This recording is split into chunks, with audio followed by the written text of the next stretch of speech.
Let's just kind of dive in because I think we're going to probably cover a lot of the same type of stuff. Okay, it's just going to overlap, yeah. Yeah, absolutely. It'll be for the editor to figure out. For sure. Yeah, this is why we pay these people good money. Fuck that guy. Yeah, so actually the first thing that I would really ask, and I think this is one of the marks that a lot of people miss, I would say, as far as entrepreneurs, and this is kind of why I wanted to do more, call it entrepreneurial coaching as more just business consulting, because in my mind, business consulting is just, what is you're really focused in on the business metrics, whereas entrepreneurial coaching, in my mind, should be a lot more of kind of like bringing in life coaching with business, and the question that I think so many people miss that is so valuable is, like, what are you trying to accomplish with your business? Not in your business, but what do you want your business to do for you? What kind of lifestyle are you hoping to get? Right. That's your question to me? That's my question. Okay, that's right. We're actually, I need to actually it. answer these. I can't just agree with you and say, yeah, that's a good question. Yeah, You should ask people that. I have been waiting for such that. a long time to actually ask this question in a formal setting. So like, yeah, I mean, I'm honored that I get to be the guinea pig. Dude, I'm stoked for it. Just give me the question one more time. And this can be something, and I don't know, is very fine, but I think this is really one of the fundamental things you got to figure out in entrepreneurial coaching is what do you want your business to do for you? Yeah. So are you hoping to train other people to be coaches too, you think? I don't really care. I don't know. This is just honestly, this is what I love to do. Like I have accepted, I love business, and I feel like I've had, for my age, quite a bit of experience in doing that other people haven't. Yeah. Plus also really being, call it lucky or cursed on that side of the whole millennial thing with the, I got into the working world in the recession. And I started working in 2000. I graduated college in 2012. So like I have lived in this working world that's very different than anybody that has come previous before us. And so I really don't think that, I think that offers people of a younger age a very particular perspective that older people don't. And interesting. Having to because you've lived through or because you started working in a recession? Yeah, and started working in the recession is part of it, but also being of the generation where I popped out into the business world when a lot of new stuff is coming on. We didn't even talk about Facebook marketing in college, because that wasn't really a thing. Now it's the most valuable piece of marketing is out there. We remember studying enterprise systems that are, the system that I'm using for my business right now, the CRM, that would have cost tens of thousands of dollars a month to have. But now, the business world, there's you've got Adobe Suite for $20 a month. Yeah. That used to be a $10,000 program. Right. Now any Joe Blow can get it, which fundamentally changes the business. And you can actually get But does it make that job less valuable? The job of the professional editor, professional designer, whoever's using these tools? No, I think it makes their job more difficult because there's not that barrier to entry for other people. So I think what really now, which is true of, this has been true of a lot of different businesses throughout different barriers of entry. And some of these industries, a lot of these industries, there was a huge barrier of entry because of these technologies. But over the last 10 or 15 years, it's gotten so advanced and so cheap. It's amazing what entrepreneurs have available at their fingertips now that was not available 20 years ago. Some of these systems, first of all, didn't exist, and then they were hundreds of thousands of dollars, and now they're $20 a month. Yeah, yeah. No, it's fucking crazy. And because, to draw the analog to my line of work, to my business, in video production, I think of these same things as far as, the professionals in the old days. Video production used to mean making movies because that was the only people who could get cameras were at that level. People who were making things that could only be seen by large numbers of audience. The only way you could pay for it was to get tons of people to pay for it, to help pay for it. And scientists, those are the only people that had cameras. Now, of course, that technology has gotten so, and obviously there's been a gradient, but, there's still even in the last kind of the same era we're talking about, like 10 years, probably 15. Fuck. This is why sometimes I can't smoke. It fucks up my throat for the whole session. No, it'll go away. But, like being an editor meant you edited movies, like feature films or maybe commercials, like with high production value. But now, like, being an editor means you do this shit. For like $500 for somebody for their social media page, like it's just a crazy, but I know there's got to be distinctions. So I'm curious to hear your thoughts on that. It is. And this is kind of, and I'm glad we're having this conversation because I think we're at least getting to start to chip away at that initial question, because video editing is one of these industries that has dramatically been affected. It has just changed dramatically because nobody did video marketing 10 years ago, because you did, even 10 years ago, which is 2013, like there wasn't, I don't know when Instagram and all this stuff came out, but they weren't popular. These short videos weren't popular. But so yours now, and it's really interesting because I think you're one of the leading industries that's going to be pretty indicative of where the economy is going. Is you're going to have to be very adaptive. I think just in general, and your industry is probably one of the very first ones to be hit by that because, you probably started with like, this is what we're doing in video. This is what videography is. We're going to work on big production stuff. But now, in my opinion, from a business standpoint, there are so many riches to be made if you start looking at these small businesses. And if you do start doing short videos, you could do multiple projects in a day, and your value can even be on showing people how to use their cell phone to make better videos for their social media. Yeah. And so that's kind of like that question, why I would ask you why, and I think this is a great transition back to this. So from your business, are you, and these are a few examples, are you trying to make as much money as you can? Or are you trying to create the best videos that you can? Are you trying to learn? Are you trying to educate? Yeah. And the problem, or the problem and the beauty of this is there's never been more opportunities, but analysis paralysis has never been such a thing. Yeah. Especially in business. So I think personally, like, and also understanding, like, you don't have to make one decision and stick to this for the rest of your life or your career, but having one specific, like, anchor point you're trying to get to, or one skill, like, no, I'm trying to make the most money for my time right now. That's just what I'm going to focus on for a year. Right. So when you started this business, I know we kind of talked about it a little bit, that it, more of the goal was kind of you wanted to work for yourself. Right. Yeah. And that was, of course, that's how every entrepreneur kind of starts, is like, I'm just sick of being told what to do.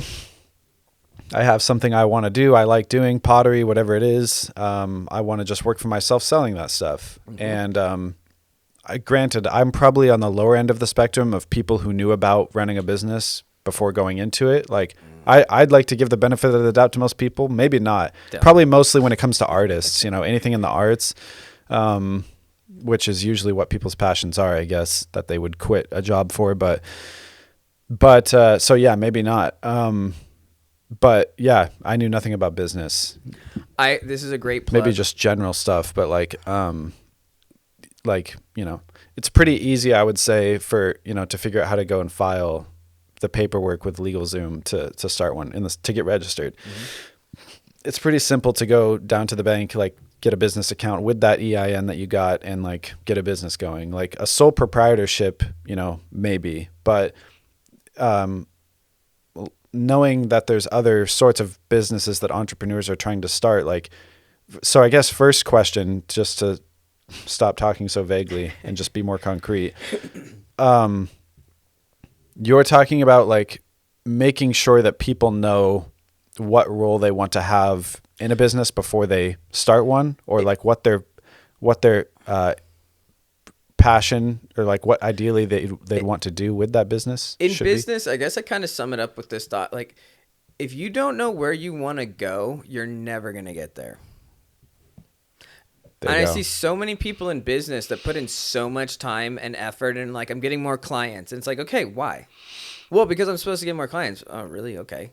Why don't you just get better paying clients or a bigger client or, but that's kind of what I mean. And I feel like I've seen so many entrepreneurs spinning their wheels of like, I'm just doing kind of this stuff that is more, and not that it's not wrong at all, but right. it comes to, I think a lot of entrepreneurs get stuck working in their business and not on their business. I happen to, one of my passions, I just happen to love business. Yeah. Like I grew up, my core competency was fabrication and machining. I know how to make things out of metal, but and a lot of people, when they go into business, it's because they love their core competency, like video editing. So now they're like, I just want to do this a lot more. But then you get into business and you realize, man, there's so much more to running a business than just this core competency. Right. And then they just kind of spin their wheels here because they're, it's really easy to get distracted and too many priorities and too many opportunities as an entrepreneur. I think that's one of the biggest problems is nowadays there's very few bad directions to go. Yeah. And in my mind, as far as yeah, what do you mean? So like as far as like a career path or like a career path, I'll use a friend of mine. Maybe he'll listen to this, but he owns a construction business. Even the philosophy graduates, even you guys have a shot now with a good podcast or with like seriously, there's no for sure. But like I'm hearing more and more people they're like, yeah, I got my degree in philosophy. I was like, no shit, and you have this successful podcast now, or like you have this radio show or your channel But I would even take it not so nuanced. No, let's make it way more relatable than that. Like my buddy owns a construction company and he's doing, he's done quite well over the last few years. But for him, he could be crushing it in the roofing industry. If you had a roofing company right now, you can crush it. Flipping businesses isn't great right now, but he works in steel stud construction or steel, and he does storage units, but it's like, he could focus really hard on just doing any type of steel stud buildings, or he could just really focus on storage units. Or he also owns a couple of storage units. He could focus on building his own and running those or managing other storage units. And he has so many opportunities right now. I've been telling him for 2 years to make more money. Yeah. Get a plan. Figure out where you're trying to go, because every day, every week, and I love this guy to death. But it's like, I want to build this company to 100 million.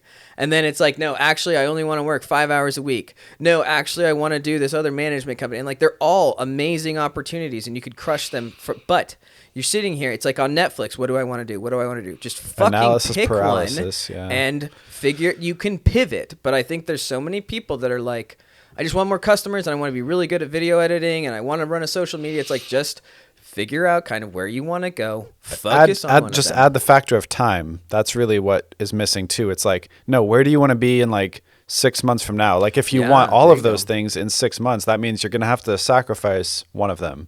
Like think of it like the levels. Like you can only, if you want to be a better editor than you're making money, then here's the plan. Like, but you can't be be the best editor at this level and make this much money.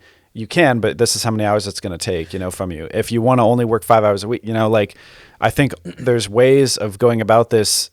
You probably don't have to break it down to that finite of a number, but I'm sure there's some way you could apply a little bit of math to it at least, and just kind of evaluate a plan from that perspective of like, okay, if this is what you want, here's how you be a better editor. Here's how many things you should watch this many hours per week. If you do that, and do this at the same time on the back end for your business, because you want to make more money too, it's going to take 20 hours, but yeah, I think again, nobody thinks about it that way. Like you're saying, like nobody breaks it down. They might even set a goal of like, by the end of the year, I'd like to have like 10,000 followers or something.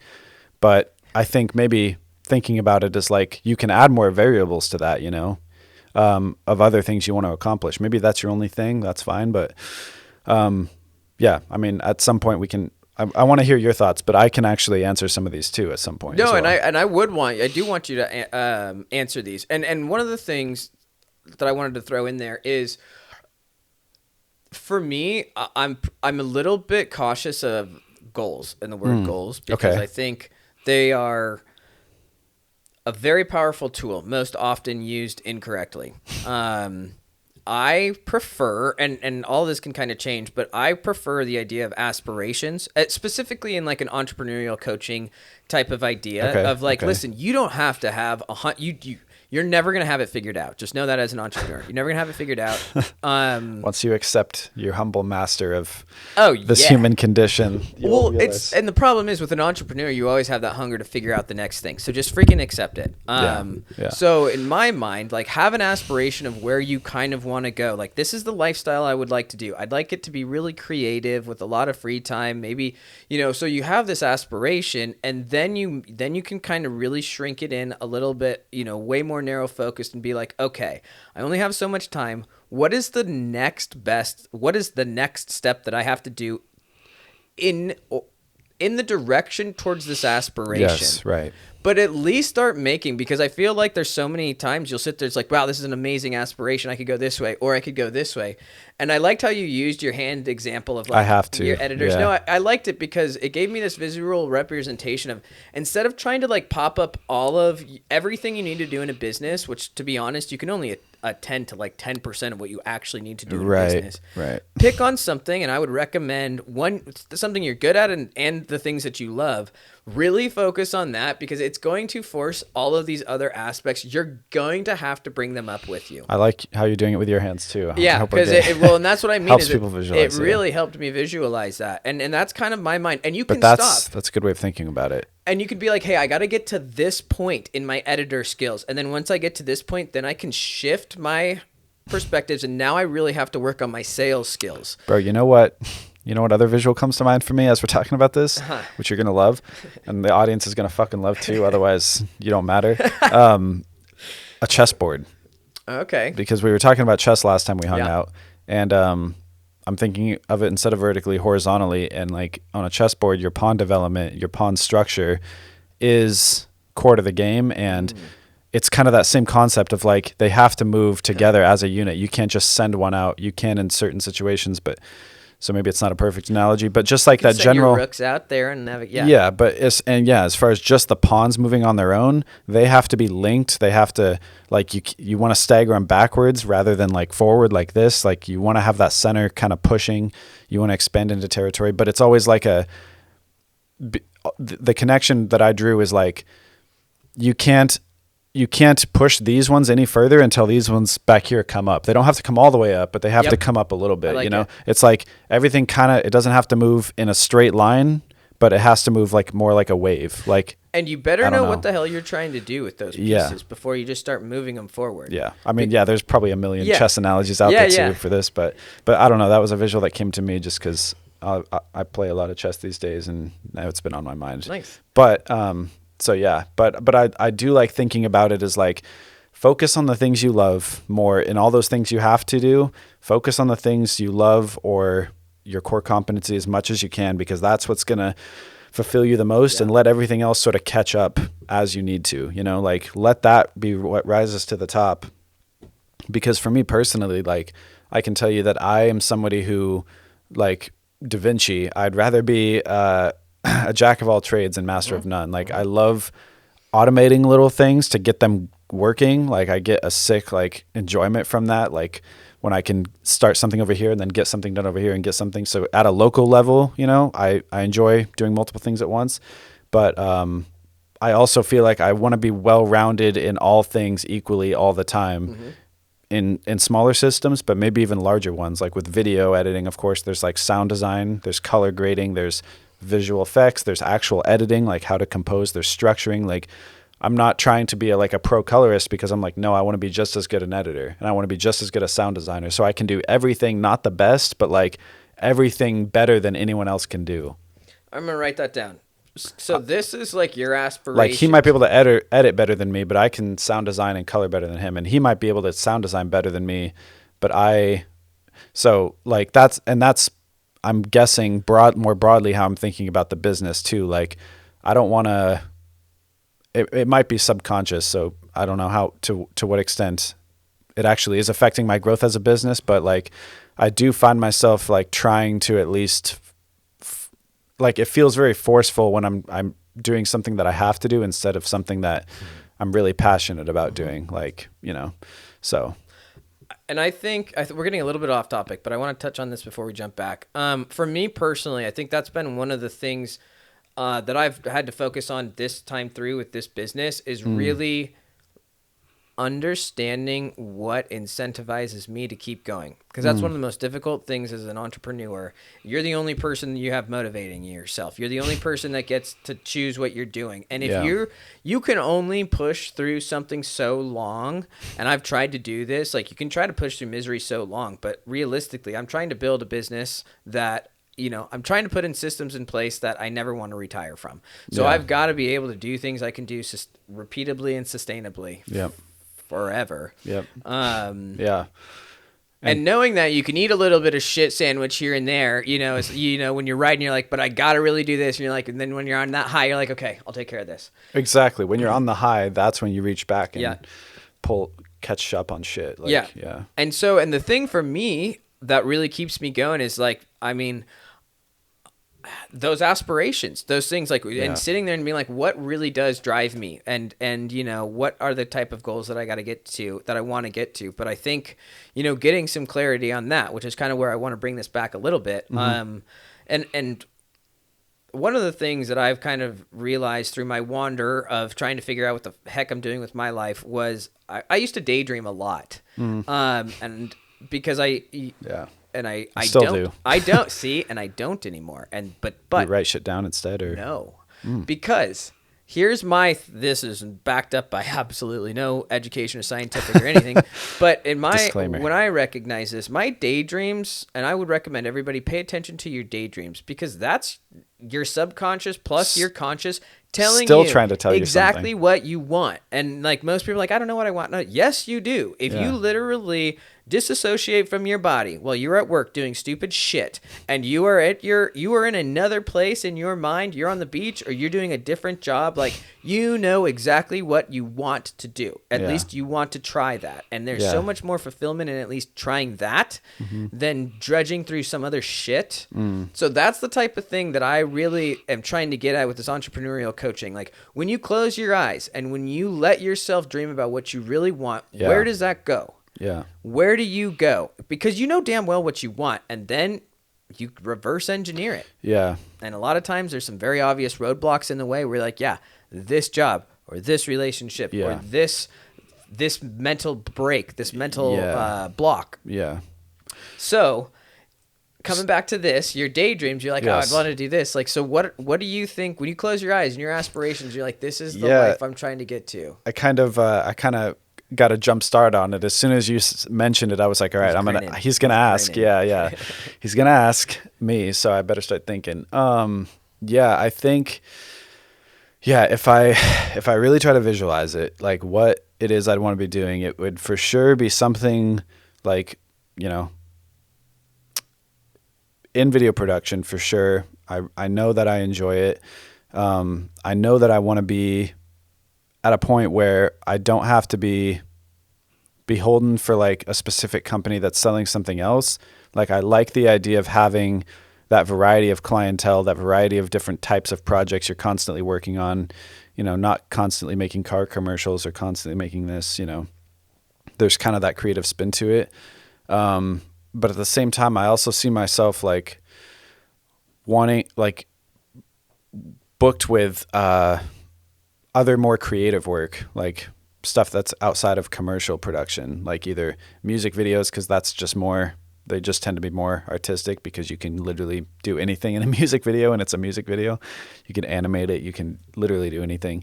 That's just an example, but there's other just kinds of like documentary as well. That's something where it can be creative and you're telling a story and it's a true story. That's still a passion of mine for sure. So, and then I suppose like having a dedicated team of people that I could rely on and they rely on me surrounding me, like that's also something I deeply want. Like a cool creative studio where it's like a collaborative space and we all have, equal access of everything, but but I have at least my own private desk, that's really all I need. And, but we have like this just myriad of projects just coming through. And I don't necessarily see myself in charge of this place. But it's kind of more of almost like what you're describing, like just a cooperative sort of like we all like, I don't know. I like the idea that we all have the same client at the same time. Like it is a true like business entity where like you're doing this part of it, I'm doing this part, or maybe like I'm doing a little bit more for this project or this client and you're doing a little bit less, but you have more on your plate for this client. So something where it's like, it's one sort of entity that's absorbing all this work. And then within that, it gets delegated to these different people based on their passions or their interests. So I don't know how it works at a normal, production agency. Who cares? There's a couple. Yeah. Okay. Fuck that. But that's at least a start. Like that's something I could totally see myself doing, you know, money wise, like comfortable enough. Like I can be on my own insurance plan and stuff like set. I'd love to be making at this point, like $150K a year, you know, just at minimum to cover everything and just be good, you know? As far as time wise, like, Mariana, my wife, is at a place where like, I want her to be able to like have the freedom to figure out what she wants to do. And she's already at that point now. So like, I'd love to be making the most amount of money as soon as possible type of thing, you know, okay. just to be able to alleviate that hurt. Cause that's something I care a lot about in my life. I mean, she's something I care a lot about in my life, but I mean, like that prospect of allowing her that freedom to pursue what she wants and not have to work at a place she doesn't want to, because she's always had to do that. Definitely would love to be able to have my parents retire too, or help my parents retire. Like they have PERS and shit. My dad does anyways. PERS and stuff. I mean, for the kids listening, because you're trying to market this to 5-year-olds, I know too. Got to get them started. Yeah. But no, I'd love to be able to help them with that too. And you know, again, they're kind of already at retirement age, so it's like they have some support. Everybody has like just enough support, and like I could just kind of keep getting by kind of just riding the wave and just gradually growing like I've always done, sort of thing. Like I always feel like I've been growing, but just it's been very slow and gradual. Mm-hmm. But just because I've never felt like that fire, that deep desire, like, you know, I'm making just the right amount of connections in my life to get by. But like that's the true aspiration of like, wow, I actually feel like I do have some worth, you know, in this industry. I do have some value. I do have enough people in my life or places that I know of that are doing these things. And like, I do have just enough business experience to know what a good lead is versus a bad lead, and find the type of work I want to be working on. But I also know that I'm not thinking to ask the right questions. And I know that I'm not necessarily looking in all the places I could be looking to achieve that lifestyle that I want as well. So it's like, this is what you want. You, for example, are somebody looking at my situation more objectively than I ever could. And you're like, well, dude, like, it sounds like all you need to do is contact these two people, like two of these types of people, start this little thing. You guys start this group, you do this, you do that. Maybe, obviously I don't expect you to have all the answers right now for that, but I'm just giving an example. Like, that's why this sort of thing is helpful just though, is because it gets me thinking about like, not only what's my SWOT analysis, strength, weaknesses. What is the other two? Opportunities and threats. Yeah, no, Lance was telling me about that. Okay. I'd never heard of it before, but yeah, so, which is, I guess, one of those first steps everyone should take. I can't see me. Everyone should take a SWOT analysis too. But it gets me thinking not just about those things, but also about what questions I don't even know I'm not asking. Mm-hmm. Talking to somebody else from a business perspective, like, and it correct me if I'm wrong, but you in this case might not even necessarily have to know a lot of things about this industry or whoever's industry you're analyzing or helping them with. But it's like with your friend, it's like maybe you don't know a lot about the metal industry, but you had like 20 things that he could be doing as far as. So anyways, your thoughts. Time. Yeah. 16 minutes. Not bad. No, that's great. Rant. That's beautiful. I think for me, just to kind of on that last comment that you have, I have gotten to a place where I really do believe there are two sides to almost every business, and everything's got exceptions in this type of stuff. I talk in generalities. But in most businesses, you have two sides. You have your core competency, like we were talking about, video editing or construction. Then you have the business side of things. And the business side of things is pretty much the same in all of them. There's the same basic fundamentals. You know, you got to make money. Where are you getting that money from? How long can you do it? How big can you get this? How much money? You know, there's some pretty relatively basic things. What I'm trying to do, though, is incorporate, like, it's not that difficult. People, this might be controversial. It's not that difficult to like run a successful business. Like I actually like there are so many things out there. Like if you have a need and you just don't really screw it up, like you can pay your own bills and pretty much anywhere. Obviously there are exceptions, but I think now where we're getting to is there are so many opportunities to do like these lifestyle businesses, but most of what's taught in business is like growth imperative, which is an absolute joke. And like, I love capitalism, but that's one of the things that's just really, really toxic about that whole thing. It's just this need, like you need to be better, bigger than you were last year, or bigger this year than you were last year. Yeah. And that's so stupid because they've proven that it's like at about 75K of income in the United States absolutely doesn't increase at all. So like, why don't we actually like, so what are we trying to do with these businesses? Because if you want to make a ton of money, like that's the other thing. If people just want to make a ton of money, there are way better opportunities. Like there are some options out there. You can make $1,000 a day in a few weeks. Just go do those things. Yeah. I don't think that's actually what most people want to do. And I actually don't think, as somebody who I really do believe I am an entrepreneur. I love business for business sake. Yeah. I don't think that's very common.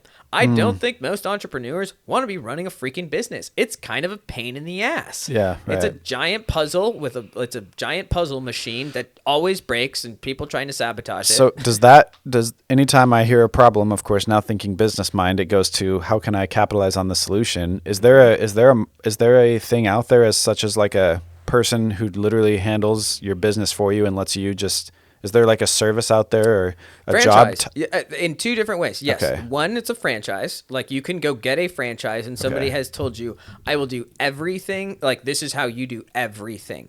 Or the opposite or the other side of that coin is you create something like that. You create these SOPs. But so what's an example? Like, so, because I know, like, are you talking about franchises and like this McDonald's is a franchise location? Mm-hmm. So like somebody else, McDonald's Inc. is like doing all the business shit or all the, and then this store is just owned by a franchisee, local human being. Yeah, by a local business owner. Okay. Like the 7-Eleven. And then what are they responsible for? Like what are they? They make sure that the system that that 7-Eleven or McDonald's has, they follow it to a T. Okay. That's what their job is. They manage the thing. They run the thing. And generally they don't actually run it. They come in and they hire a manager. Exactly. So I'm like, what do they do? They pay. What do they do? Yeah, like what do they get paid? They're the smart ones that collected a little bit of money that recognizes instead of going and building my own business, I'll just pay a little bit of money. And there's this giant multi-billion corporation that does all of the work for me and will hand me the business plan. And I'll just do that. And I will make several $100,000s a year if I can just be competent. Or you can be on the other side of that. A franchisee. And you'd be like, or I'm going to make the McDonald's or that's kind of what I'm trying to do with the insurance industry. I'm kind of trying to make that franchise. No, not trying to. I'm specifically trying to turn this into a way I can franchise it. Yeah. But, and the other thing too to understand is like, you know, some people like myself, it's weird because I would encourage most entrepreneurs to do like a lifestyle business where it's like, just figure out where you want to go. Figure out, you said $150,000. Yeah. Like I would say you can get to that if you wanted to, you can get to that in a few years comfortably. But just understanding, you know, that might look a lot different than spending a lot of time being really good at video editing. That might mean you hire people to do all of this stuff and you make the money on top. Oh, interesting. Okay, so I have to accept certain things. You can't, you know. Interesting. Okay. Yeah. But you can also get to the point and be like, great, my company's running well. I've got these employees. Now I've got this passive income. And now I'm going to spend all of my time learning these skills that I didn't get to learn before. But just kind of understanding, you know, that's why, like, for me, I've gotten to the point I really want to build a large business. I want to build a large business helping people build tiny businesses for themselves. Yeah. That's awesome. Which does that exist? Does that kind of thing exist? Like, I mean, there's like government sponsored, like we'll help you start. There's like little programs I've heard of where they help you, assist you in starting a business, I suppose. But like, and there are tons of, okay, here's another one that people are going to hate, but like this is what network marketing is, or multi-level marketing, these MLMs, which some of them are absolute scams. But the fact of the matter is most people don't understand sales. And these things are, this is another great franchise type of opportunity where like, hey, if you actually learn sales, you can go to most of these multi-level marketing organizations, network marketing, and make $250,000 your first year, or millions of dollars if you're actually really good at it. But most people don't understand. They're like, well, I kind of want to do this, but I don't want to have this reputation, and I want this money, but I'm not willing to do this. And it's like, fine.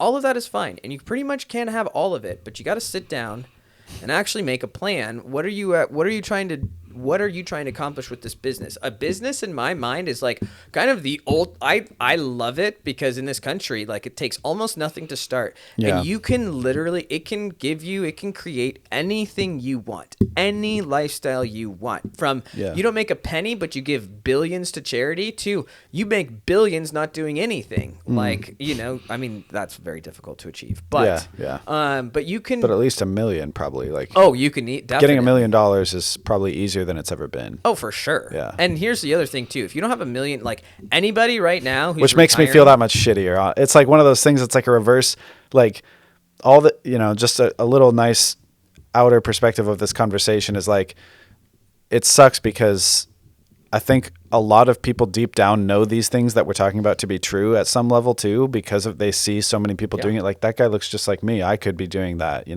but it's like almost more soul crushing sometimes. Maybe this is the optimism versus pessimism thing when that isn't your life. But I mean, it's one thing to look at that and just at first glance and just write it off as like, oh, I could never do that. It's another thing though to see like the work that they put in. It's like, okay, I see the steps they took. It really just comes down to either not having a plan or not being willing to make one. Well, and it sounds like that is part of it too. But I will, to use the word that's overused a lot, like I recognize that I did have the privilege of being surrounded by a lot of business owners growing up. Yeah. And I remember having a conversation. We talked about that last time too. Yeah. Yeah. I had this realization. Really, actually, it was right after COVID hit, when I thought our property was burning down and we were evacuated for 2 weeks. But I started talking with a cousin of mine he's quite a bit older than me, but I was trying to express these ideas that I've had with like the EI approach, which was exponential income and all of these things. And I just recognized like it's terrifying because business, I think, has been portrayed in such a way as it's very unapproachable, and like you have to do everything right, and then by just the grace of God, if you're lucky, you might succeed. And I think that's what a lot of people, it's showed to them that way, and maybe that was more true a few decades ago, but it's really not. Like I've worked for myself since I was very young. I've worked for other people. I've worked for a lot of small business owners. And the fact of the matter is, I know a lot of these people are freaking idiots. Like I have seen some of the stupidest people absolutely make a ton of money. Honestly, because they're so simple. But it's almost like ignorance is bliss. Oh, in business, like that's the other thing too. They think it needs to be really complicated. Like I know a guy making 6 figures. I don't know him. I know of him in my small town. He literally set gopher traps that you could go buy at Home Depot with a bucket and a rock on top. And then he made signs that he nailed to trees that says gophers.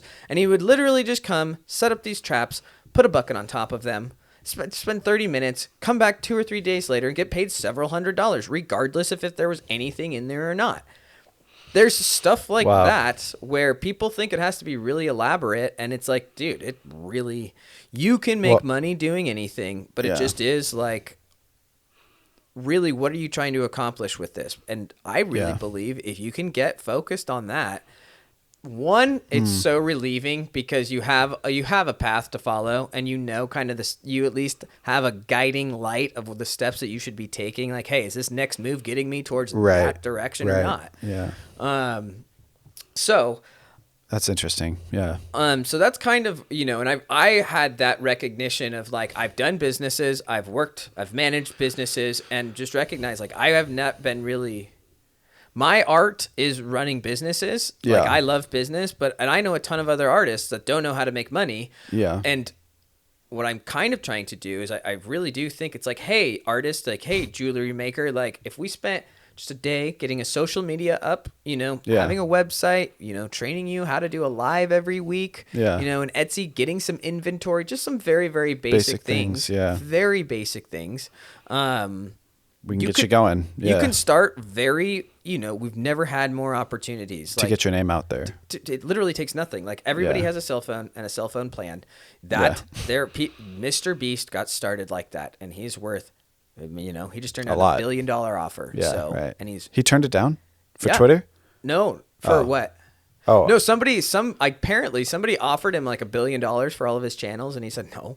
He's like, maybe 10. I'd think about it, but he knows what he's got, and he's in his early 20s. Wow. He's only been doing it for 10 years because he mastered this new technology that was out there. Mr. Beast is just the first master at YouTube. Yeah. Right. And he started with a freaking cell phone. Yeah. I mean, yeah, it's true, man. It's crazy. I didn't know he turned that down. That's crazy. Yeah. That's amazing though. Oh yeah. He just did an interview with Lex Friedman. It was really good. I need to go watch it. It's good. Yeah, you should. It's really good. Because obviously he talks not always about the money. He talks about death and shit like that, Lex Friedman. So it's a lot more interesting in that way. But yeah, dude. So like as far as do you have like thoughts for me with this business? Yeah, I want to keep down this kind of this journey of like this visualization, I guess, maybe. And thank you for bearing with me. I've never actually done this particular process. No worries. But so you talked, I really kind of want to re-engineer this thing as far as it very much what you're describing to me sounds like a lifestyle business, which is great. You want to be able to make enough money to help your family out, help your wife, let her do her thing, help her parents out, be comfortable, and be creative. That was one of the things that really stood out to me and even the fact that you said not necessarily in charge. I think at least, you're getting a much clearer picture. So like one of the things, like looking into the crystal ball, and it's less murky now. It's a little, and you're like, oh, okay. So, and one of the things that you didn't mention, but I know that is important to you, is you want to be doing this full time, right? Oh yeah. Yes. Yeah. So, and you're not currently at that place. Right. That's another huge component to this. So do you want to do in this conversation? I mean, if you're cool with it, we can do it like facts and figures and just do everything. Yeah, I'm happy. Yeah, we can just break. Yeah. Any ideas, anything you want to talk about, like we can absolutely dive into. And what I would just like to kind of do is get not even a particular roadmap, but just, this being able to show like, oh, these are some actually really simple steps that if I take, these are the steps that actually are working me towards this particular goal right here. And, you can talk with your wife now, be like, hey, babe, like, this is our goal. I'm trying to get to a place where you don't have to do this shitty ass job anymore. And then we all get on the same page. Yeah. Yeah. No, that's exactly it. Just, kind of establishing that sort of plan and figuring out like and also mostly just accountability too. Cause like in this case, like there are a few key things that I know I just ought to start doing, that I know just like that would work that I'm just not doing, and there has to be a fair bit of thought that goes into it, but a lot of it will just be some mindless, like putting things together, not necessarily mindless, but like just putting like getting my work put together in a more professional portfolio or like condensed video version, sending that out to the right people, like trying to get work that way, that kind of thing. And two, also with this conversation, what I want to come from this is like we get kind of a guideline of where you want to go, and then we figure out how we help each other out. Yeah. Obviously, that's the end. Yeah. And so I know that one of my first questions I had for you is, if like on that topic of helping each other out and seeing how we can start getting that started. So like, getting out of the dental lab, that's priority. Obviously, doing this full time. Yes, I didn't mention that. You're right. I should have mentioned it. Do you at this point foresee like needing the amount of work from me, where the hope is like, okay, I won't be able to pay you for all the work you're doing, but with us helping each other out, I still want to pay you for X amount. This is what I can afford per month. Or are you at the point more where you're like, I don't quite have that work because I have more people helping now. So I'm hoping to just do like, let's see, I don't need as many hours from you at this point. So can we just, work with each other and help each other out? Or do you know? So I need to kind of this is another thing I need to figure out. I have money. This is another one of the conversations that I need to have. That sounded... Probably not infinitely, but... No, not infinitely. And where I'm actually at, I am at this place now. But you're building the systems right now. Huh? You're building the systems right now. I've got the systems in place, and I'm figuring out what it's going to cost to get each piece in place, and for how long? Much work can I get from all of them and where they're at. Yeah. So we're getting a little ahead, but a big component of this is like, how much time do you have available? Max. Yeah. Just to answer your question, like, there is money available. I have other people that are available to help out, but no, I definitely want your help with these types of things. Okay, for sure. And the other thing is, with some of these other pieces in place, like with the social media manager, it kind of allows me, it puts me in a place where I can start pursuing other work for other people. Yeah. I mean, like That's right. Yeah. So, but this is kind of the thing is, it's like, okay, we got to figure out like how much money do you need to make? How much time do you have available? How much work do we have? Talk with this other person. Do you need other video editing skills? Because I also have stuff that I could be working on. For me, it's like prioritizing time. What's the most valuable thing? And then what about desire at this point? Like how high on a pedestal are you putting, like, but what do I want to be doing more of what I'm actually doing than anything. Like, are you at more a point like, okay, I'm going to be a little bit less comfortable. I'm not going to do the things I enjoy doing as much right now, so I can do some of those other things to get me more abundance? Or for me, the things that I enjoy right now, dude, is all this stuff. I guess. I am loving this. Okay, awesome. I have built, this. So am I. So it almost feels guilty. It's like, no, it's like, this is lifestyle design. This is lifestyle design. Figure out what the hell you want to do. Put the systems in place that you can enjoy the processes. So like for me, I mean, everything I'm doing is very stressful. And especially, dude, I do not have nearly enough money to do all of the things that I need in place. But what I'm doing right now is getting all the pieces so I can write a plan. And I have a couple of investors that are I haven't even really started pursuing them. Yeah, but they're like, wait, when you kind of get these numbers penciled out, let me know. So this is part of this conversation too, is like, okay, let's get this figured out. Because here's the other thing. If I have a ton of video work, like if I can chop all of this shit up really quickly, I very much believe that this perpetuates the system. I start getting leads, start getting paid more. That just, and all of the money that I'm going to be coming in. I mean, obviously I got to take care of myself, but every bit of money I'm pouring back into these businesses, like the insurance, and then this other kind of the CEO to go type deal. Which is that whole other course thing. And obviously like the whole thing too is like, okay, hey, if we unite, the thought is like, let's figure out how we can help each other out, and then theoretically, we should both grow from it. We should grow from it instantly. That should be, because it's like, oh, if you can get another customer, it's like, great. We have a video editor, a YouTube expert, and a social media manager with another CRM and a marketer over here. It's like, boom. Okay, guys, if we can all say that we can do this, we all have another 10 hours a week of work, or, however that looks. Yeah. So I'm at the point, like, I have money. Video editing is going to be such a massive part of this next thing for me. Like, massive. You could almost say it's essential. Yeah. Yes. Or something. Yes.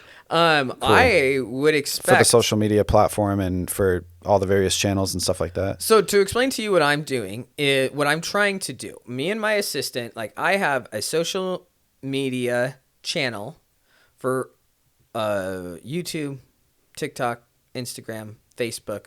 Okay, these exist already? Yeah, like you for made both them? of my brands, for the Giddy Pessimist and SIRREL. Okay. And so we've gotten to the place where we are already posting, and we have this very elaborate, in-depth social media plan, which also goes with researching and marketing. Like, we have this whole system in place where each week we want to actually do 2 of these. We're trying to get to this point. This is a ton of work, but we want to research a topic and then do a long form video kind of on that, which we turn into a podcast / also a blog. Like we will also write a blog with that content, which I will basically kind of turn that into the podcast. Yeah. But then that turns into small little snippets that we do, little short videos throughout the whole week. Okay. And right now, like we basically, with the topics that we're at, like this whole social media plan is trying to really leverage these videos,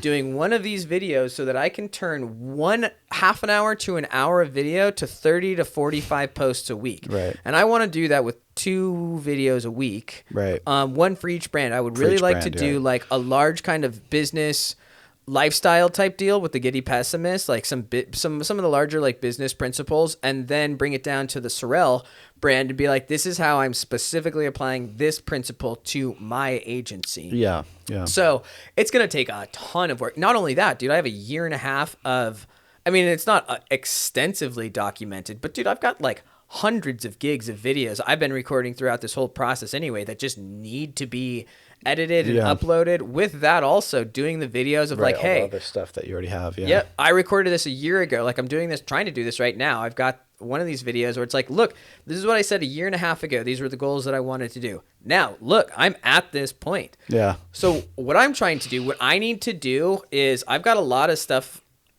I mean, I have a lot. And I could show you all of the lists and all the plans that I want to do. What I'm trying to do is I would like to have my assistant and other people help get all of this information kind of researched so that I'm trying to educate people on these business principles. Make sure everyone's at the same speed. Yes. On what, business? Well, no, not necessarily. I wouldn't say on the same speed. Just documenting my process. Okay. Documenting my process of documenting my process, which my process is I am trying to apply all of these business principles and business ideas we've talked about before, which is the EI approach. Right. So I have this idea. I realize nobody should listen to me if I'm not actually trying to do these things. So I've been trying to do these things for quite a long time, and they're actually starting to work. Yeah, the seeds are there. Yeah. Yes. Absolutely. And so now it's like, okay, now maybe people might look at some of the stuff I'm doing and listen to me. Yeah. So do you have a plan like written? Yeah. Okay. Oh, it's very extensive. Okay, nice. It's very extensive. Okay. I've never even seen a business plan. Like that's, again, one of those things. Oh, you're talking, so I'm actually writing. Maybe not a business plan, but some kind of plan. I should show you. I have so many lists, and I'm actually working on a business plan. It's like it's a little bit of a different than a traditional plan. It's a little bit better for startups, but like all of these things, dude, I've been doing SOPs for like anything that we do repeatedly. I do SOPs. We've been spending a lot more of the time kind of on the CRM, but now that we're getting to like writing a lot more blogs and creating a lot more content, and I have like this very elaborate social media marketing plan, which is why I'm bringing on this other social media manager to kind of help me implement that and build the SOPs so that we can have this coming back to this franchise as part of the franchise I'm trying to do. Yeah. So I've got this systems figured out so that I can come up somebody to you and be like, okay, what package do you want? Like we can literally crank this thing up where, we create, we got your website, your social media, your blogs, all of this stuff, and there's obviously different package, but it's like, no, I've got the system.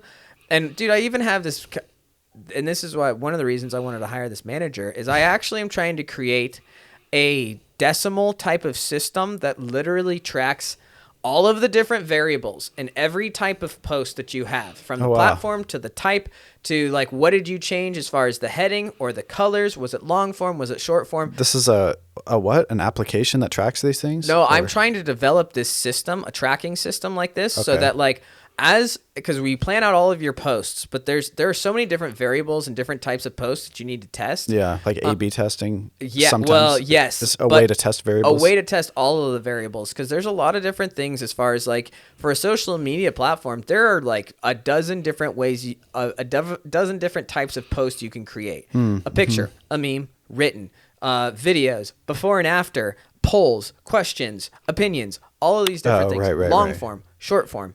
So actually coming up with a way. Whereas on Instagram, it used to be literally only photos, only 4 filters. Yep. you can take it or leave it. Yep. You know, it's crazy to see where it's come. Yeah. But so what I'm trying to do now is actually quantify all of the different variables in these posts into a type of decimal system where you can actually correlate, okay, this was the exact variables, like this was the topic, this was the platform, this is either an educational or a conversion, this was this style, this is the exact engagement we got on this day because we know the exact day that it was on. We know all of the variables. We know the exact interaction that we got. You're trying to apply reason and logic to find patterns in the universe in information theory. Well, because I recognize in business, there are so many of these things that are already like... And that doesn't exist? Like there's no online tool one could use to track? I mean, I know just across the two Facebook apps you could do that, Instagram and Facebook, kind of. But yeah, you can track all of the engagement and all of that stuff, but you can't track, and you can go look at your post, but as opposed to like you're saying compare the performance doesn't exist. Okay. Because the other thing too is like a lot of these posts, a lot of these things, like especially if like I'm doing a franchise for like more agencies, I can be like, hey, I know the exact posts that worked. Like this topic worked really well. But not only just that, because if you look at Gary Vee, like you regurgitate a lot of the same content, you know? So knowing like, hey, this was that specific topic. We tested it in short meme form back in January, but now we tested it in long form over here. Just long form is 2.626, and this one is 2.625. Yep, 100%. And being like, oh, look at the difference. Oh, we got 25% more, the exact same content, or we changed this word, and then you're like, so you can get in there and you can actually fine tune shit. Yeah, and I'm trying to develop this because I have this sneaky idea. Like, at what point do you mean are you on the trying path? Like you know what you need to do, or you don't know? I know what so I'm like, okay. That's crazy to think about developing something like that. I know. Is this an application? Like, do you need this software would be like an this? algorithm. This would be some proprietary shit that would dominate. Yeah, for real, bro. Like so, if that doesn't exist, like that, that could be a huge marketing tool buddy. Okay, damn, that's crazy. This is why, and this is the CEO to go side of things. And I was like, the social media manager, I was explaining it to her, and she literally her face got very giddy. She literally was like, speechless. That was all she could get out. She was just said speechless. We're explaining this to her because what I recognize, like with this new business, all these things are brand new, man. Yeah. Like posting. Yeah. Has not been around for even like 20 years. It's almost like you hate being like that person in society who's like, wake up, sheeple. Like, wake up, bro. Like, how is no one, but it's like, I don't know, because maybe it's the weed talking, but it's like one of those things like, how is my mind being so blown by this right now? And I think like for me personally, to tie it back to me, it's like, I have that same sort of like, I think it's partly genetic from my dad, but it's like my mom describes it as like a Catholic guilt. Like, I'm not good enough. Like, there's always like that little like, but like maybe this is all crazy new. Dunning-Kruger effect. That's part of it too. Yeah. I feel like I might not have said that exactly right. No, that's it. I think. Yeah. It's when you the more you know, the less you think you know. Yeah, exactly. And I was just talking about this. I think we were talking about this last time. Like, I feel like we're kind of, for me personally, just when it comes to video editing, I feel like I'm right at the bottom or maybe slowly up. Like, I feel like I've mastered a few things, but I know exactly what I don't know, and I know what I need to do to make it to the top. Like, that's what being at the bottom is. You know? When you're not quite to the bottom, when you're not quite to the bottom yet, it just means that there's still some stuff that you haven't seen. Like, there's still some questions you don't know to ask yet, but you can at least start kind of climbing. For sure. Yeah. And that's definitely, where I feel like I'm at. And, that's a good explanation of it because like, with all of these things, that I'm hearing you understand for the first time, all these things you have planned and sort of in place and everything, like, whatever. I don't know. There's going to be tons of content. So there's going to be a scary amount. Like, legitimately looking at like what I want to get in place, assuming everything works well and like money is limited, I'm confident I could probably keep a video editor, if not 1.5, busy full time. Yeah. With what I actually want to be doing. And it doesn't necessarily have to.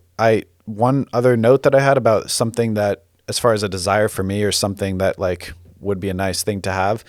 That I realize I enjoy like being that person that provides work for people too. Like I like, probably kind of similar to what you're doing almost. Like I like that feeling of like giving someone job or hiring somebody for something or like being a bridge between, I don't know. I like that idea of hiring, not necessarily hiring, you know what I mean? But like providing work for people. I don't know. Not necessarily like thousands of people, but like the friends who here or just reliable people that I know here and there. Cup to run over. That's right.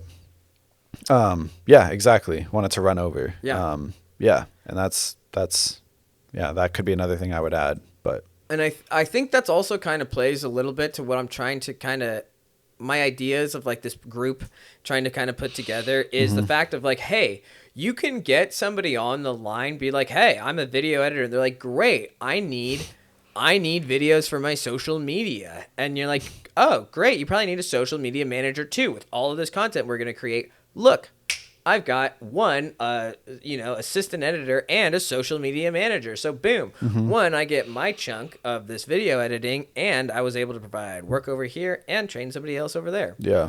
That's kind of what I, and I think that's actually, especially with video editing, I think that might be a better kind of game plan as far as like getting work, because you can kind of get these smaller ticket guys that can spend, I feel like somebody is, and not only that, I would feel like for most entrepreneurs, it's probably a better use of their money to spend $1,500 a month on maybe getting a few video, maybe a couple of lives chopped up and put on all of the different platforms with some other posts, as opposed to like a $1,500 video. Right. Yeah. But with that also, the whole thing about this thing is like, with any type of business, especially with marketing and video, like you should be getting more business from these people. Like if your social media marketing is working, you will get more people and have more money. And if you do any decent idea explaining to people like, hey, the increase in customers and money that you have is directly coming from all of the marketing and videos that we're making. Yeah, they should want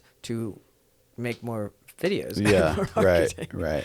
Yeah, no, that's so. Yeah, that's so true. That it's like we've been saying. Like now the it's not the demand has shifted, but it's like the access, the portal. Like you don't have to hire huge amounts of video to become successful early on, but like once you get to that point where you can, that's what's going to help accelerate you. Yes. But like the threshold to get into the industry.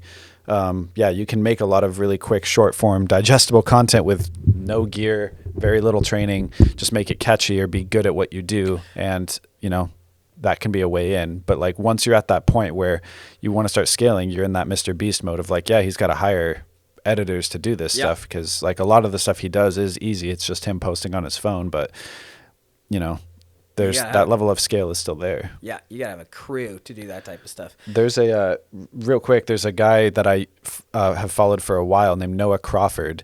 He lives in South Carolina, I'm pretty sure, and he does video. He did video work. I don't remember how I first heard about his page, but it was pretty small, I feel like, when I heard about it. But he did mostly music videos. He was like a kid, lived with a single mom, and she had like cancer or something, so he's kind of taking care of her. But so he'd post motivational stuff a lot, but he'd also be like, yeah, I just bought my Red camera for the day, or not for the day, but like finally upgraded, like took that investment in myself. Like it was kind of one of their lower end ones. He bought it used, but he got it for like $8,000, it's a pretty solid investment for like, just starting out.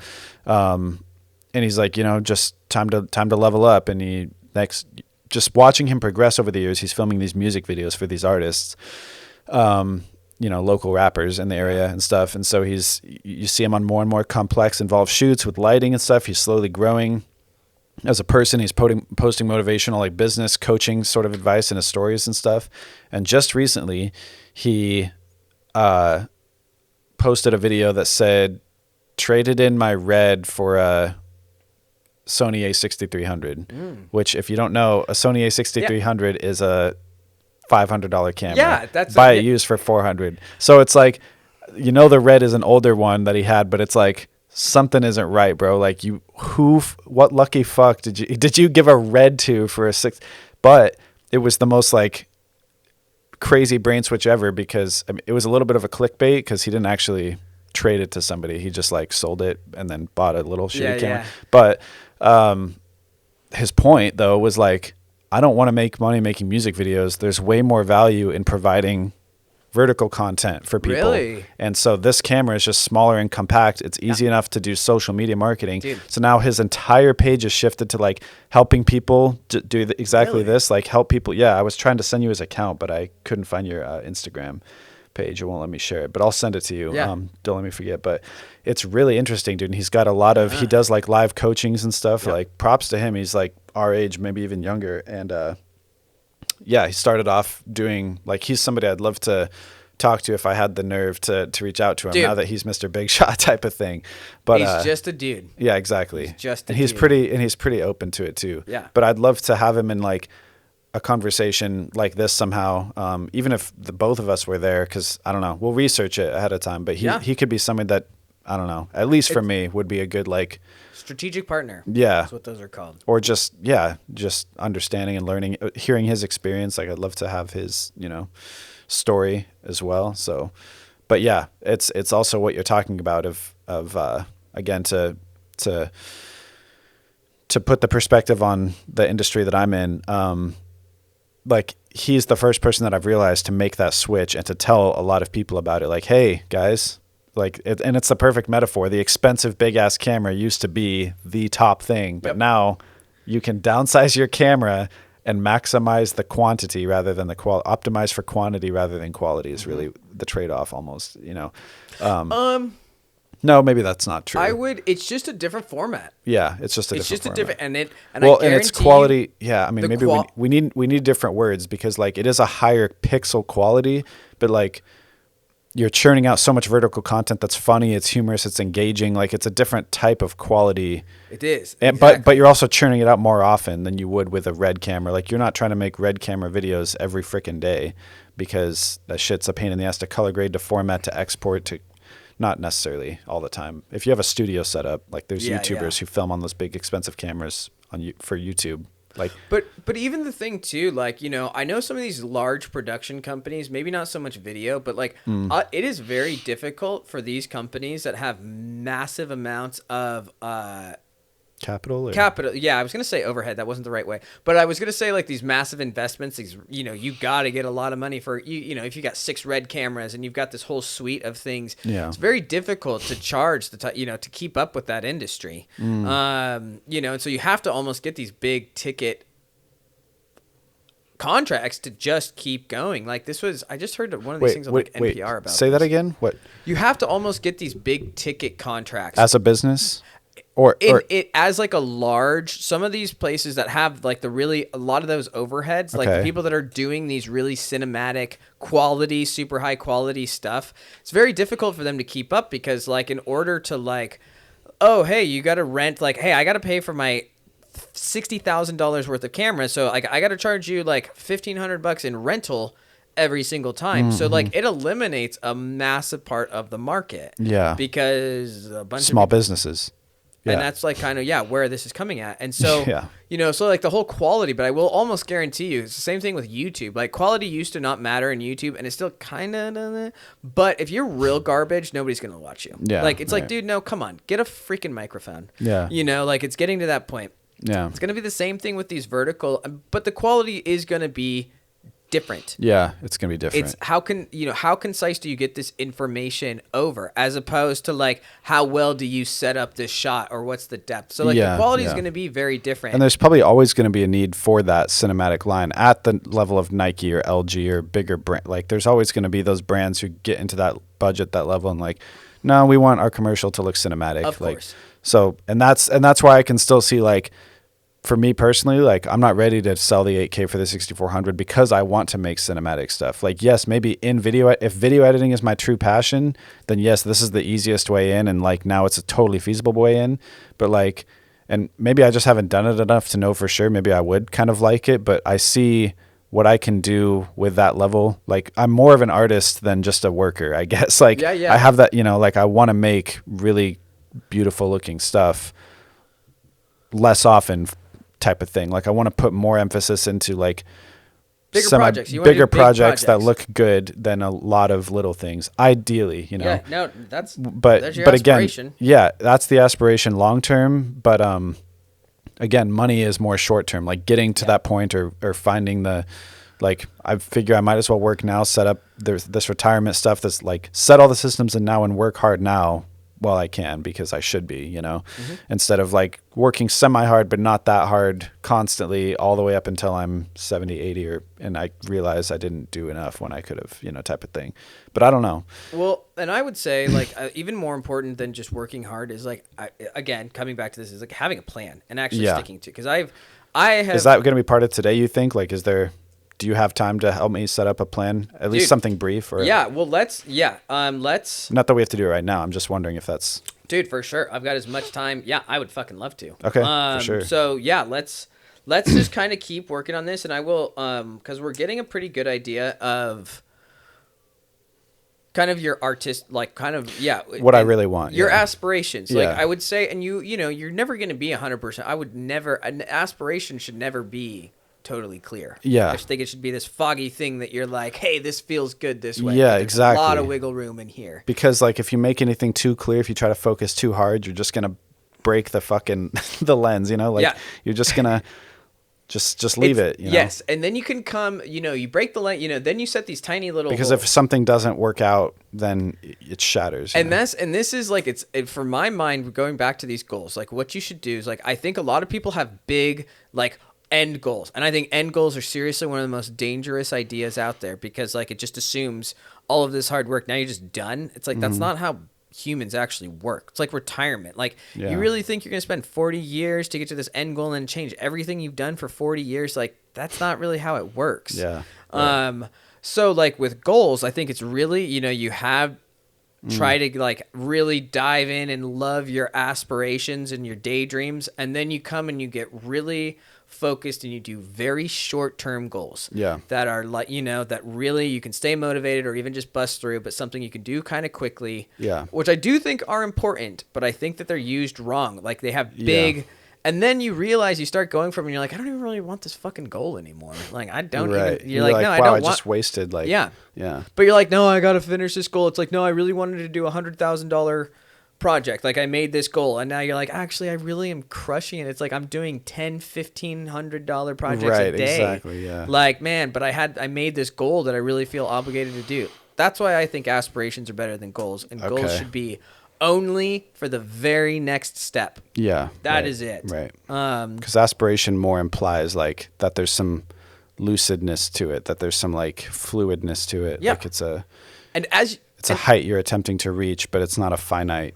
And as you get closer, it gets a little bit more clear. Yes, and you can be like, oh, well, that wasn't what I thought it was. Like, don't force yourself to try to bring it into focus from that far away, Exactly. Yes. Yeah. And just take it as it goes and be like, oh, that looks like a big obstacle ahead. Maybe I'll kind of skirt around this way. Yeah, right. Yeah. No, I like that visual too, because that's a super helpful way of thinking about it.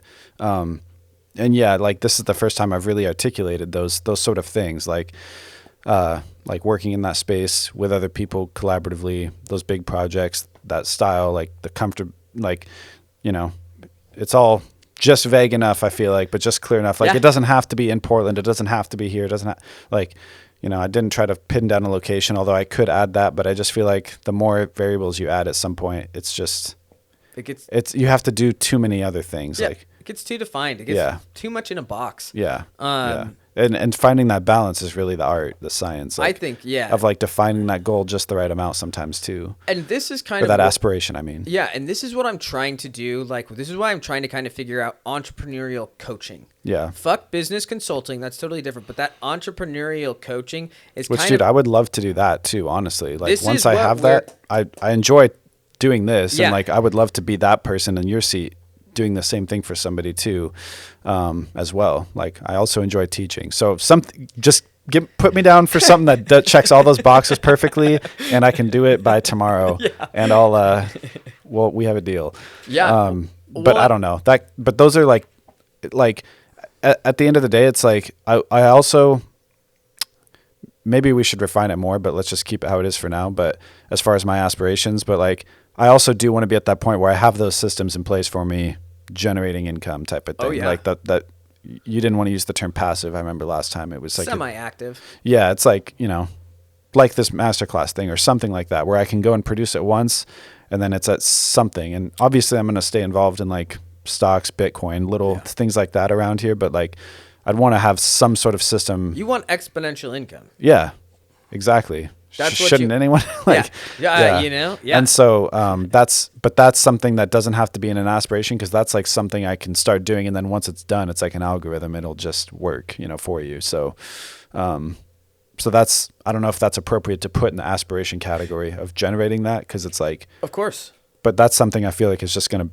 come as a product of this somehow, anyways. Whether it's this masterclass thing or some other form of what is the term again you use? Not passive income, but like semi-active, where like you have to maintain it. But yes, so it's not, and basically, honestly, I kind of like replacing it with the whole exponential income. But I think what you're getting at is like, you don't want like to selling trade your digital time products for money, one for one. Exactly. That's the big thing. Yes, like, 1 for 1. And you can absolutely, like, with that aspiration. The ratio, dude. Ratioed. Yes. Yeah. Everybody's about the ratio now. So yeah, kind of what I'm trying to do, like with the whole coaching, is like, okay, what are the aspiration things you can do? What are the steps you can start taking right now? What are like the systems you need to start putting in place? And then a big part of it too, and again, I still got to figure out a lot of this stuff, but I really do think that part of the entrepreneurial coaching thing is just literally having like weekly accountability. Like, yo, you said this is what you were going to do. Like, have you done this? Or like, yeah. And that's mostly what I need from you. Dude, it's huge. Yeah. The only reason I know that people need this, or that I think people need this, is because I literally like just recognize I've talked to so many people like that. These are all of the fucking problems I wish I had somebody solving for me. Like, I wish I had somebody sit down and ask me all of these questions. I wish I had somebody I could call and be like, this is what I think I'm supposed to do. Okay, let's set up a plan, and then I'm going to call you once a week and be like, hey, did you do this stuff? And if not, that's fine. But like, we got to figure this out. And you know what's fucking interesting is like, there's, in storytelling 101, it's like, there's like 4 roles: the protagonist, antagonist, something else. And then there's always like a mentor. In a good story, like there's always that, like Gandalf, or there's obviously millions of examples, but it's like somebody who knows, but like, and so they say the reason that appeals to us psychologically is because we all, want that. It's like we're storytelling human beings, hardwired that way. So like, but I think there's a lot of people who either don't seek it out, don't have a mentor, like a true mentor. Maybe there's something about like in your mind categorically, like sometimes it's a parent, but it can't really be your parent, because maybe for some, like, I don't know, my parents are going to love me no matter what, so they're not always the best. So I don't know, there's something to it, I think, where like having a mentor can be super valuable, and maybe a lot of people are lacking that, or don't have it, or don't know how to find it, or I don't know. A mentor is literally one of those sciences to success that I think I wrote down and gave it to you. But like that has come up so many different times. Really? And that's something I never knew I needed, or never even knew existed, really, until like a year ago maybe. I was like, oh, a mentor, that's what I fucking need. Like I don't have anybody to like ask about things that know, what I need to know about. Like, yeah, for sure. It's a little. And that's why I'm willing to pay for like these Parker Welbeck masterclasses, because that's like a virtual mentor, but you kind of have. I mean, he'll respond to little things here and there, but it's like, it's not like this, obviously. Yeah, for sure. It's kind of weird to like think that that's kind of the role that I'm playing right now, but I guess that is kind of when it comes to business. And I mean, and that's another thing that a realization that I had is like, okay, I need a mentor. Okay, so I need somebody who's better at editing than I am, or better at video production, or just as good at minimum, that can show me things, but also has got the business stuff figured out, and has also got the growth and the work and that kind of thing figured out, or is a teacher at a school and like been there, done that. Now they teach, they can show me some of that stuff too. But I think what I realized is like, I don't really need, maybe it's pretentious, but it's like, I don't think I need a mentor in editing. Like I need a mentor with this. Like, so I was limiting myself from that too. It's like, I need a mentor as far as, growth and personal growth, as well as business, obviously I would still love to know people that are better at editing than me and pick their brain about stuff when I can. But, I don't like, this is what I need more right now, was a realization I just had. And that I was limiting myself, with the mentorship that I really needed. So, and that could be a whole part of like the, not accountability, but like the realizing part of this EI approach for the entrepreneur is like, try to understand the limitations you're putting on yourself, almost self-imposed when you're thinking about these things. Like there's so many self-imposed limitations. I mean, that's a whole conversation about cancel culture even, but I would say, and about just, victimization and stuff like that too. But like, I just think there's a lot of self-put barriers on people, that, again, just to go back to Tony Robbins from the first conversation, that they just need like shaken out of them from at some point, like at a psychological way, I agree so much. Like I think you do that. Like you have that capability, like in communication, and also just like, attitude and approach and know-how. Like you know how to talk to somebody confidently enough to like shake them out of their wits almost, in like that sort of, I don't know. I think that's a skill. Like that's a valuable thing in itself, Well, thank you. Yeah. It's gotten me in trouble a couple times. Well, I mean, yeah, it's going to at first, I'm sure. Yeah. But yeah, I really think that like, and the fact that you're not just doing it for lifestyle, like, again, not to compare you to Tony Robbins necessarily, but his is all about just like personal internal growth, obviously. People who feel stuck or whatever their thing is. But like with you, it's also geared kind of towards business specifically and growth as a entrepreneur. So it's like, dude, you can do this. Like, just here's what you need to do. Like somebody who has that level of like, oh, really? Like I can? Like that's really all it is. And it's like, you don't even have to really believe in that person. It sounds like you could even do it without even really knowing them. It's like, dude, go do this. At that point, it's like, it's on them. But for some people, that's all they need. Yeah. Like they have like that work ethic. They just don't have the spotlight. Like my wife is the perfect example. Like she has such a strong work ethic, but it's just like, that's why she falls into school and really wants to go to school. 'Cause she's craving that, like, somebody's putting me on a path. Yeah. Somebody's structuring me. I don't want to enroll in the military. And that's the next best thing type of thing. But yeah, like a structure and also just a general guidance, or like by the end of this, it'll be okay. You'll be better than you were, guaranteed, coming out of it, You've just like definitely clarified something for me, which what I'm kind of trying to do with like the CEO to go is basically, I guess, give a little bit of structure to the new entrepreneur,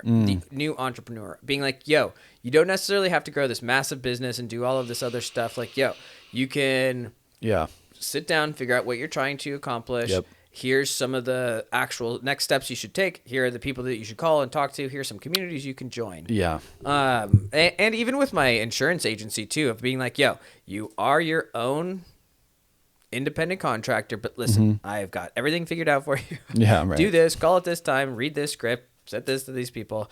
Because I do think inherently a lot of people do want to succeed. A lot of people do want to work hard, but I also do know it's most people. They say that only 1% to 2% of people are actually leaders that actually want to be the ones to kind of like put forth the like, yo, you can do this. Yeah. I think we're missing a lot of that. Really? Oh, God, I mean, just I didn't know that stat was out there, or that's like a. Oh, just our leadership. Well, you probably have never recognized it because we don't have any leadership in this country. Yeah, right. Yeah, it's like that's what we're all kind of craving, is a mentor or a leader. Yeah, for sure. And that's why to talk about authoritarianism. That's why people are so susceptible to it when they see so much weakness for so long, and then finally somebody comes along who grabs the system by the balls and just takes command. It's kind of nice, Yeah, to taking us for like. Dude. I totally see from that perspective the appeal of Trump, for example. Or, for sure. Or and to even go farther into actual authoritarianism, like Kim Jong-un, or I don't know a lot about how some of these people got into power, but every time it's the same. Same with Hitler or anything. It's like came when at a time of need, promised to people a lot of things, and could get away with it because they had that strength, And if we don't have that at the local level, like in this way, and then to go out even farther, like I can see why you're saying that's what people kind of think is like leadership. That's only like 1%, and so the odds of us getting one of those people into a place where we need them is pretty low. Yep. Because all the people who are probably good at it don't want to do it too. Yeah. Not all, but I think. Well, and it comes down to incentivizing people. Interesting. Yeah. To lead? Yeah. Oh, interesting. Yeah. There's no incentive to lead? Well, okay, we're getting really off of topic. Yeah, we probably shouldn't go down that. Okay, I would love to go on that conversation, but I think let's jump. We have it recorded, so now yeah. I appreciate it, because that could have been a whole thing. Yeah, and it would be a fun one, but I think we got some work to do with this thing here. with this, so like let's kind of maybe try to like reverse engineer a little bit of just a plan, some strategy, some plan of attack. And do you and that is, are you wanting to go over like a scope of work, or do you want to do that at the end, or is that kind of? Let's get this. We can do that at the end. We can kind of do that, at any point in time. But let's focus on your business right now before we talk about the other stuff, because I think this will help figure out exactly the work everything later else on. So, I think the big thing that like kind of to get you full time, like that's the very next goal, I would say, is okay, we got to get you to a place where you are confident enough to have enough work to say, no, I am doing this. Either one, I've got enough work right now, or I have enough work and possible opportunities that I know I can go get more work to do this. Because here's the other thing too, as a business owner, like you're not going to be comfortable. Like you're like, it's just, there's not going to be a time where you're like, I think this is like, it's going to be, or you're probably going to have to put in some longer weeks to get over, or, some longer days to maybe get over that hump. You might land a one big job and be like, shit, I'm going to have to put in, 40 hours of video editing plus my other job for the next 2 or 3 weeks. But then I'll get the cash roll. Yeah, right. Which I'm totally fine with, I'm used to, at this point, riding the wave. Like the slow transition has been the easiest thing for me, like having the steady kind of income at the same time, the foot in the door, while at the same time, like, exploring these bounds of business and the flow of money coming in. It's like, the crests, I just want the dips of the waves to just be enough to where like it doesn't totally ruin me, essentially. Or at least be confident that when those dips come, you can get more work. Exactly, yeah. That's like it. One of the things too that I think is going to be really important is putting systems in place and you being more confident and maybe some of these other skills of getting more work. Because dude, if you can learn that, I mean seriously, if you can just learn that skill, you're done. You're and then we learn how to get more better paying work, right? Which is the same kind of conversations, just different questions, different customers sometimes. So let's just kind of start with the nitty gritty, with some numbers. How much money do you have to be bringing in after, like, from the dental lab specifically? No, to pay your bills. I don't care about any other work. How much money do you have to have coming in a month to survive? Just to survive, not to thrive. Right, just to survive. Just to survive. I mean, it's really not, it's like $2,500 max, but $2,000 maybe. Okay. I could get you a finite number if you want. No, doesn't matter. These are just general. Okay, good, they were just trying to kind of brainstorm this stuff. It's definitely not in the tent. My nut's not that big. And what's your hourly rate right now? At the dental place? Nope, for your video. I mean, that's another thing to figure out. But like, I've been doing $50 an hour. You have been? Yeah. Okay. Cool. So right there, you only have to work 1 week full time to pay your bills. Yeah. So, that's doing editing. Doing editing at $50 an hour. So, how much work do you have coming in right now with base? So the payment with that is kind of weird because I'm not billing, like, that's probably, I don't know. It's, I mean, I'm happy to talk about it, but it's complex because last year what he did was just like, okay, because he likes to work just kind of loose and just like the money's kind of there. It's not really his money. He just has to write the thing for it and they'll send it to him type of thing. Yeah. But last year he's like, so we're going to probably have like this many projects per month. So just tell me what you would charge for that. And it was like, he was pretty vague with it because he knows like not all those things are going to happen. Some things always change. He basically wants to pay me enough where I'm good, where he can like have me on call to do little things like throughout the year. So like, and I told him for those 16 videos you gave me, I mathed it out to like about $1,000 a video on average for like, so $16,000, and he just split that up over 3 payments over the last year. Okay. And that wasn't including, but the thing of that wasn't including this, but that's for shooting, editing, everything. Okay. Because filming is a different rate, for me. Yeah. Like the day rate for all my gear and like going to a location and filming things. What is your What is your day rate for that? This is another thing we should talk about. So right now it's like 400 is what I charge to go with for a day, or for a half day. Half day is 400. Okay. So which is less 5 hours or less. Anything more than 6 hours is a lunch, which doesn't happen very often. Would be 600 for everything. But what I've started doing with this, the only time I've put this into practice is with Base, because they're the only person I've ever worked for that had that kind of budget. But what I learned is like I need to charge a little bit for, gas, overhead, insurance, things like that.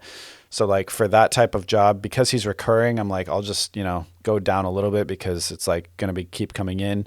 But I kind of factored in like the gear, every time you take it on a shoot, you need to pay or add in wear and tear, general maintenance, stuff like that. So I actually did kind of start to do that. So my day rate is that amount. That's how much I want to make. Just 600, 600 for a full day, 400 for 5 hours or less. Yeah. Okay. But that's like, all my gear, very extensive shooting. And it's just because it's like one and back. If I was like permanently set up, if they had an in-house studio and I just left it all there like this and I was filming for Base here, that'd be a lot different, for example. But yes, generally yes. And then I would charge like $150 as just like for that insurance, for the wear and tear, for the travel, the gas, tack on $150 to every shoot basically. So and then like about 10 hours of editing. At the time it was like I was doing $30 an hour, probably could charge more for that now for editing. So yeah, it came out to about $1,000 a video. Some are more involved. I wanted to hire people. So, but this most recent year, usually we had this conversation this time last year in January about like the next year.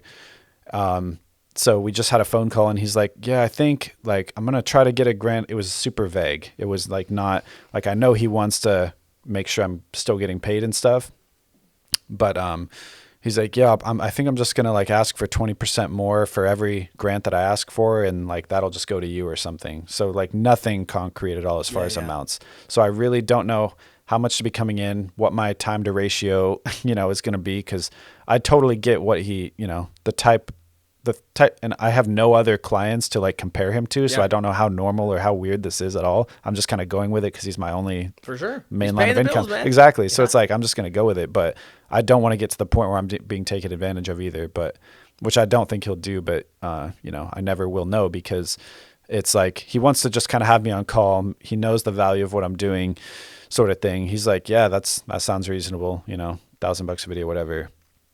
So I like to think maybe he's going to do that same amount, but that would be,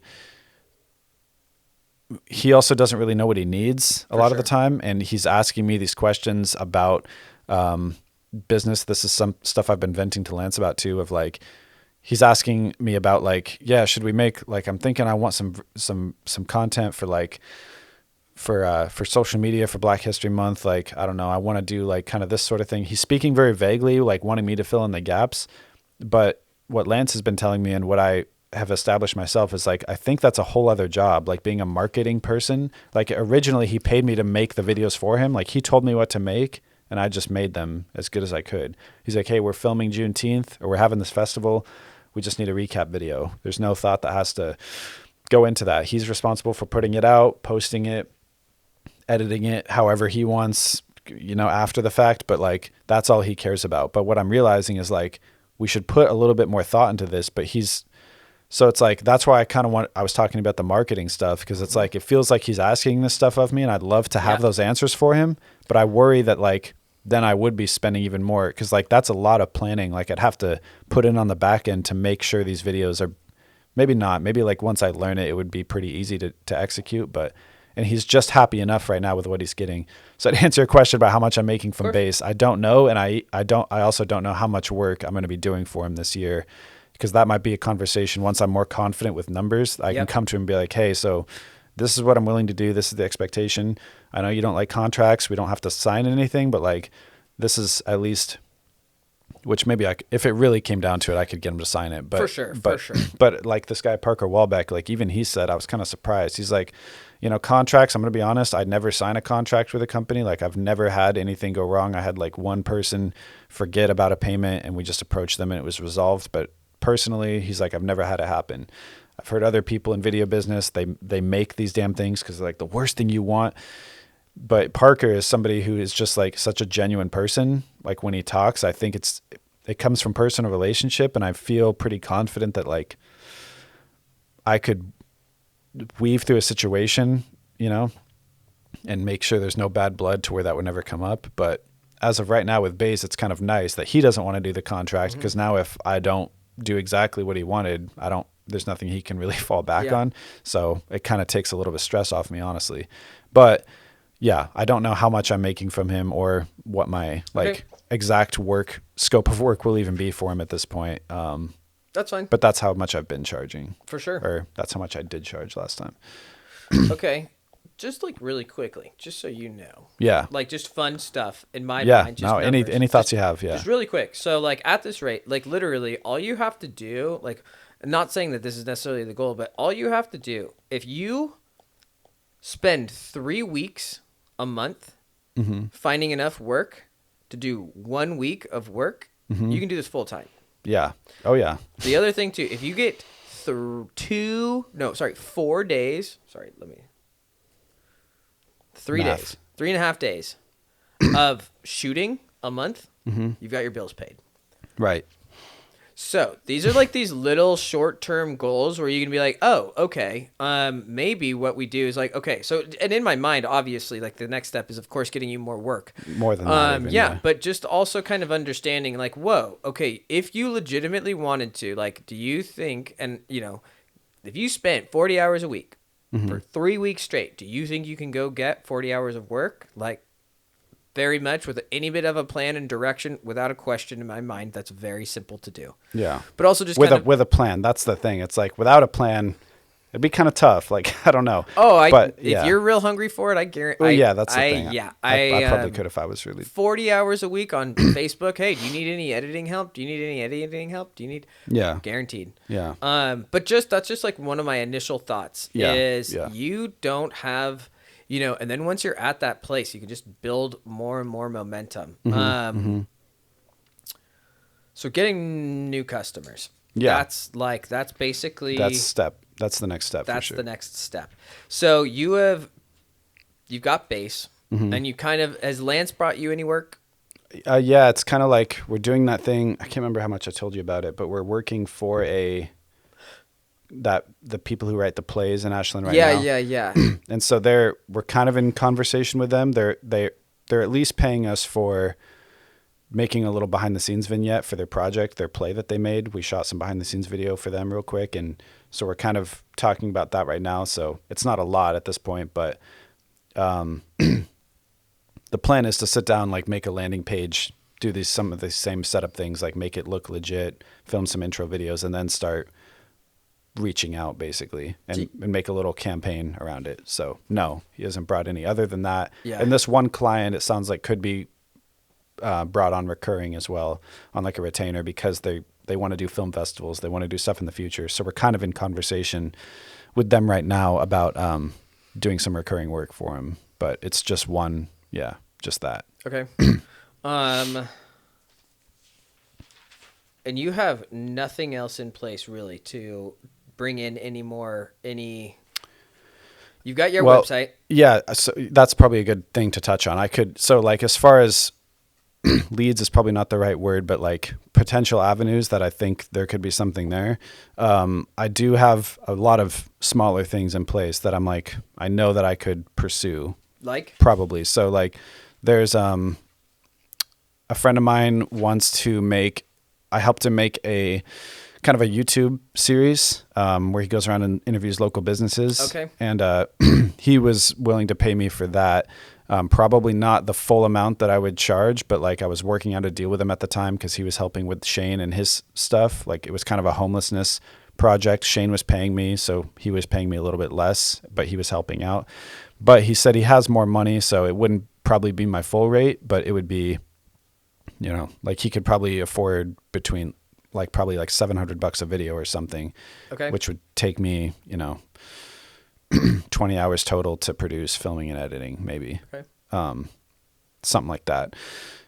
So there's that kind of option. I need to reach out with him, kind of follow up with him and see how often he can do that. And if he wants to do that still. He's kind of flaked on me in the past. So that's more of a loose kind of a loose tooth. Yeah. But we had a heart to heart like last month, and he really wants to pursue the project again, and like after the falling off. So I think there's something there for sure. There's also local businesses that I've talked to the owners of. One of them is Retro Wormhole down there in downtown Ashland. Met him and first started talking to him. Mariana is like friends with the guy. Like she goes down there all the time. What is it?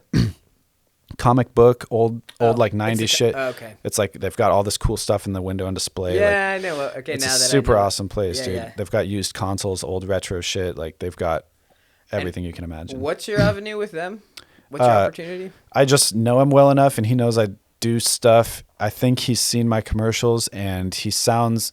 I know there's at least a commercial he had an idea of wanting to make that we had talked about, and it was supposed to be part in conjunction with this Endless Ripples thing. Like it's free, you know, won't cost anything because it's part of Endless Ripples. So if you sign up, blah, blah, blah. So it's kind of a cool way for me to get my foot in the door as a video person with these businesses. Like Shane was trying to help me out. Like I'll just pay you. We'll give them this commercial for free, but I'll pay you.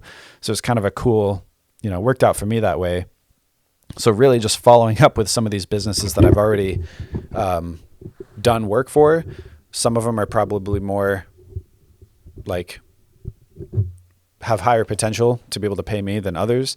Mm-hmm.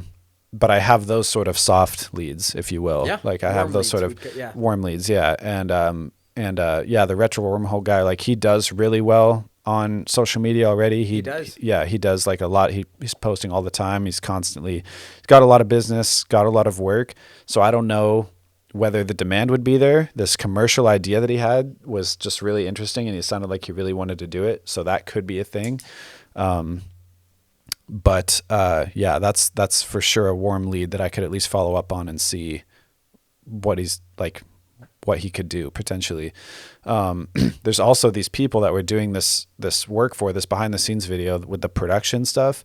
I'm kind of working with Lance on that, which is what it is. It's, mostly marketing, and I'm kind of just like learning the marketing side of it and then doing a little bit of video incorporated. So it's definitely not my dream role, but it's kind of like an avenue that I don't need to invest a lot of time into. Mm-hmm. So it's kind of just, I'm learning marketing, and it's like passive income, and it's paying for this place. So I don't know. For sure. I'll kind of go ahead ideally I want to be at the point where I'm self-sustaining too. So like, I guess to tack on this, like a payment to rent a studio, that would be another expense. Like I'd love to be able to have independent of him or anyone else, even if it's not something, of roughly this size, but this is such a good deal. Yeah. That's a tertiary thing, I would say. But those people that we're doing that work for, they could also have a need for video production for some of their events. And I might be able to approach them like outside of the stuff I'm doing with Lance, which is more of like a retainer for just the marketing stuff and content in that way. And I could actually film their plays or film their events that they put on potentially. So that's I don't know how to really do it, because like, Lance and I sort of have some overlap. So I don't know if I should like approach him first and, like, hey, I want to reach out to them to see if we can get some video work through them too or something. Like we might as well, because we can charge more for that. And they've talked to us extensively about the video people, the crews they've hired in the past. And they're like, yeah, we started with this guy and his rates were really good, but like, it was just terrible quality. Like we just had this meeting yesterday, and I had this moment of like, I should be doing that for them. Like, why not? You had this meeting yesterday? With these people over Skype, yeah. Nice. With Lance. So we were talking to them about their needs, and he told us about their history with video. And again, Lance is more geared thinking about of like from a marketing and campaigning standpoint of like, how do we market your product or your brand to the right audience? Because they want to do film festivals with this play and stuff and this opera they put on. But I'm thinking like, okay, they had this experience with this guy, Nick Alexander Films out of Klamath Falls, really successful doing wedding stuff. And he made some like feature documentary or short, got him really successful and well-known. So he's got a little bit of a name, got some gear, got a little team. I'm like, and at first that was kind of my dream. I was like, that's what I would want, Evan Johnson Studios or whatever. And it's just like, you have that little team and you go and tackle these gigs. But now I'm thinking just a little bit beyond that. But they worked with him at first. he was used to weddings, had never filmed a play or a live production before, and it was just completely terrible. He said, like, the deliverables were just not usable. Like, so like thinking about it, I'm like, I'm glad I'm hearing this story rather than experiencing it and living it. Like, because now I know, like, okay, this is what would be expected in this scenario. And like now thinking about it from the client's perspective more and having some experience doing these things and shooting with the right cameras and knowing what to shoot, what not to shoot, and like hearing about the problems they were having, I'm like, okay, now that I heard everything that he doesn't want and does want and would have wanted, now I could do exactly that and not fuck up. Yeah. Like now that I've seen this. And then they've also hired a company. Now it's made them resort to hiring a company out of Chicago to come and do the production for them, some shooting for them. But that's like a much more established production company. It's like $20,000 for them. So so I'm wondering if there's like a middle road option that I could pitch to them. It's like either I'm just starting out. I don't know how I would pitch it exactly, but like, because I want to come off as like, I don't want you to compromise in quality from what you're getting out of Valhalla Media. That's the place out of Chicago. Cool name. Yeah, no, it's super sick. So I'm like, I can't compete with them there. But and they've fallen in love with Jan, the director lady from there that comes in with them to help their projects. She does behind the scenes stuff. So like, if not replace them, they might have smaller shoots that they would need somebody with a slightly lower budget, but are more guaranteed to get a quality product, you know? So that's a warm lead, all that to say. Valhalla, here's the other thing too. Don't pick a goofy ass name. No, that's... Yeah, I know. My first thought with a couple of these things too, but my first thought is reach out to Valhalla, be like, hey, we have a similar client in common. I've got boots on the ground in town with this person. If you need anything recorded or anything like this, yeah, I want to be your first call. I'm $50 an hour. Well, and I already am. For Valhalla? Yeah, I actually just a couple weekends ago when they came in, the only reason I know about them is because of Valhalla. Like a year ago in March, they shot. Who's Valhalla? Is Valhalla the Chicago company? Yes, right? They're the video production company. What is the name of the company that does the plays? Anima Mundi. Okay. I think it's Latin or something, or Greek or whatever. Okay. Anima Mundi Productions. And I don't know all of the intricacies of the play and performance industry, but they're basically like, he's a musician. It's a guy and his wife. He's a musician. She's like a writer, like poet sort of thing. So like they come together and they write these plays and the music, and a lot of it's original. And they write these operas. Again, I don't know how it works, but they hire a performer to come perform it. They take care of the set design, and they do a lot of different parts of it. So I need to understand their business a little bit more for sure. But they do a lot of grant writing, I'll say, because they're delivering an art, you know, and they're not making a ton of money. It's truly like a passion thing for them. So, but they are still at a point where they have a lot of empty seats. So that's why Lance wants to work with them and is trying to help them out kind of with me in tandem. So Valhalla Media, though, last year they had an opera that they put on and they needed it filmed. And so Valhalla, they do that. They're like, we need like 3 camera operators. We're not going to pay any of our guys, you know, that we probably know here. Okay. We'll just call locally to save on travel expenses for Anima Mundi. And they got a hold of one guy here local who has a bigger name than I do, and he knows me. So he reached out to me. So it's a very, you know, it's like a trickle down sort of thing. So I got the job through him. And then there were 2 other local people there that day to film this thing live. And they didn't do any like check, you know, they didn't make sure that we knew how to use the cameras before they came down to Valhalla. Like they just like called one person and was like, have you ever shot something like this before? This is how the film industry kind of is sometimes when you're hiring help. It's kind of weird, but like, because there's not a lot of people that know how to use the camera. Yeah, exactly. That's, you know how to turn this thing on and make sure it's stable. Yeah. Yep. Well, it's better than 95% of people. Yeah. And so they had 3 cameras and I wasn't even doing a camera. I was ironically the only one. It was a couple of older guys and then another guy and from the local people that they hired. And I wasn't even, what was it? I thought I was going to be doing a camera, but I ended up only focus pulling, which is just one one specific job. You're just pulling the focus on the camera as it's moving to make sure the subject stays in focus. Because at that level, you don't rely on the autofocus. You have a human eye keep things in focus. So it's a very interesting, like, specific job. But that was my job. And so most recently, a couple weekends ago, they came back to film for Anima Mundi again. You know, they loved their work, so they called them again. They came back to film. Instead of a live thing, they just went up on stage and filmed some set pieces, like close up, got some really cinematic B-roll. Or whatever, yeah. Yep, it was strictly a B-roll shoot to be incorporated into a longer video of the actual play, sort of thing. So they're putting that together for them, but they hired me to come back. They asked for me by name, I guess, and I was the only one of that crew that they asked for by name, apparently. So I made the impression, and I think it's just because I know how to work on a set, which is like a whole other aspect. But I see what they're doing, and I'm like, okay, granted, these are all, Valhalla. I'm like, they're, in Chicago. They've got all this gear, all this time, energy, expertise, knowledge. They had a producer, a director, a camera switcher. Like, they know all this shit. But I'm like, I know that I could do what they're doing.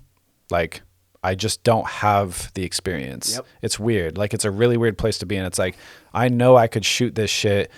Probably not better. Like, I'll definitely say I couldn't have done any of this better because, they obviously put a lot of thought into it. But when it comes to planning, like, okay, they did it right. That's all once I see how to do it, I'm like, okay, sick. They had a storyboard, they had the shot list, they had the script, they had it all planned out. These are all things in the film industry you're supposed to do at the professional level that I've never actually done. But I'm like, I know I could do that, like, with the budget, with the time, and with the client, with the right client. So I'm like, so I don't necessarily think I'm at the point where I could totally replace what they do. And I don't want to try to pitch it that way to them, but like, I know enough people that are good at shooting, good at lighting, good at this, that I could hire to do those things to make it feel like that same level of professionalism, that they brought for a different project. So as far as like dream job, like, yeah, like editing is definitely a big part of what I enjoy doing, but that, being on set and shooting and the production and the lighting and everything, that's like, it's such a cool experience because it's just such a niche thing, and you're doing it with these other people who are all in the film industry. It's like a networking thing. It's like, oh, you have a grip truck? Oh, sick. What do you have? Like, what have you shot for? I did this little thing for Nike up in the thing. I was on this like commercial set. Like, it's just a very interesting like community, because you do all kinds of different jobs on set at different places at different times. Like, you could be a grip one day and first AC one day and camera person, depending on your experience. So like, again, this doesn't have to be anything finite, but I enjoy that aspect of like working on a set, and I love directing. And now I'm at the point where I can finally do that, which is the lead role, obviously. But, you're in charge of making sure everything looks good. And then you hire somebody just to hold the freaking camera. Yep. Like, that's the level you're at. Like, you're looking at this, you're looking at it through the camera lens, but you don't do any of the operation, and this is a conversation I've had with my friends who do video and Alex and stuff too. Like, I don't want to be at the point where I'm holding the camera. Like, I like doing that, so I'll do it if somebody else is directing, but I want this to be at minimum like a 2-person crew, like for every shoot, Okay. Like, I want to have somebody doing the audio. That's just another short-term business goal, I suppose I could put. From a production standpoint, it's like the value increases exponentially just to adding one other person, and it has to be somebody you can kind of trust and are confident in, and you work well together. So, Lance is kind of that person, but there's differences there sometimes. And then Alex is another friend of mine. I think you might remember. Same thing. He knows video, at least how to use a camera, but we're at different levels and different styles and different, there's always sort of that clash. So it's like, once you've established a relationship with someone and you trust their skills enough, it's easy. But I want to get it at that point where I have somebody reliably that I can pay that professional rate to give me professional results, so that I can focus on one or the other to deliver the best product possible, Because like for example, that's why he's not the ideal client for what I want. He's more of like the Noah Crawford type of client, because he wants social media content base. He wants, like, he likes the pageantry, and like, he's having an event in February, a big social event, where he likes that look of like the professional photographer for professional cameras, all that stuff. So I do kind of get to experiment with delivering nice stuff, but it's always kind of recap events. It's not really artistic, It's not like I'm creating a shot list and a storyboard. I just show up, shoot things that I like. So most of the time for bass.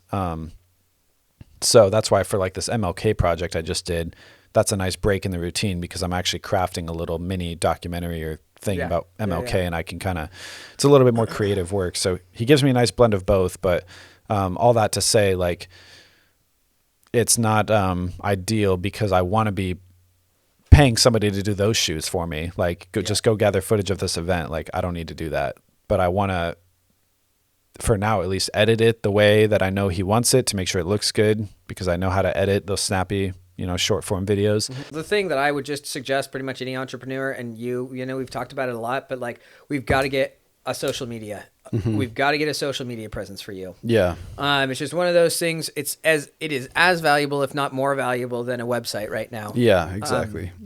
And these are some of the things too, like, and again, this is why I said we don't need to come up with the exact plan right now, but I say that because, dude, I have an assistant. I have that CRM I have a social media marketer. Yeah. So these are kind of some of the things where it's like, maybe I can take some of these things off of your plate and you can help me with some of these other things. Yeah. Yeah, for sure. But social media, like, for sure, that's, and I would, got to do that. And I have, like, once I have the plan developed, then it's like, okay, I can go make that if that's what you need to post or whatever, whoever this person is or whatever. And what I'm kind of maybe hoping and seeing in the future, maybe, again, just talking this out, is like, maybe what me and my assistant can do is help take care of, like, I don't know, your social media, maybe some blog, whatever we kind of decide. And then maybe what you can do is you hone in more on your specific skills on the video editing of, like, okay, I'm really either going to get this format down of like the short clips, or really like honing in the process, like helping me make it way more efficient, helping other people. So like, you can kind of focus on what you do really well at, while these other things that other people are competent on are doing your work as well. Yeah, so like, right. Fuck, all five of us don't need to be all doing our own social media, or all trying to edit videos, or all trying to write blog posts. It's like, who's good at what? Let's try to figure this out and really leverage our time with use. Do you have a rough idea of how many hours you can imagine needing from me? That's the thing. Either in the next month or next 6 months or anything. So like I said, realistically, and again, this all, like, if money wasn't an option, I mean, it wasn't an object. An object. Thank you. I am actually pretty confident. Okay, if money wasn't an object, whatever. And once I get the social media figured out with like these 2 videos, I honestly really do think, I mean, if there's probably at least 30 hours of work a week, depending on how far you want to go, which is kind of one of these things I want to have the conversation. Like, if you want to be the guy like chopping up the clips, that's one thing. I see what you're saying. Yeah. But depends on which roles I would want to fill in, who could fill them, and how often. Yeah. And another option too, though, is like, oh, okay, if we figure this out and we have a couple of other clients, I could very easily, you being the one of like, okay, I'm overseeing kind of the big plans. We have another assistant editor being like, okay, you guys are the ones that are going and chopping up, like, we've got this big picture, but you're the ones going in and chopping these up and doing the cuts and the transitions. Yeah. Yeah. Yeah. So I guess with that in mind, I can, like, I guess I don't know enough yet about which of those roles, like, okay, I'd rather delegate that to somebody and do something. Like, I'd rather just dive in with what I know how to do and what I'm really confident in, and then kind of figure out what I like and don't like in that process starting out. So like, I'm down to just do like, all the editing or all of the, like making all the social media posts and even writing them or something, if the person just needs to like come up with a schedule and put post, or I can do the schedule and they could do the writing and I could just edit the little videos, or like any kind of part of it. And if it's not just social media, if it's also going to be YouTube and stuff, any editing you need me to do, like, I'm willing to do. Because ideally the other thing I would want is like an assistant editor to not actually do any editing, but just get all the clips organized, put them in a bin, organize them, get the selects into a timeline, that type of thing. Again, something I'm willing to do, and just to make sure, like, okay, yeah, this is like a part of the process that like we could delegate. I can focus more hours on this, but like starting off, I'm willing to do it. But I do know, you got those people. Yes. Yeah, like, perfect. or if you do, if you have that assistant. I think I might. Like, there's this gal who's helping me out. She's a freshman. She's a really cool human. And she's been helping me out with this other stuff. She's just a really, like, good person that's very eager to learn, that has skills, that can absolutely do what you're asking for. Okay, she already has with some of my other stuff. So that's one of the people in place. It'd be like, oh, this could be really cool. Like, I know she wants work. And in the old fashioned way, that's how it started out. Like, again, industry is always changing and it's a lot different, but in the film industry, like if you want to be a film editor, you start off as an editing assistant. You're doing the grunt work. Yep. You're getting the coffee. You're assembling the clips. You're finding the dailies. You're not doing anything creative really at that point. Yeah. But you can do your own editing on the side, obviously. But like when you're at this top tier, you know, that's can be a really good way to learn. And then you see what they're doing. You're like, oh, okay, I see what you're doing. But you start off just compiling the clips or whatever. So that could be a role. Yep. Yeah. Yeah, for sure. It could be a role itself is all I'm saying. Yeah. Once there's enough content where we need somebody to just manage it or whatever. And I want to get to that place as fast as possible. Okay, like, gotcha. That's where, you know, and obviously all of this is with the expectations that things work and I get money coming in, but I also do think that this plan is going to also be what's generating a lot of this stuff, because all of these leads, you know, all of this is, at least for my personal page, all of this stuff is to generate leads for myself so I can start converting these things. Obviously, they would all be, every social media would have a bit of a different kind of approach. Okay. And so how do you plan on making money, I suppose, is the next big thing? Are you planning on organizing this, structuring this as a marketing agency or like a... So as far as... I'm assuming you're talking about the like CEO to go, like the kind of collaboration, because I've got the two different businesses. Okay, so like, gotcha. Yeah. For me, like for the stuff that I need for SIRREL, I will be making money selling policies and or signing up agents and selling my software as a service. Okay, gotcha. So I've got quite a few different avenues for within that revenue. business. Yeah, within that business. Gotcha. But and that's almost entirely now. All of the systems are in place. Now it's all basically dependent on my marketing campaign that I just need to pour some money into and content creation, which I'm figuring out right now. Gotcha. So like if I can get, so this is kind of my expectations is like, oh, well, if I can start chopping up these videos, dude, I make really good money on these applications, you know, but I can't spend my time focusing on these applications because I'm trying to put in this system that will kind of create these leads because I can go out and try to do them.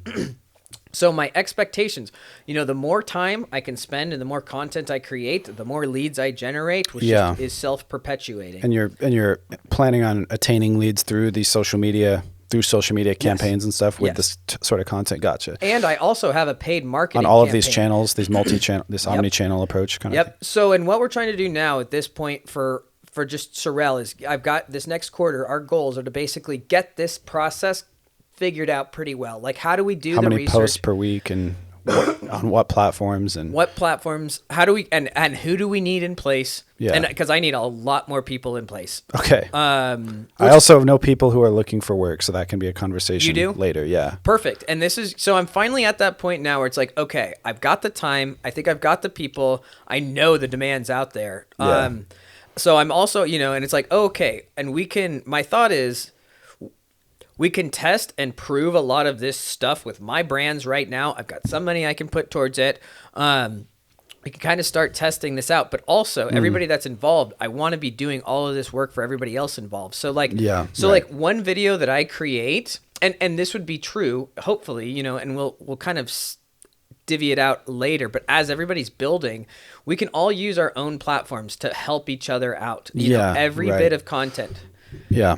And we have to. Like Blue Shift Media can make stuff for this guy's YouTube channel that he's trying to start. Exactly. And then on his YouTube channel, he could say, hey, look at this sweet video that I've got that Blue Shift Media made. Yeah. Go check out their website if you need anything. Yeah. And doing all of this, so we're all helping each other out. And then we can kind of, as that grows, we all, hopefully, my idea, you know, we all fall into our own particular strengths. Yeah. Video editing, social media, CRM, as marketing. We're kind of figuring it out, we'll kind of all sift into our own like category of our preference and then there's less work that has to be that anyone doesn't want to do, but all things that are required for digital marketing. Yes, and we can all kind of help each other out and farm it out. Like, oh, this gal's she knows somebody that needs social media management, but a big emphasis on video editing. So great, we're going to call Evan up. You have got somebody who's got, you've got the hook with like these other people, the marketers. Oh, they need video editing, but they also need social media management. Boom, over here. And I guarantee any of those people that need social media management also need a CRM. Yeah. So it's like, okay, great. And then we start, and granted, I have the aspiration of what this is, but we're still kind of figuring it out. Because some people their demands might be different than other people's at different times too. There might be somebody who's like, no, we're doing tens of thousands of dollars of video work and we only need a little bit of social media work done. Yeah, it's like a different, So that's kind of what I'm kind of a collective of like, we all play to the same kind of game and we all have our own part to play in this bigger picture. And so, and if we have these other people that we can kind of, because once we get to a place, if you're talking to a customer or I'm talking to a customer, you can relatively comfortably say, oh yeah, my company or whatever, the company I work with can manage that. Even if it's your marketing and you're the video editor guy or the CRM. And you're like, yeah, I've got the tools for you. You can bring it in and everybody kind of gets part of the work for that. Exactly. Yeah. Because they're all so closely related. Anybody that needs one should probably need the other. Yeah. And I like that way of thinking about it of like, somebody personally knows me like a business owner, like, could you make a little commercial for me? It's like, yeah. And I'm also just, part of this co-op, this cooperative, this employee owned business out of Ashland or whatever, that we do all types of digital marketing for each other. And, if you need your social media ran, you want a campaign made, you need leads, you need a YouTube channel. Like, yeah, I totally see what you're saying. Like, totally a little bit of a side tangent, but part of the thing that I would love to do with this too, because we're talking about co-ops earlier, two of the things I would love to figure out the co-op business model, because I think like the CEO to go could be fucking baller for that, like what we're talking about. But also too, just so you know, one of the things I would love to do is start, or I think it might be out there, but perpetuate a gig workers union. And I think it'd be so cool to start a business and a union to be sick. Like, yo, I'm pro labor and pro worker, but like, because I really think that could be, so just kind of have that idea out there. That's another thing too, of like, I'm not saying I totally have this figured out, but like, if I have a lot of competent people that are kind of trying to go towards the same goals, right? I think there's a lot of opportunity there, and we can figure out a lot of shit. Yeah. So that's kind of the thing of like, it's hard because none of us want to be employees, but I think we all recognize, we could all really benefit working together. Yeah. So just kind of trying to figure that out. Right. Gig workers. Yeah, exactly. Exactly. I mean, so like as of right now, being at the lab with the free time I have, it's like I have closer to probably like 10 to 15 hours per week that are free, essentially. Really the dental lab is like $1,500 a month, essentially, or like $12 to $15 a month. Is what it's providing for me, which is just like the regular enough where like between the base and the other odd jobs here and there, it's like I get by and I'm a little bit comfortable type of thing. Yeah. So yeah, that's it. But it's a regular. So, Okay. So kind of one of the main goals too is we got to find you another $800 to $1,200 exactly. of work. Yeah. Pretty quick. Yeah. Just so you're good. Yeah, exactly. Okay. Which it's like, it could be out there, but like, on retainer is one thing. It's like the type of work that I'm doing a lot of time. It is just like one job, could be just like one job for like 10 grand, but it takes a lot of effort and time to get that one gig or whatever. Or you hire, or somebody does hire you and they're like, yeah, we'd love to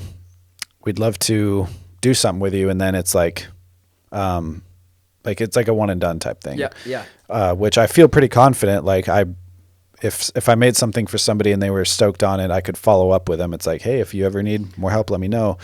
But like ideal situation obviously would be just like recurring work, or they realize that they need marketing or or production. Which is why I think playing like a video editor, playing with a social media marketer, that's a very beautiful partnership, because that's one of those reoccurring things. Like you're going to need it every month.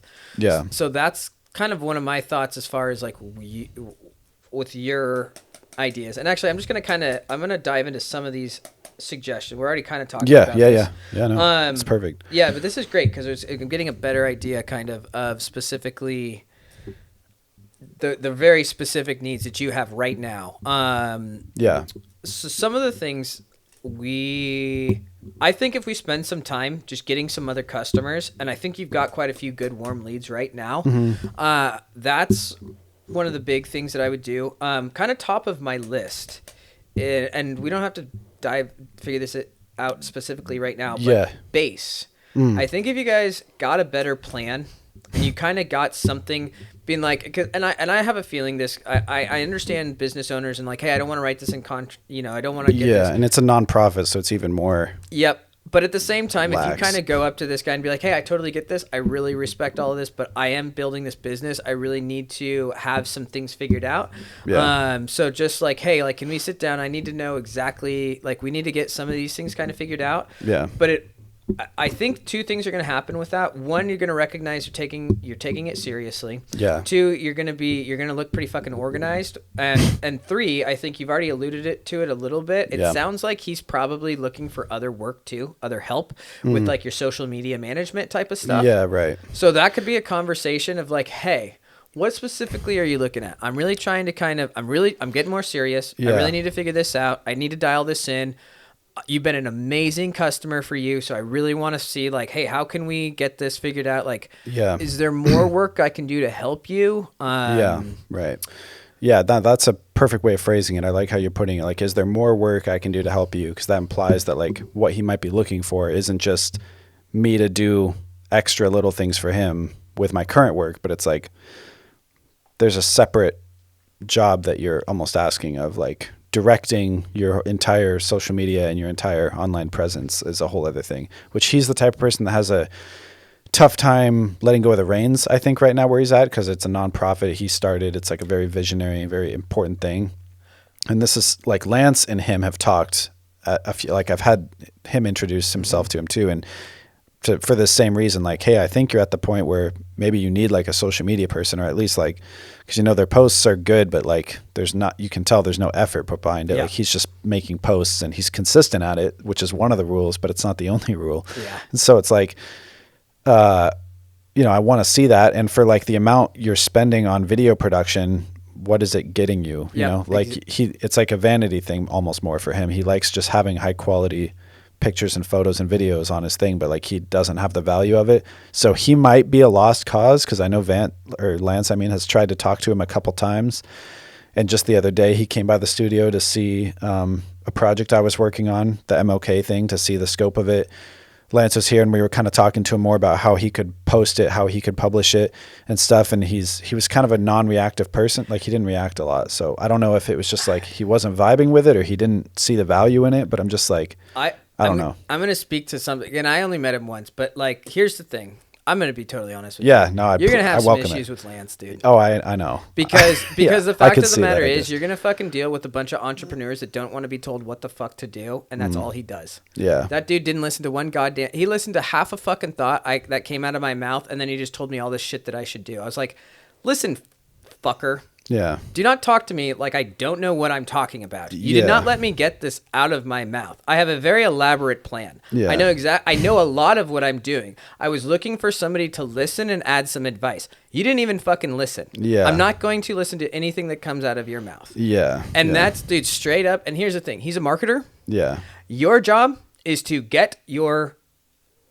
Mine is in me or him? Him. Oh, yeah. You're a marketer. Your job is to get the story out. You have to listen to people first. You don't know the story. Yeah. And secondly, if you're a marketer, your entire job is to get a bunch of fucking work. If you are not flooded in work, you're not a good marketer. Yeah. Straight up. Yeah. Like that. Oh, why? Why are you not? Because, and dude, he just left a real fucking bad taste in my mouth. I would not work with him. Yeah. I wouldn't call him back. If that dude, that interaction, I'm never fucking calling that guy back again. I'm just going to tell you that right now. Yeah, no. And that's the thing. It's like, I kind of picked up on that, and I'm like, and the same thing with Lance. I was like, or his name is Lance. Guy at base, his name is Vance. So it's a huge fucking thing for me. But it was the same thing with Vance, like the first meeting. And like, he's been more like introspective on it lately, where he's like, Lance has, where he's like, dude, I think I pitched him on the wrong thing, and I think I just came in like a little bit too heated. Yeah. Okay. He's like, I think I just came in a little bit too heated when talking about with Vance, when he's talking about his bass stuff, because he's like, I just don't think he gets it and stuff. And part of it is like, it's more of a place of empathy I'm coming from because of the life that Lance has lived, like growing up in California, and he was homeless for a long time, and like, you know, broke his back in the army, like got addicted to drugs and stuff, got off of drugs, and like he's this whole history, and like he's got kids that are grown, and he's like trying to figure his life out. He's got a couple of like big boy jobs, you know, credit to him for getting through school and all that. But like there is that like aspect of like desperation almost that I think still lingers with him. And it's hard for me to see from being so close to him, and like, you know, we share the space and everything, but I'm getting that sense from people like you and even Vance. Because even Vance told me, he didn't say anything directly like that necessarily, but he's like, yeah, that guy I met, like, you know, I'd keep him in your back pocket for now. Like, you know, I don't know if I need blah, blah, blah. Yeah. So, and then when he was here the other day, they were both here. Lance was like, hey, I think like it'd be cool. I actually asked him, I was like, it'd be cool for him to see like we're both editing this thing. He was helping me out with the editing on it, kind of doing that assistant work. And I was like, it'd be cool for him to see like a team of people working here, I think, like to make it look like, and like you can give him advice about where you think he should post this. I think he would like that. So he's kind of doing that, but it was almost the same thing of like pushiness and like kind of forcing the idea. And like, there's a level of like, it's cool to hear somebody who knows what they're talking about. But here's the thing. Nobody thinks he knows what he's talking about. Yeah. As a business owner, and that other guy too, Vance, you walk in here, the first thing you're going to say is like, where's your business? Yeah. Where are you crushing it? Yeah. No, I'm not going to listen to you. Yeah. That's the problem, dude, because he's very much, you can smell it on him. Oh, I think you should do this. I think you should do this. First of all. And even unconscious. Well, and I also didn't realize the scope of like how much you both knew about the same industry either. So I was just like, here's two people who use the same words, so maybe something could come of it too. So I was just like, or that's Lance's problem too. Is he thinks he knows it more than everybody else, and he doesn't fucking listen to them. Yeah. And the fact of the matter is, every entrepreneur is very prideful. They've all worked just as hard as Lance have, and most of the people that Lance is talking to are much farther in their journey than he is. It's very difficult to listen to a guy who's giving you business advice, who's telling you. The way he comes off, he's very matter of fact. This is how it is. And it's like, okay, you have, even not knowing you, like, I know where your office is at, and I know you're not flush with work, so why should I believe you? Yeah, exactly. Well, and also, like, in that particular case of you guys talking, like, he definitely saw you, I think, as more of a threat, or as more of a competition, or as more of like somebody trying to do the exact things he wanted. So I get a sense that there was a little bit of ego involved in it too, type of thing for him, because, that's like exactly what he was wanting to do, is digital marketing. And so all that to say, you know, I'm going to be in this place of not non-compliance, but whatever it's called. Non-compete? Yeah, non-compete or whatever. But like, you know, I don't have a problem with handling interpersonal relationships. But when push comes to shove, like, you know, we can figure it out if that ever comes up. Because like ultimately it'd be awesome to have him do marketing or do whatever, but it is kind of the same thing. Like, I'm in that same boat doing the stuff with him right now. I'm trying not to think of it as a partnership, or as like, I'm going to put in a ton of hours to help this thing grow, because it's not what I want to be doing. And he and I just want different things. Like, I want to do video production. He wants to do marketing. And like, I'm willing to help him, like, as a friend, because he's helped me with a lot of stuff too. But yeah, I know that there's another approach to what he's doing. And yeah, he doesn't have a track record. Like, he's worked for a big company as basically a project manager. For like the last couple of years he's done that. And so that, I think, also gave him more like confidence in some of this stuff. So he definitely did a lot of communication with a lot of like bigger names, and stuff, but it was a lot of, I mean, it's project management. It's like, you're just solving problems for this lady who owns the company. You're subcontracting. What to do. Yeah. Yeah. So it's like, it's not him working for himself purely. So I know he understands a lot of the terminology, but yeah, I think in the case of you, yeah, probably wasn't a good fit at the right time. But for here, it's like, you know, I'm just going to, like, I haven't told him I'm talking to you at all or meeting with you because I worry that he has that same level of, or he might have that same level of ego and stuff. But, you know, I'm happy to just tell him, like, you just need video work for your channel. I'm like, this is part of the thing from the get-go. It's like, I like the video stuff. You're doing marketing. I'm going to keep pursuing my own video work, like, on the side. But yeah, the digital marketing is stuff I want to learn, but I resonate with what you said the other day. Like, I shouldn't be, like, sacrificing hours getting better at my thing that I enjoy, which is the video production, to become an expert marketer. Like, if there's a few certifications I could take or need to take and I could get a cursory understanding just enough to get by, that's fucking awesome. But, like, which I plan on doing, and, you know, Lance is willing to show me the ropes on that too. But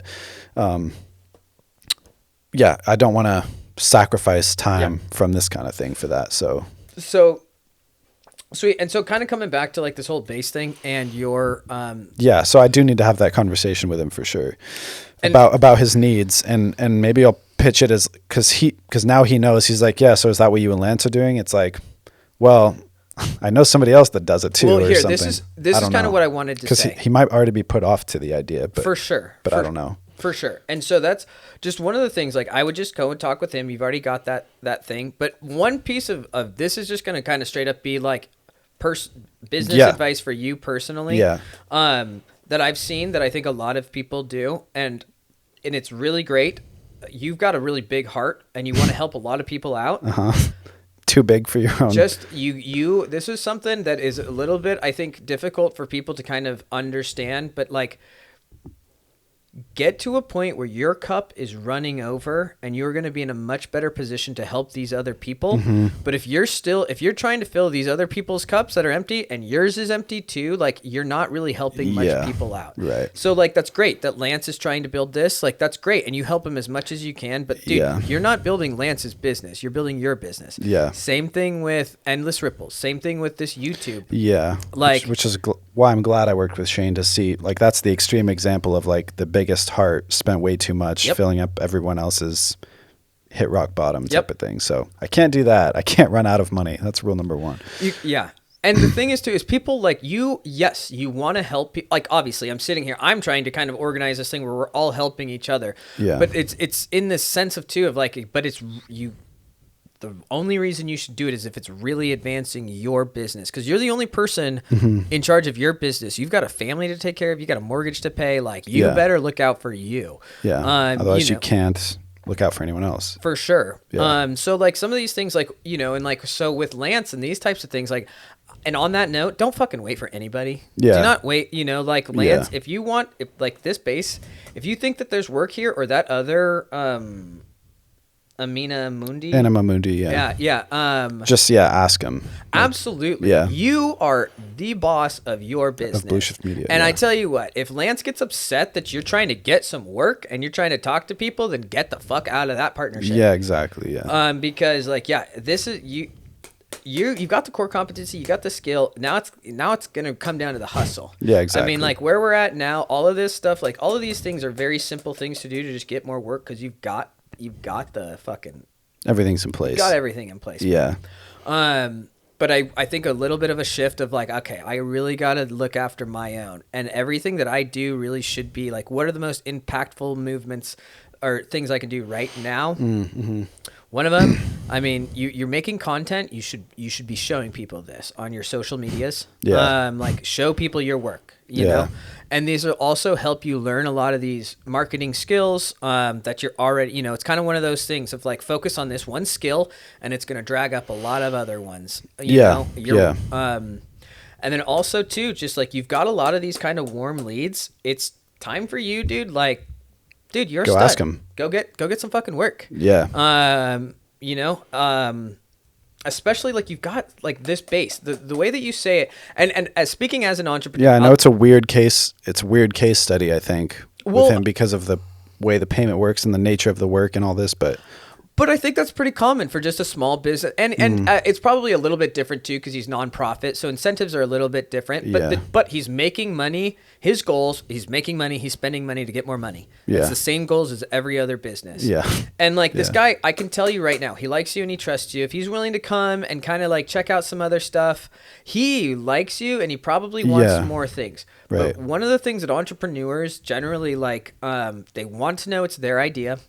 They want to feel like they're still in control. Although here's the other thing that entrepreneurs, they need to feel like they're still in control, but they've got to let go of control. And now you might not, and that also means you got to know who you're talking to. Because some people, they just might not. But this guy kind of sounds like, I mean, he's spending some decent money. He sees that it's valuable, but I think he's a smart guy. If you were like, hey, this is great, and I'm not trying to like squeeze anything out of you, but I just kind of feel like we could do more with what I'm working. If had like, if we had a better plan of attack for social media. And all your channels, like he'll post shit, like just this whole Martin Luther King thing usually has the past few years they've done something. They've just had like a band of misfits come to, he'll call upon like the few people, community counselors and just people in his network to help pull this thing together and host some Zoom meetings, and everyone will call it and kind of talk about it, plan it. He's got one guy connected at RVTV who will show it for him, but like part of it's all volunteers. So of course there's always going to be that aspect of like, it's tough. So I know he's trying to make the most with what he has, and he does want to have a couple of paid positions there, but, so I don't know if the sale is there, I guess is what I'm saying, for the social media person. But I know that like, I hear what you're saying too, of like, he's willing to pay for content to be created. He might as well be willing to pay for like it to be put out there correctly, almost. Like, yeah. And I want to interject, and I want to change a perspective you have real quick. And just, it's probably nuanced, but you said, I'm not sure if the sale is there. All of this stuff. Create the demand. Nope. Oh, okay. Nope. I don't want you to think about that at all. Okay. Do not think of this as a sale at all. No. Because I think, ask yourself, can you help this guy out more? Yeah. Like, and approach it that way. And yes, of course, if you can help this guy out, of course you're going to make money. He's going to pay you more. But instead of being like, and also because in my mind, it changes that conversation and the way you approach it. Yeah, right. Because it's not, you're not sitting here like, can I get more money from you? Yeah. It's sitting here saying, hey, I've got these new opportunities. I've got these other teammates, and you've told me some of these things, and I'm just curious. Like, I have these options. Is this something you want to do? Like, I'm trying to help you. I'm also, of course, trying to help myself. And I think I found something that can really do both of these things. Are you interested in the help? Right. Yeah. And the other thing too is maybe they're not interested. Maybe he doesn't want the help now, but maybe a little bit later. And planting that seed, and it's like, oh, he might not be ready now. That's totally fine. But if you let these people know, hey, I have this ability to help you. I have this new thing. I have this new network, which is one of the most valuable things you can have in business. I've got this new network, and people that are willing to pay for videos, dude, they understand a lot more than a lot of other small business, because it's not like you're not going to see direct returns for that, but they understand, okay, I got to put in some money that, there's probably a long-term play. This is kind of an investment. It's kind of weird in this case too, because it's not like his money. I mean, I guess they could be spending it on other things, but like all he writes is like, this is the marketing budget, and the consortium that he's a part of just kind of writes the check. So maybe he just has more flexibility, or like, but I know he has to justify every dollar no matter what. So, and that's totally fine. But it's, and you're also getting to this place because yes, you are working in marketing. Any video that you make is for marketing one way or another. You're telling the story, and you're hopefully trying to get some eyeballs or something to a business. Yeah. You are part of marketing. Yeah. So these people that are hiring you understand that in whatever form or fashion. Yeah. Like, oh, okay. They're just missing other parts of the marketing. And that's one of those things, yes, where it's like, okay, and they're paying for one of the most valuable things, but it's like, okay, but being able to really extrapolate that now, it's like, okay, you've spent all of this work. You've got one of the most expensive people in business working on this thing, and you've created this one thing. And now if you spent a little bit more and you leveraged it, it's like, wow, you could just make this, you could make that $1,000 turn into $4,000 worth of stuff. Yeah, exactly. Like that's exactly what I'm saying. It's like you're paying this much for this result, but if you paid this much more, you could get this result. Yes. Like. And one of the things too that I want to throw out there, and not at all that I'm trying to jump on your guys, on any of your business or anything like that. But I do feel like one of the things that I can bring to this team a little bit is being able to talk with some of these customers and being able to just be like, hey, business in general. Yeah. Like, well, and something like this of just being able to explain, you know, in a way of like, hey, I know you're spending money. I think you should spend more money. I think you should do it in this way. I think these are the returns that you should have. Obviously, I would do it a little bit differently. But like that's one of the things I feel pretty confident in sales and being able to go approach things where I know a lot of people aren't necessarily. But you want to have like a little bit of that credibility first established, I'm sure, with like your life insurance stuff and like, see, this is so people know what you're talking about, or do you think? Right now, honestly, with the teams that I have, and here's the thing, like with a base, I don't have to sell any, like what it would be. And this is just an example, but like if you happen to talk with Base and you notice it was kind of maybe, you know, you're like, oh, you know, I'm working with these other guys and we kind of have social media management, you know, that's an option. And she just piqued his interest and you're like, hey, if you're interested, you can talk with this guy. Because I feel like some of the things I can talk with entrepreneurs and explain these things and be like, hey, I recognize that you already are doing this marketing. Yeah. And I recognize, you know, which is good for you. This is a very valuable thing. I've been talking with Evan a lot, and I think like where I could be is you already have the credibility, you know, and it only takes one or two people to be like, oh, okay, we can move forward, and then you have a lot more testimonials. But just something like this, being able to sit here and talk and be like, hey, I understand you're doing this job, like Evan has filled me in on some of these things. He mentioned social media management, seemed like you were a little bit interested in it. Maybe I could just sit down, kind of understand where you're coming from, just see if any of these options, anything that we have could even help whatsoever. But I think, you know, kind of coming back to Lance, I think that's one of the things that, you know, that's one of those things in sales is kind of coming and just shutting the fuck up. Yeah. Shutting up. Yeah. Letting people talk to you and listen and seeing, because that's the other thing. Sales is not trying to get people to buy what you have. Sales is trying to figure out if the person you're talking to needs what you have. That's it. Yeah. You're a professional sifter. So like, that's the thing. Like, no, everybody is not a target. You come in here, hey, happy to sit down. Hello, Mr. Base. Like, these are some of the, I would love to understand kind of where you're at. And I've got a social media marketer. I've got a CRM. I'd rather figure out if you're a good fit for me than try to force myself to be a good fit for you. That is what sales is. Yeah. Is this a good fit? I'm not going to try. Good sales. Cause here's the end of that story is when he came by the other day. And Vance left, and we were talking about it afterwards, like how it went and stuff. I was like, yeah, I'm glad he's stoked on the video, like went really well and everything. And we were, you know, trying to reignite that flame of maybe the marketing stuff because we were talking to him about how he could improve this MLK launch, which had no effort behind it at all this year. It's just like, so we're trying to strategize with him and give him some ideas. So he was doing his usual thing. And I was like, do you worry that he thought you came off as a car salesman type of vibe? You said that to Lance? Yeah. Okay. Yeah. And he's like, you thought I was a car salesman? And I was like, no, like, do you think that he interpreted it that way? Like, do you think he felt like you were a car salesman? Which maybe is just a sneaky, shitty way of me saying I thought that he was a car salesman. Yeah, okay, it was. So that's why he was pressing me on it. And maybe I just don't know the definition of that as well, but I could tell that he took it to heart, or he took offense to it because he followed up with it.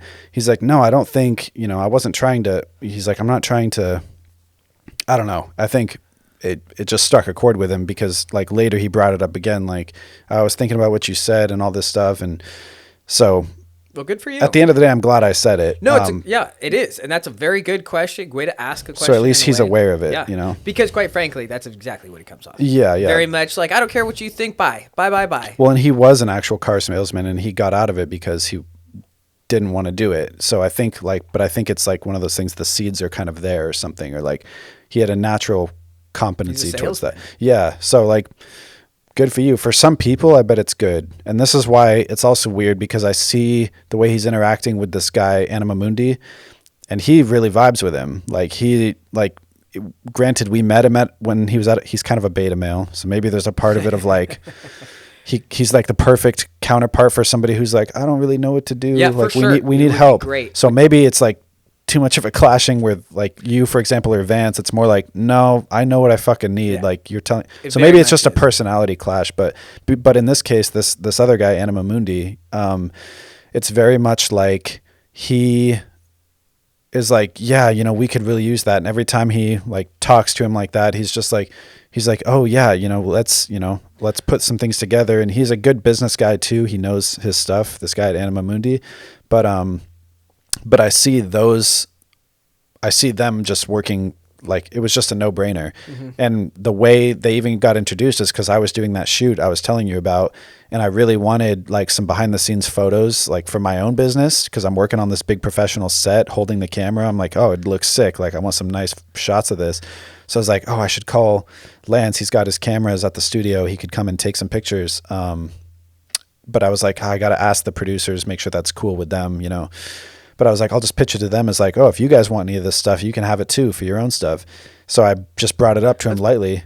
Beautiful, by the way. Great upsales and sales skills right there. Seriously. Yeah. No, I think a lot of this stuff I know kind of instinctually at this point too. But I told it to him that way, and sure enough, it wasn't even a sale. It's like, oh my God, you know what? We've been wanting some behind the scenes. We thought about this from the beginning, like a year ago when we first started this project. That'd be so great. So that's how we got this job, really. I brought Lance, and him and Lance talked, and they meshed really well instantly, pretty much. So he shot some of the behind the scenes stuff, and I was kind of working on the set with the people from Chicago, so I couldn't really be doing the stuff for Anima Mundi directly because I was kind of on their payroll. But I'm trying to let Anima Mundi know, like, hey, I do video production too. What you put on today was amazing. I've never done anything this big, but like, if you need video work, like that could be a thing.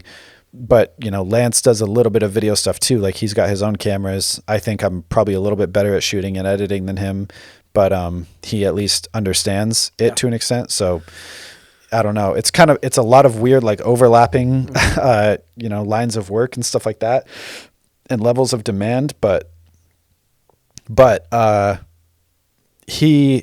we happened to find somebody who was like desperate for exactly what he had. If not desperate, then just like already really wanting. And I had a shoe in, like he'd met me last year, this guy, Anima Mundi. And he knew me this year. He saw that I was doing really well on the set and was just stoked that and the other thing was they needed a green screen for a shoot. This company from Chicago didn't bring one. The guy from Portland with the grip truck didn't have one. They're like, Evan, do you happen to have, one of the producers there knew I had a studio. He's like, do you happen to have a green screen? I was like, yeah. You want me to have a guy bring it? They're like, oh my God, that would be amazing. Like I got to be the hero, save the shoot.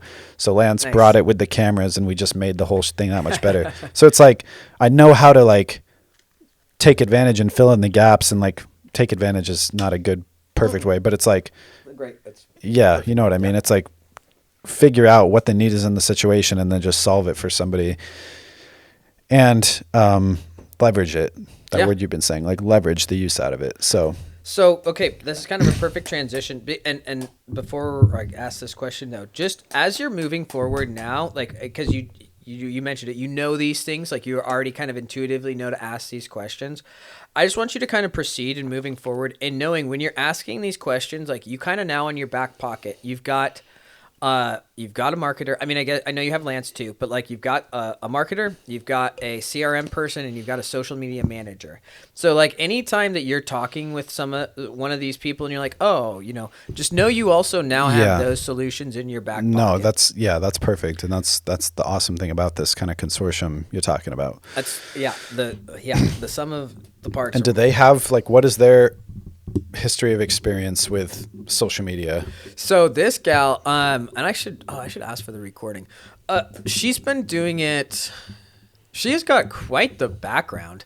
She's an architect, and she's a photographer. She went to school for both of those things. This is gonna sound fucked up, but is she single? Because I have a friend. Oh no! I know that's why I said it's gonna sound fucked up. No, unless your friend's in Austin, Texas. Oh, okay. Then no. Oh, so she's not here at all? No, she's not here. Okay, no. Gotcha. This is from a referral. This guy might be willing to move to Texas, though. He actually also went to school for architecture. He does video production, too. But he's an architect. Nice. Or not an architect, but I guess he is. He does... He works with an agency that does it. Anyways. Yeah. Sorry. So, anyway. So, she has been doing this... She's got quite the background, but then she was doing websites and funnel building, and then I think something like when COVID hit... She started doing that more like full time, I think. Anyway, what I know about what got me very excited was about her. Is having these conversations with her, and then she kind of dude, she just knew a lot of the same stuff that I did, and that she emphasized a lot of the same things that I did too. Like one of the things, just for instance, is like her and I both are really of the mindset LinkedIn is just underutilized, which is one of those things I don't hear. That's a hot take too. Yeah. Yeah. Oh my gosh. Well, Gary Vee's all about it, but like, nice. Then there's other things too about her. She's like, part of the packages that she offered was like hashtag research. I was like, the fact that you even mentioned that shows me that you understand this more than 75% of the marketers out there, because like these are those nuanced things. And then I asked her, okay, but what about these hashtags? Well, you want some that are going to compete, you know, that are big, that are going to, but not too big. And you want to really rank for your own name. And I was like, that is exactly what the type of mind. That is exactly. And I know enough. How did you meet her? This was a recommendation of, so one of the gals that I was on the TV show with, I talked with her. I'm kind of trying to she might kind of come in and work with this business a little bit, but she basically has a few things with mothers, and one of them was a kind of a staffing agency for mothers. She's in New York, but she just posted somebody, hey, does anybody need a social media manager? And I said, hey, I'd be interested in talking to her, because I know this other gal's a stud. So I was like, okay, like if you're, I would like to talk with her. I trust you. Yeah. So got her on the phone, and she's just, this other gal is also just a total sweetheart. Nice. That's cool. Yeah, but just talking about all of these things, and then the price, like, and the other things that the add-ons. She's like, I can do YouTube management, but it's an extra $500. And I even told her, I was like, you know, these aren't cheap, but I was like, I think you're undercharging for these things, because I was like, I know how much YouTube takes, and like $500 a month, like depending on how much YouTube you're gonna do, that is not even close. Yeah, you can get so much per video. Oh yeah, I mean that's just the management. So that's like descriptions and thumbnails, and I was like, oh, you can actually do this. Like this is super valuable. So and I know she's. Well, and so I had the conversation with her, kind of this conversation as well, because for me, after this conversation, I was like, this might be kind of that last piece. Because I was like, you already very much understand everything I'm trying to do with social media management. I have a badass system I'm trying to develop that I know you're really interested in. She's at like that perfect point where she's semi-established, but like needs that extra little, kind of like where I'm at. Like I'm not just starting my video business. I have one that is somewhat self-sustaining, or all the seeds are in place, but not quite at that next level. So once I saw her, and I was like, no, this girl, like we're on the same page of all of these things. And granted, all of the stuff that I have is just book knowledge, but I have done a shit ton of research on this stuff. I spent the last 2 years trying to figure this stuff out, essentially. Not specifically social media management, but they're all very closely related. Right. And a massive part of it has been social media management. Yeah. So, and just like the way that she set up like the packages, like she's like, I'll give this much engagement, just the things that she emphasized of like, engagement, like 15 minutes, 30 minutes, 1 hour a day. I was like, yes, these are the things that are actually important. Like coming up with posts is fucking simple. Like that's the easy stuff. These are the nuanced things. Every week, part of her package is like, I give you an analytic report every week. I was like, that is literally already on my list. And there are so many, because I already had this thing. I was like, I know what I'm trying to get accomplished. And then she shows up and is like, I offer all of these things. And I was like, holy shit, that is basically all of the things that I need done. Yeah. And you're in a position, I was like, oh. This is really interesting. So I really do feel like these pieces, 100% guaranteed, the people in place, even though not having seen hardly any of her work, I know with the people in place, if we help any entrepreneur with any of these systems, they are going to, I am 100% confident 10x. That it's going to help them out dramatically. So that's what's really exciting about me. That's what I bring to this. That's what I feel I bring is like, dude, I recognize all of these things. And it's really fun. Like, cause she said it's kind of the same things that you said to me as well of like, wow, like, but like, oh, I'm glad you recognize or you think that my skills are valuable. And I'm like, not just valuable, like the most fucking valuable. And I recognize that maybe not everybody has that same opinion, but I'm smarter than other people. Exactly. And like, So I'm still kind of, I want to I need to have these conversations with a few people. It sounds like everybody's pretty much on board, but obviously we all are kind of like, okay, we all got to make money. Yeah. So how much time and effort are we going to put into how much time and effort and what do we get out of this? Yeah. So I still need, a little bit of time to kind of coordinate all that. Just make sure everybody's all on the same page. But like this gal, she really is. I mean, she's a total freaking sweetheart. It has been an absolute pleasure talking with her. But she's like, anything I can do to be a benefit to other people. And I was like, That's okay, awesome. Great. What other things can I help you with? She's like, well, we're looking for more clients right now. So I think, we're all kind of at this spot, and I recognize I'm the one kind of trying to tie it all together. Yeah. Yeah. No, I mean, I definitely want to do that for people too. Like I love that idea of, and I'm already kind of doing that. I think I have that. I just need to take that extra level of going to the few businesses I already know the owners of and applying some and just mentioning some of these things. And then figuring out what the need is, how we can meet up, when we can. What a great transition to the next questions. Okay, perfect. Or not even, so you even mentioned it, but so the next thing that I have down here is like, what business owners do you know? And we can write, let's write out a next, kind of action plan, but yeah, cause you're exactly right. Do you want me to tell you? Is that what you meant? Do you need to? Why don't we just do that? I'm going to run through a few things and then, let's actually get a list. But so as you're thinking of this too, like some of the stuff, some of the things that I would think about in this process, like you already talked with a couple of these companies for Endless Ripples that were already excited about a commercial. Yeah. Right? So they kind of recognize that. I understand. And I don't know where Endless Ripples is. Yeah. And I'm not trying to like interject or hijack any of that stuff, but these are people you've already talked with that already have a little bit of a. Yeah. And his whole thing from the beginning, even Shane's, was like, if you get more video work through them, like that's awesome. Perfect. Like that was the whole goal. Like, okay. He doesn't. Yeah. Because I think there's some relationships there that you could probably already start to nurture. I don't know, but that's where I would start thinking is like, oh, there was some people that were kind of stoked on some video work. Yeah, which like that Catholic brain sort of whatever it's called in me is like, when I did that work, if they liked it enough, they would have just been stoked about it and been like, oh, come back and I need more of that or something. Like, this is a great opportunity to address one of the things that I totally recognize with a lot of entrepreneurs misconception. too. It's just one of these things like the hustle part of this. Like a lot of people, especially artists, which you are an artist. Yeah.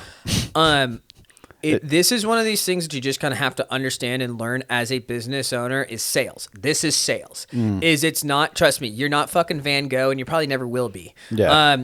Most artists don't even get famous while they're alive. Yeah. So if you want to make money, and that's why it's important, like if you want to make money and run this business, you got to learn to ask that question. Yeah. Right. And it's not, and it comes to that mentality of like, listen, you're not asking for a sale. You're asking if you can help them anymore, because these people have money.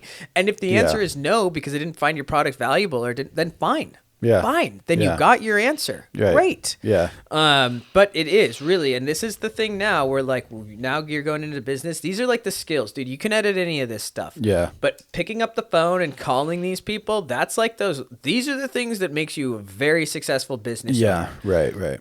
So like the Endless Ripples, those are some of the people just calling them up and being like, hey, just curious if you wanted any stuff. Also, like I'm working with a couple of marketers. We recognize that a lot of small anything like that. Yeah, right. And the other thing that I'm also very open and happy to do, like if you have a list of these businesses, I can call these people and talk with them. I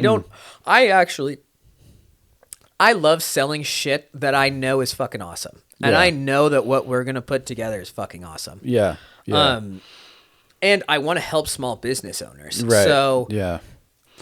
My next thing for you would be like, one, think about that, but like what other business owners do you know? Any of them. Yeah. Like that know you personally, the dental office. Because you can, you can start calling for the social media work or marketing, any of these things, but they're all pretty closely related. Yeah, right. Some of the other things that popped up too and this would be kind of more for you specifically. Well, the question is like, who needs longer videos? And then like weddings, and theaters. Like, oh yeah. So like, who else do you know? You might not know these people, but you know the industries or the type of people that need your work. Yeah. And I would, on this list of things, find the ones that pay the most. Find the ones like, oh, if you got a setup fee, like you want a whole day rate, like those are the ones that I would start calling first. Right. Because if you get 3 of those fucking appointments, you've paid your bills for the month. Right. Exactly. Like, so you could literally spend 26 days of the month, 10 hours a day calling that. And just obviously you don't want to do that, but that, like, if you have that much time, that means you only have to get one person to pay you for one day every week. Yeah. Guarantee you can do that. You can learn that skill. Yeah. And then once you start building that up and you start getting people more regularly, then you never have to do it. But that's like one of these barriers you just have to step over one time. Yeah. And I mean, one of the other leads will be for sure, or one of the other ways to generate leads in this is, as far as video production goes, it's like making spec work, which is like basically just making a commercial for a place like Nike or a place like Yerba Mate for free, just making it as a fan of their product, send it to them on social media. And if they like it, they'll, and send it the right way and just be like, I put this together, tag them in it.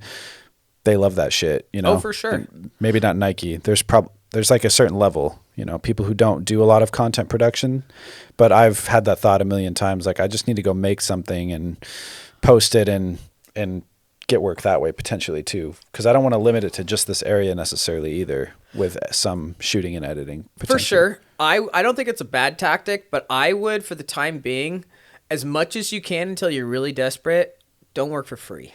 Spend the time, instead of spending that 5 hours making that video, spend 5 hours calling people to see if they'll pay you before you do the work. Yeah. You need to prioritize making money. Yeah. Like, that's where we're at right now. You don't need to prioritize making videos. You need to prioritize making money. Yeah. So that's a good way of putting it. Yeah.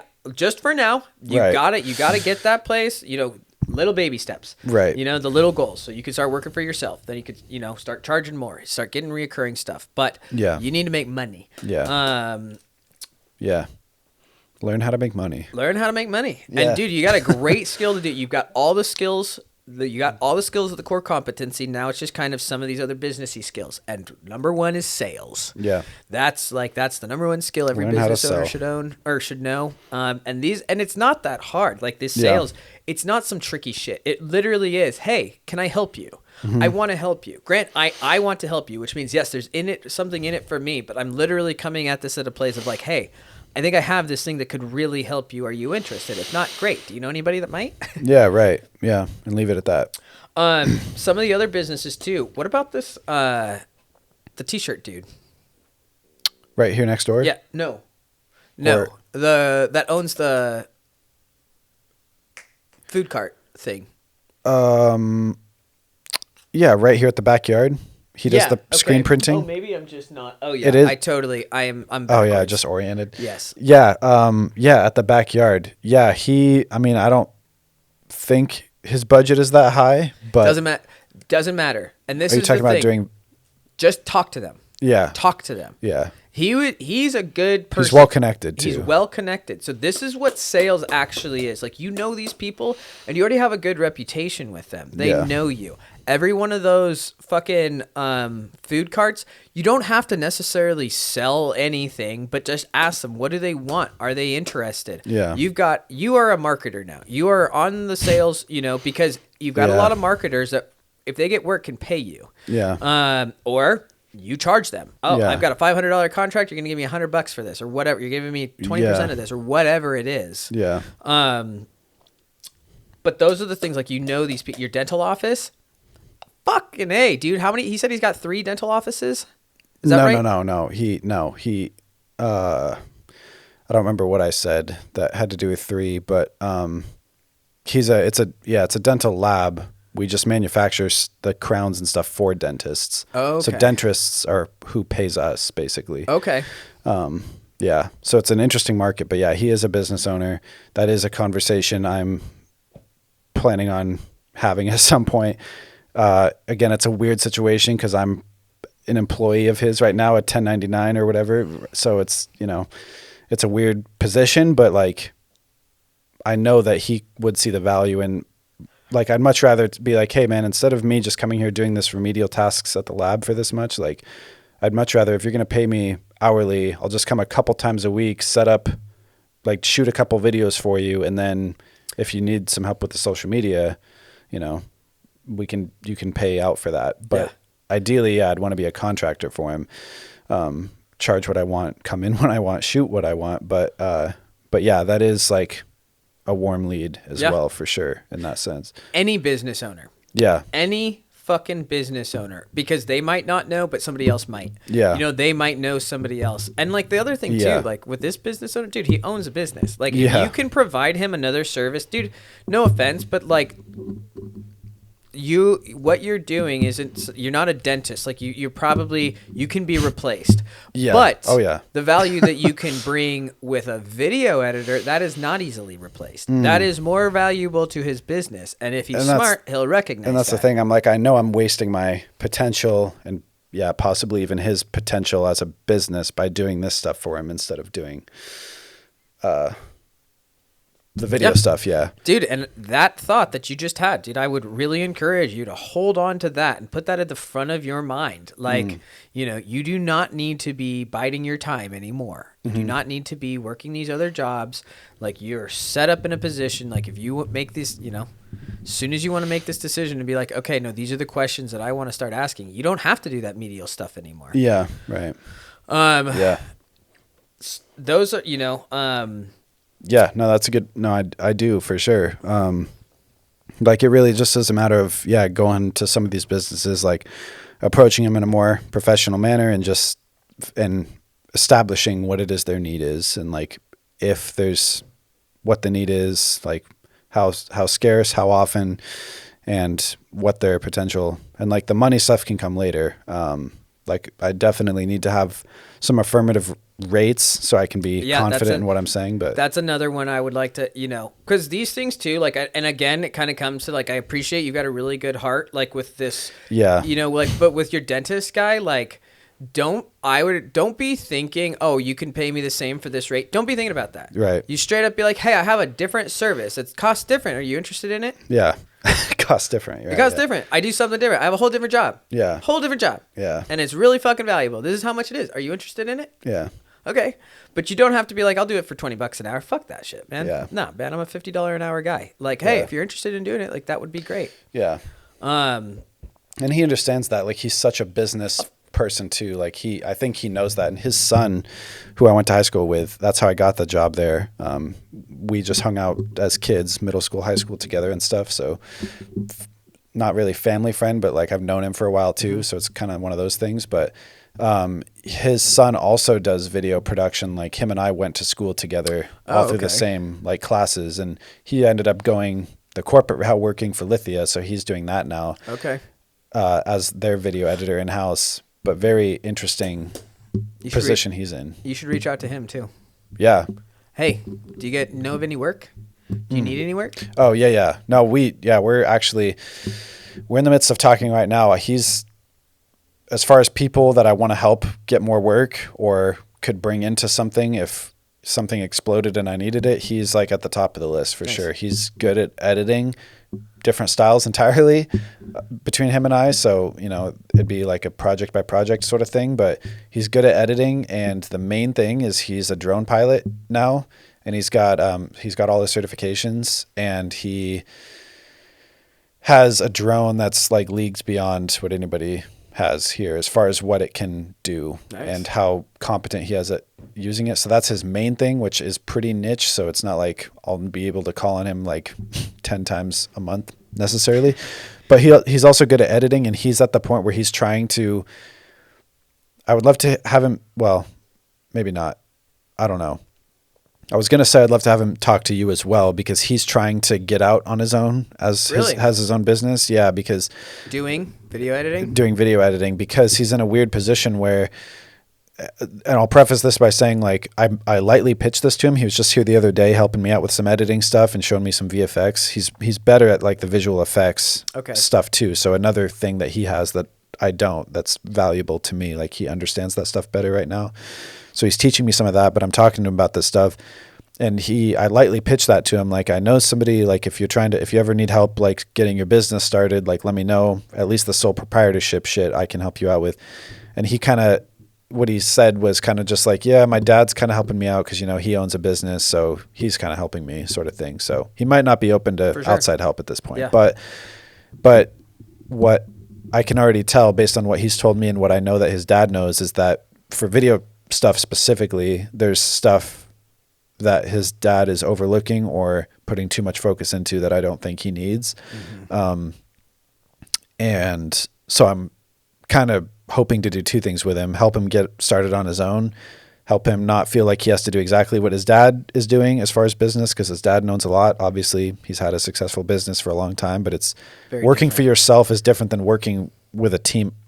Owning a business with employees is different than like Mark Giddy, the name of the owner of the dental lab, is not Unbreakable Bonds Dental Lab. Like, they're two separate identities. But when you are working for yourself, you are the identity of your business. And it's almost better. This is something I just learned from this Parker Walbeck course, is naming your video business your own name is probably better than using a name like Blue Shift Media, because people want it to be personable.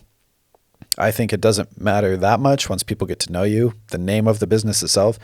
But his dad's also talking to him a lot about branding and making sure his branding is right and blah, blah, blah, this and that. I'm like, I don't really think, because his dad's really big on branding right now. He just went to this huge business seminar, this big expensive seminar on branding and stuff. So does he have he's social primed. Media?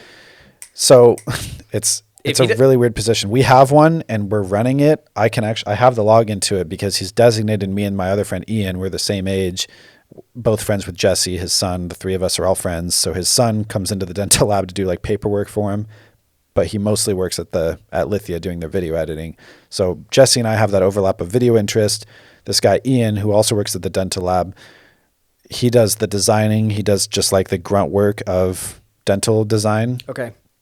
But he's also trying to kind of run the social media at the same time. And he's also the HR person. And he's also, he really wants to be a leader. So he kind of has us doing the social media, but it's not either of our full-time job. He just knows we're young and we like it. So we're kind of doing it. And Ian is really passionate about making it look good, but he's not like, he's deferring a lot of the work to me. So it's like, I'm kind of trying to use it as an opportunity. Well, I'm here on the clock anyways. I might as well be learning about social media while I'm here.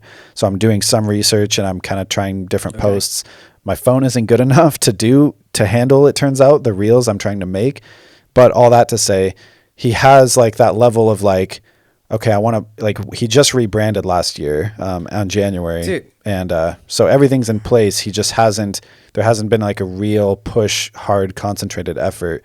Ian did a lot of great work setting up the Instagram and like got us to like 200, 300 followers by doing a lot of networking events and stuff. So it's kind of the same thing. The seeds are all there, huh? But no LinkedIn. Yeah, definitely no LinkedIn. Bro, your dude, this guy, I mean, I get excited about this just because I think it's a really great opportunity. Dude, I would lean into this pretty well just because you've got a great reputation. He's on the hook. This guy. He's on the hook. He is the entrepreneur that CEO to go is designed for. The ones he's making moves. He's got money. He understands this shit. He knows business. He's super competent with business. Dude, and if he's seriously thinking about branding right now, I mean, that gets my fucking juices going because I'm like, oh, yeah. And the fun thing is, though, he's going to be business to business, which is a little bit of a different type of marketing. Yeah. But, dude, at some point I want to talk to you about this big idea I have for them when it comes to branding, too.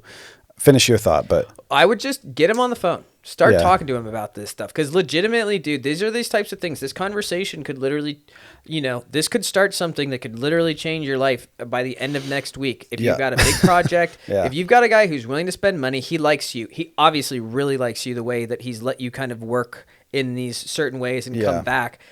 He's your friend. He's your friend's dad. Yeah. He's a business owner. He's has money. He knows the value of video because his son does it. Yes. And his son he's on salary there, but he's like, I'm not being paid enough for what I do and they don't care about our work.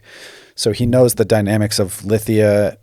Mark does, the owner here. He knows the dynamics of video editing in that corporate setting and how it's sort of devalued as well. So I would very much encourage you. I mean, granted, explore every option that you've got. But dude, this is a very good opportunity. Like I could be sitting on a gold mine. You right could be now, absolutely, and just even a great way to get started, because you're a new business, and like understanding like you where the stages you are right now, like you're never going to be in these stages again. So like being able to take and use those words, take advantage of this guy who knows you, who has money, who will probably give you a lot more kind of leniency. Yeah, you know, and especially if you're kind of incorporating his son in this. He's super hands off, and his son could get some work out of it potentially. It's kind of dumb that I haven't already done this, but But this is kind of, these are those things. This is why I think entrepreneurial coaching is valuable, because it's kind of these things where, you can have somebody outside be able to come in and be like, hey. It sounds like you're in this perfect position, like from what you're telling me. And then, it seems like you could just, And I can keep calling, hey, have you had that conversation yet? Yeah. Have you had that conversation? That's what I need is like somebody to harass me. That's what everybody needs. Yeah. It's kind of a shame, but the fact that you're willing to do it is what makes it valuable. I'm trying. I think there is value here. I'm hoping in these little things of the coaching. But these are those types of things, the coaching of like, oh, okay, I think I see a very powerful next options that we can do, you know, to at least start exploring these things. And truthfully, like I have, when I'm talking about providing for other people, like this is just more common of a thing than I think. In fact, I know it is. People who talk more about big things that they want to do rather than actually doing them.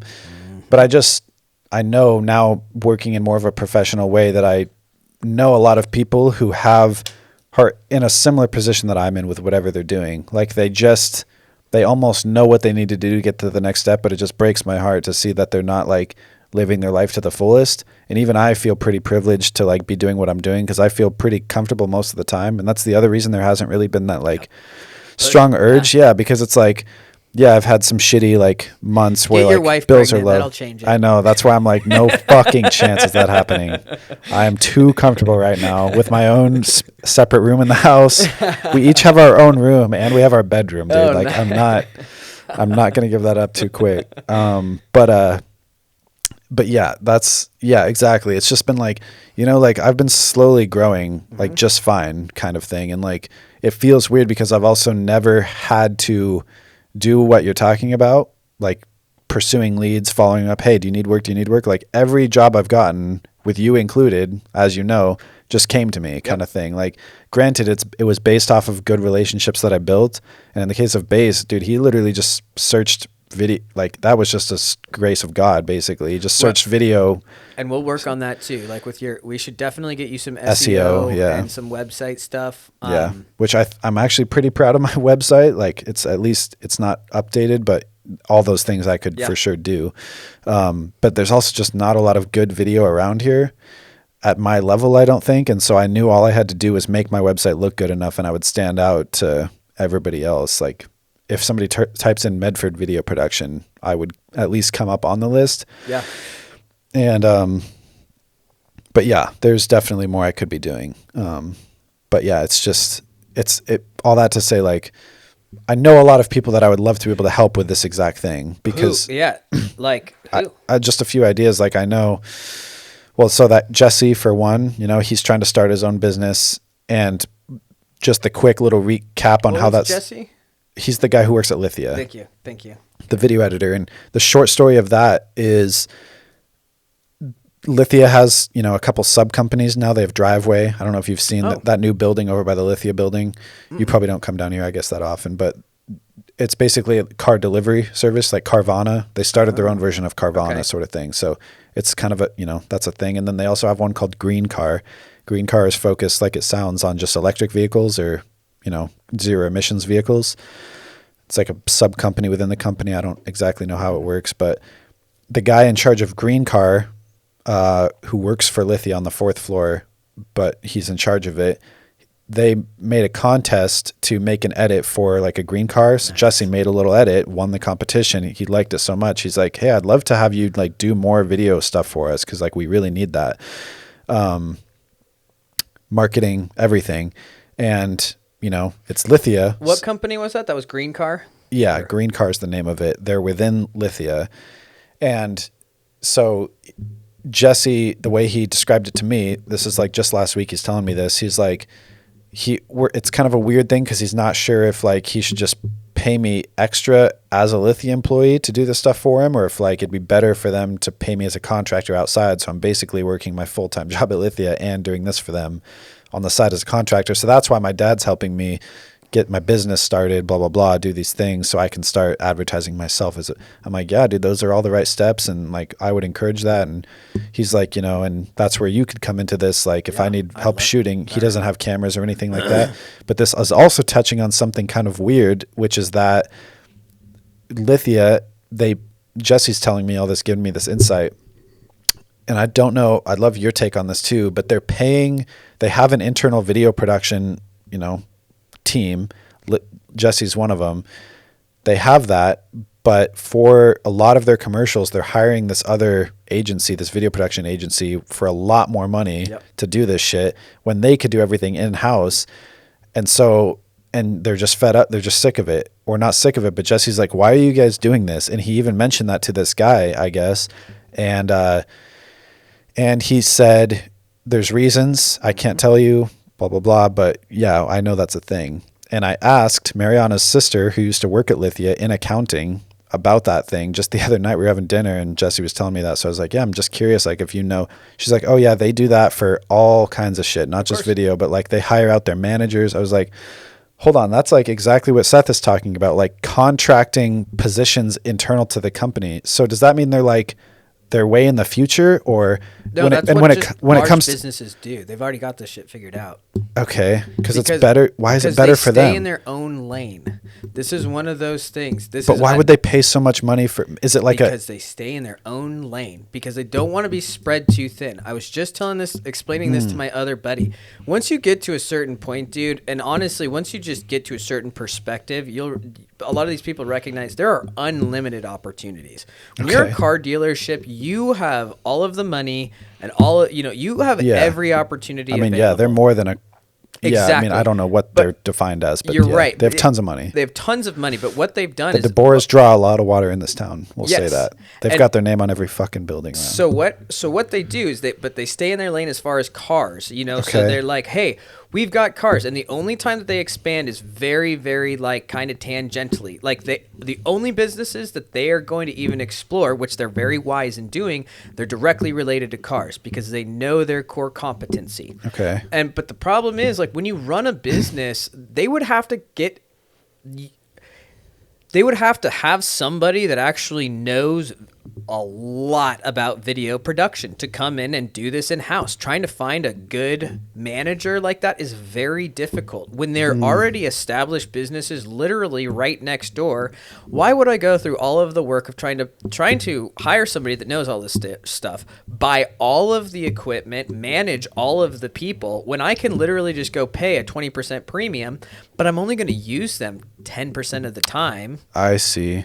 It doesn't make any sense until you're like... That's more for a manager thing, for a manager type role or whatever she's talking about. But even in the video, like, they're just paying so much more to this extra video production company. So I don't know if it's like they're paying more so they think the quality is better, which you could argue maybe it's a little better, Jesse's told me, but I've seen the shoots that they do internally and they're just as good. But are they going to make more money doing videos, or are they going to make more money selling cars?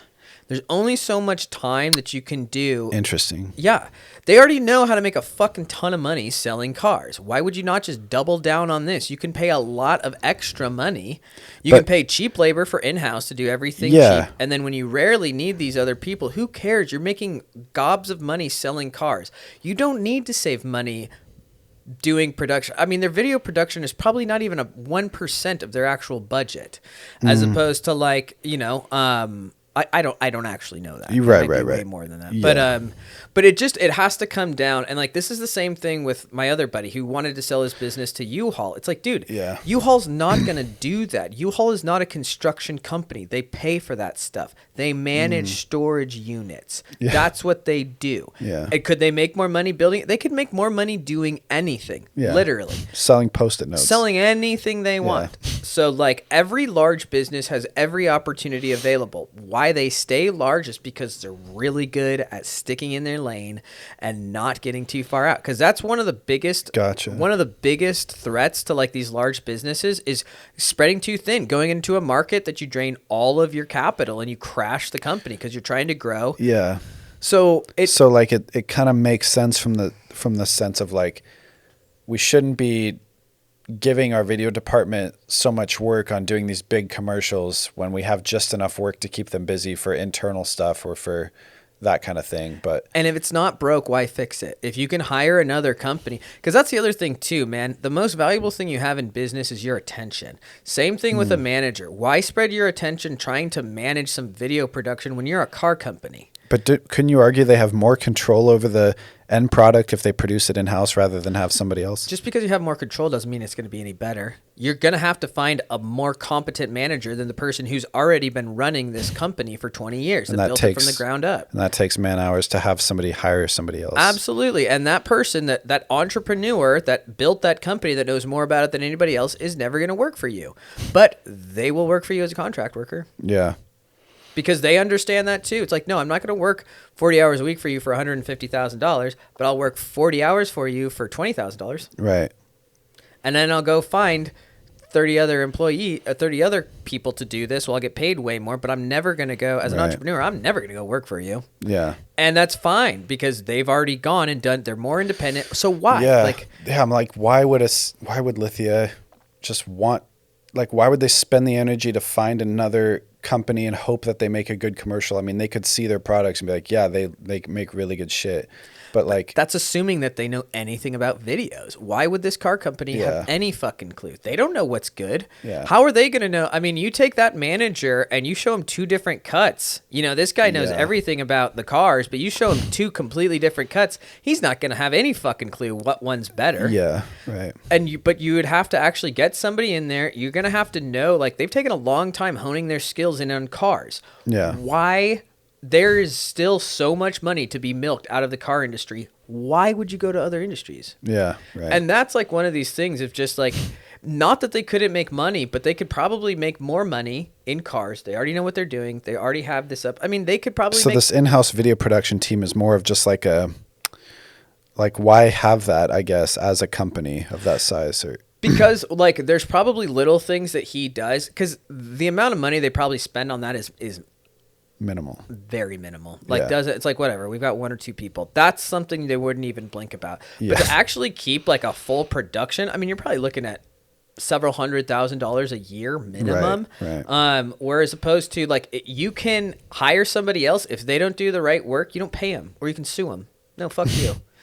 And it removes so much responsibility. That's crazy to think about too. Yeah. It removes so much responsibility and therefore attention. So your attention can be focused on your core competency where you can make a shit ton of money. If they don't deliver, if they don't deliver, you can not pay them. Just not pay them. Yeah. Whereas if your team does it, you're paying them continuously, hoping they make something good. But a lot more responsibility.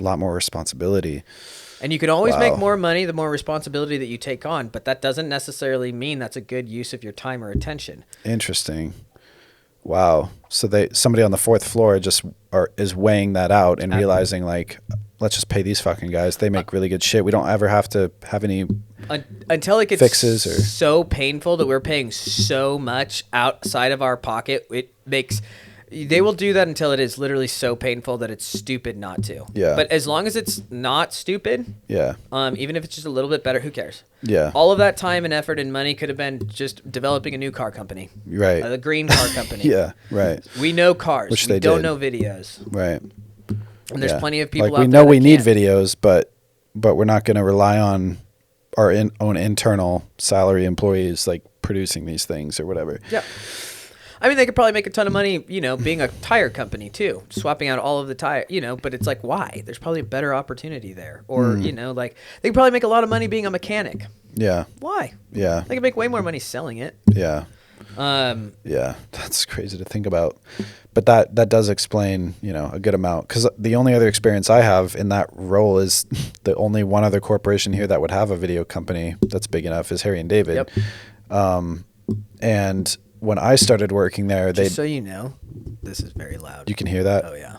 Because I can kind of hear it, but not very much. But it's probably because I'm talking. Fuck. Yeah, that's probably bad. But yeah, working there never was a video department. So every big shoot they had, for the most part, they hired out the help to do it, rather than having us do it in-house. But in that case, it was just because we weren't qualified enough to do it in-house, and we didn't have the gear. Like, we basically didn't have a video department. We just had 2 people that kind of knew about video. In their case, they do have a little bit more and more people that know about it. So I'm just like fascinated by how they're not just churning out these commercials all the time when they have this group of people, these editors, and this guy with all the camera equipment to do this stuff. But yeah, the phrasing it the way you're talking about it makes a lot of sense. Of like, from a company's CEO perspective, you got to be willing to pay more for things at certain times for, that trade-off of responsibility or oversight or whatever. That's interesting. Yeah, that's one of the things I really think large companies... So he's one of those people. Yeah, he's one and he's cheap. Yeah. I guarantee, he's cheap because, like, if you were to hire on somebody that really knows their stuff, you got to hire on a couple of people at 6 figures, all of a sudden you're like, wow, because these people could go find work elsewhere. Yeah. Like, oh, is Lithia going to be able to pay as well as this other video production company that's doing Nike videos? Yeah. Like, probably not. Yeah. Right. Yeah. So yeah, no, he's definitely one of the people I would want to help with that. I also wrote down here that green car guy. I just wrote that down, and obviously you could talk with Jesse about that, but I mean, yeah, I'm like, I didn't want to milk it too hard because it's kind of like Jesse's thing, but I'm like, I would be willing to sit down with a meeting for him and like, I can help you with video stuff. And bro, you're a business owner. You better be milking as hard as you fucking suckling can. the teat, dude. Of the, and if you get it, and because this dude, seriously, this is what business owners is. This is the hustle. Yeah. This is the hustle. And if your buddy Jesse's like, oh, I'm sorry, you'd be like, listen, dude, I'm sorry, but this is a great opportunity. You want to work for me? Yeah. I'm the fucking hustler here. Yeah. Like, I'm the one getting the work. I'm the one getting shit done. Yeah. This is what it actually takes now. And I'm the one out here doing it. And I've got this opportunity. This dude that you should have asked 2 years ago said yes to me. So do you want to come work for this company now that's doing, that's the type, that's kind of the mentality I would say. You don't obviously don't ever screw anybody over or anything like this. That's but like, dude, yeah. you're seeing these opportunities that if other people aren't taking, like, take it. Then don't take them. Okay, great. And don't feel bad about it. Yeah. Look them in the eyes next time and be like, good. I hope you learned your lesson. Next time, take this. And you can join me on this historic rise. Yeah. Yeah. But like all of these things, dude, because you never know when one of these who knows? Maybe you talk to this guy and he's the one, he's like, you know what? We were just thinking about doing an in-person, and we were thinking about taking this in-house. How would you like to be the guy that does it? You never know. Right. Or like, oh, you know what? We just decided to start a new company doing this exact same thing. Yeah. You never know this type of stuff. Yeah. And so I kind of want to keep going on this. Like you talked, I'm kind of trying to come up with a list of people that you can just contact. Yeah. So Jesse, I put Jesse down there, just the video editor, the green car, and they're just brainstorming, but like, because that's, at least it's out there. And then obviously his dad at the dental lab will be one, that I kind of have that conversation with. And, yeah, I mean, it's a weird position. Again, it probably does just come down to the hustle thing again. It's like, you got to just look out for number one at a certain point, but it's like, it's weird having the conversation with him just cause it's like, hey, do you want to hire me to do video outside of this? By the way, I'm going to quit because I'm working for you outside of this now. And you're going to have to hire somebody else now. Do you think he doesn't already expect that, man? I don't know. Maybe. Dude, he expects it. Yeah. Like, do you really? I mean, he knows I'm kind of on my way out trying to get more video work. So what would be a better way just a little bit of a change of perspective. What would be a better way to get out of the door instead of being like, hey, I'm kind of getting to this place. I have appreciated this so much. We both know that this was coming. And I think I'm at a position I could even help you more. Yeah. Yeah. I could help you even more than I could sitting here. Absolutely. Slaving away for 6 hours a day in the morning doing remedial work. Absolutely, dude. And I know somebody else who you could hire instead to do this who's more desperate for work. Yeah. Yeah. For $20 an hour would mean a lot. Yeah. Yeah, for sure, dude. So and it really is. And yes, there is, dude, this stuff, a lot of this stuff, like if this were easy, everybody would be doing it. Yeah, right. These are the things that are difficult, having these conversations, because it'd be much easier to just shut up, not say anything, and just hope he offers it to you. For sure. Or you can or you can take control of your life. Yeah. Yep. And dude, and that's the whole thing. It's like really, and I think a lot with this is one of the things I've recognized that I really want to work on training with my agents, but it's just the perspective of sales. Because what you are doing, that is sales. And it's not, I think a lot of people kind of feel like it's like shyster, you're just looking out for yourself. Of course you're looking out for yourself. You better. This society needs more people looking out for themselves. But you can look out for yourselves while at the same time looking out for others. There's no reason that business shouldn't be mutually beneficial. Yeah. And just having that mentality of like, hey, I'm working on my way out of here. You know that I do videos. You know that you need videos. Yeah. Let's figure this out. Match made in heaven. Yeah. Let's figure this out. It's the exact same conversation with Vance too that I need to have. It's like, hey man, I know I could help you more right now. And I can get that sense that he's like, he wants me to be more professional almost. Like he's like, I don't know. I want to tell you something about Vance. From base. Right? Yes, for base. What it sounds like, and because you said that, and I apologize, I did interrupt you. Yeah, no, that's fine. He wants you to fucking tell him what to do, dude. Yeah, no, he does. He wants you to tell him what to do. Yeah, yeah. Like, because he doesn't know. This is why he keeps coming back. Yeah. Hey, you're doing this, you're doing this. And this is why he's going to put up with Lance, because he wants that shit too. Yeah. He wants that. He doesn't want it from Lance. Right, yeah, but he wants that type of like comfort or not comfort, but it's just like we talked about it day one. It's like people like being told what to do. But they just don't know it. They don't want to feel like they're being told what to do. But that dude, Vance is telling you, very indirectly, like, hey, he gives you open budgets. He likes everything that you do. He sits here kind of, he's coming to your work. He's interested in you. Right. And you've even alluded to some of the stuff that he said, and he wants you to tell him what to do without telling him what to do. Yeah. He is sitting here. He knows he needs help with this shit. Yeah. He likes what you do. Yep. That's kind of what the beauty of business owners and sales is. It's like, okay, how do I have this conversation? Yeah, right. But straight up, and now is the time to learn. Tell him. Yep. And it really is just, hey, can I help you more? And just be 100% honest. I feel like some of these things, I kind of feel like maybe you and Lance, it might not be whatever it is. Like, hey, this is where I'm progressing. Like, I would really like to help you out. And here's the thing, dude. You're talking to all business owners. Exactly. They all understand this shit. Yeah, right. If anything, it's easier. Yeah. It's way easier. Yeah. Not only that, dude, most of them are going to be like, good for you. Yeah. Like, well, that's what it takes to actually make this shit happen. And there's a lot, not all of them, but there's a ton of respect that'll come with that as well. Yeah. Just straight up, no, I don't even need work. But the fact, like, I got some money, and the fact that you asked, I will throw you $500, $1,500 to help you out, and I'll get something out of it. But like, that's also kind of where you're at in this process, and be okay with that, because you're never going to get fucking past it without that grind. Right. Yeah. No. And that's just all the more reason why I think I'm sitting on potentially gold mine just with the dental lab, because he's, I've already had those conversations, those initial ones of like, hey, I need to go down to part-time. I'm getting more work. Basically, he's like, good for you. Like, I appreciate it. Or I respect it that you're doing that, blah, blah, blah. So he's already very much, aware of it. And I think, real quick, when it comes to the dental lab and the branding and stuff. So my idea for that I want to run by you, just the quick cursory version of it.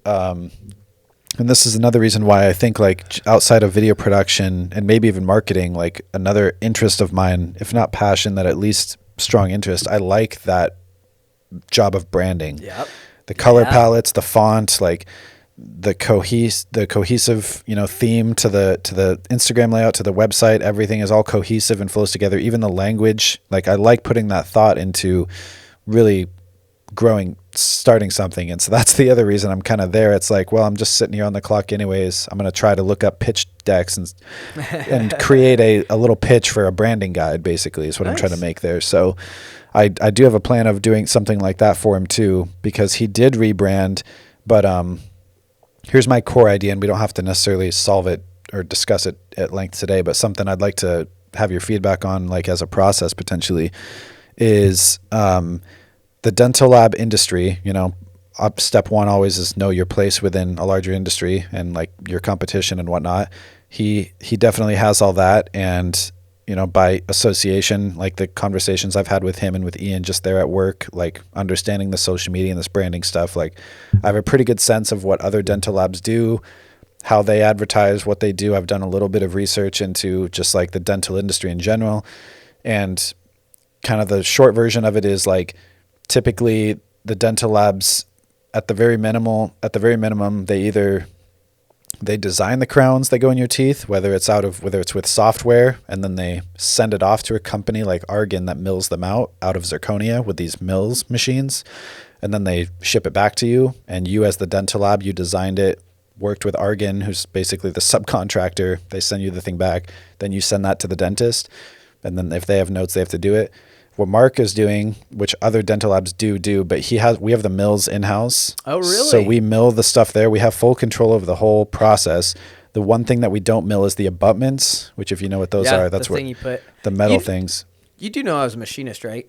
Oh, okay. Yeah, so like, yeah, dude, I ran mills and lathes. Okay, I know cool. all of this stuff. Yeah. So that's right. So yeah, the abutments we don't make in-house. Those we do source out, which, you know, we run into supply issues, of course, when that kind of shit happens. But we have control at least over the zirconia, which is 90% of our cases, and the gold as well. We have somebody who does the gold crowns and stuff too still. So we have all the control of the production, but where and 3D printing, that's a huge part of the dental lab industry now to make the models. Instead of like doing impressions, which was the old way, you bite down in the impression tray as a patient and then they fill that. They send us that. We fill it with the stone or whatever and then make the stone models of your mouth. Now they just take a scanner in your mouth and it's all digital. They send us a digital file of your mouth and hopefully it's more aligned. You know, we don't have a physical thing in the real world to test the bite, but hopefully digitally it's correct. Yeah. And so then we design it digitally and then we mill out the crown. We don't necessarily always have something to fit it to, but we 3D print the version of your mouth instead. So it's a little bit cheaper. So, but where it's going is, and this is the thing, Mark has this insight of the industry, is he understands, you know, going to these big conferences and staying up to date on this stuff, that where it's going is eventually the 3D printing technology is going to be good enough where we'll be able to 3D print the crowns like right there chairside, like as a dentist, and you don't even need a lab, essentially is what it'll come down to. So where he's trying to position himself long-term, you know, that's still a ways away, that technology hasn't gotten good enough yet, but they've seen it. People have been doing it at demonstrations, so they know it's on the horizon. So where he's trying to position himself, from what I understand, is he wants to be like an educational platform too, to teach dentists, bring dentists in. Like he wants to have a big, nice, lush space where he can train dentists and work with them and help them with all these things because every case is different, obviously. So as you can imagine, and they're really good at problem solving. Like, okay, so, and there's just so much that goes into designing a crown to make it, like his key phrase is fit, function, aesthetic. So fit has to come first. The function, how well it processes food, is next, after how well it fits in conjunction with the other teeth, and then aesthetic, how well it looks, how good it looks. So like they're not going to make you a perfect looking crown if all the rest of your teeth are fucked up. Like they're going to make it fucked up intentionally to make it fit in your mouth. So that is like right away what blew my mind about it. But anyways, all that to say, I'm digesting all this information and trying to think of like how to perhaps brand this better, because I think there's some things he doesn't know. And yeah, so I'm sure you've got some ideas. That's so fun. Problem solving like that.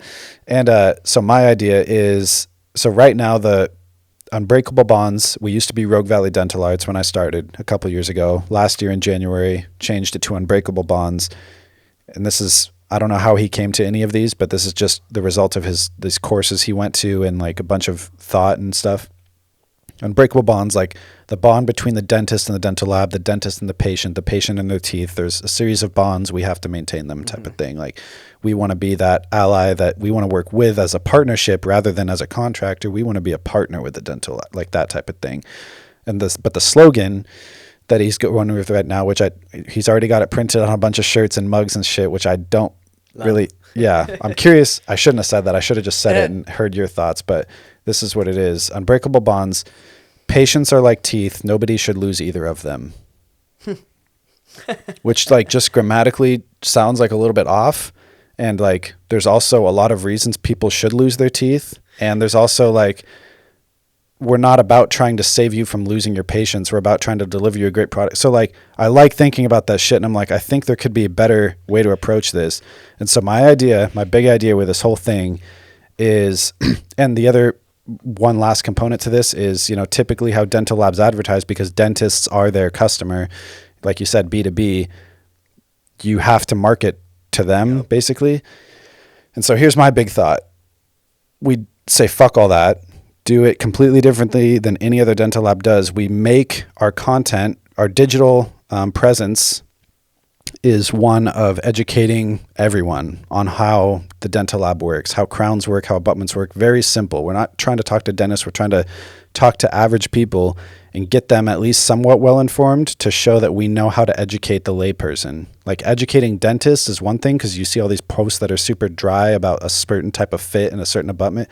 I'm just like, this is so boring. Yeah. So instead of trying to think of like, how can we better target dentists, I'm thinking, okay, how can we show that we can educate anyone, make people interested, not make people interested, but at least help people understand what goes into dentistry, but also do some of the legwork for dental offices who are trying their own social media to try to do this stuff for patients. We could do those same posts. Like, did you know you should brush your teeth on average 2 times a day? Like, we could be doing some of that bulk work of like, we want to help you get more work. Like, that's more what I'm getting at. Like, we should be reaching out to the patients almost more, like, at least digitally. We're not going to spend man hours like cold calling patients. Have you gone to your dentist or anything? Like, we don't have to change anything internal, but I think there's a possibility from a digital perspective to try to win over that sort of the audience, which again, nobody else bothers doing, and make it look really nice, make it funny. That's where you could come in with like, what kind of brand do we want to be? Sort of fun. But the slogan that I had in mind, if not slogan, then just something that we could put throughout, scattered, would be unbreakable bonds, your dental labs, or your dentist's favorite dental lab. So it's like implying we're for the patient, like, and it's sort of fun, like your dentist's favorite dental lab. Like, we're just a fun, like, kind of cool place you can come learn about stuff. Our quality speaks for itself. Like, you can look at the pictures. We have a little studio there. We take really high-end pictures of a lot of our complex cases. And like, again, something you see at a lot of dental labs, we actually make the effort to try to take it more professionally. So we've got a little lighting setup, a flash. So, but it's like, I don't want to beat that drum too much, and I don't think we should have to. I think we get a few of those big pictures that take up the full breadth of your website with like a big, beautiful case we did, a few of those, and just let it sit there. But like, most of the time, I think there's an avenue where we could really, it's just about doing something differently than other dental labs are doing. And this would be a way to, at least, again, just from a digital perspective, get people to follow us that don't have to be just dentists or other dental lab owners, or other manufacturers like Argan, or other people in the dental lab industry. Like, we're limiting ourselves so much. If our goal is to get a social media presence, we might as well be positioning there's a potential we could be positioning ourselves as a brand that helps all dentists everywhere become more educated about either the patients they're serving or about the specific technologies or new developments in dental lab industry, but also say, hey, just so you shouldn't have to be trying to spend all your money as a dentist or all your effort educating the public about dentistry. Let us do that type of thing. So I'm curious. Yeah. That's it in a nutshell. So initially, kind of just, this isn't my specific industry. Yeah, so just kind of gathering a lot of the stuff from you. But I will say, kind of my initial thought from this sounds like a little bit kind of what we were talking about before, but on the opposite end of like, Lithia is sticking to their lane. The thing with me is I feel like this is almost one too many steps removed from your core competency, because it almost seems like, and not that I think it is a bad idea, it sounds like with your plan, you are trying to target not your direct customers, but the customers of your customers. Yeah, right. Which, in my mind, that basically means you're turning into a marketing agency. Which is brilliant. I mean, the educational part of stuff. But the thing is your dental your office doesn't make money from dental patients. You make money from dentists. And specifically the cases where people need work done. Like not every patient is all, that's the other thing. Yes. Yeah. And so like, I think what you're touching on is a fantastic need in marketing, but I think that should come probably more from the dentist side of things. Mm-hmm. But what you could do is which maybe, because I mean, the only reason I'm thinking of it that way, and maybe it's just too far ahead, because I see what he's saying about like he wants to be positioned in the future as an educational platform, and that was really what informed me to do that maybe. But here's the thing though, and I think that's great, but like the money and the educational platform is educating these dentists. Yeah. Dude, you want to be getting paid by dentists, not the people going to the dentist, because every dentist is making $250,000. Yeah, right. And so these people, I think the educational thing is absolutely brilliant, but there's a couple of things, like continuing education for dentistry. I don't know if that's a thing, but it is in a lot of industries. Like you have to go through, which one can be an incredibly lucrative deal, because it's a course you create one time or this. Yeah. But also, you could really educate the dentists on these things as far as that's going to be a very lucrative endeavor. Yeah. You finding those people, because those are the types of people that can spend $1,000 a month on educational content. Yeah, right. The other thing too that you could do is, like, if you really do start figuring out this marketing, what you do is you start talking to the dentist to be like, hey, and this is actually what kind of CEO to go I'm trying to do, is like, hey, this is lead generation. Like, these are the things you are doing marketing wrong.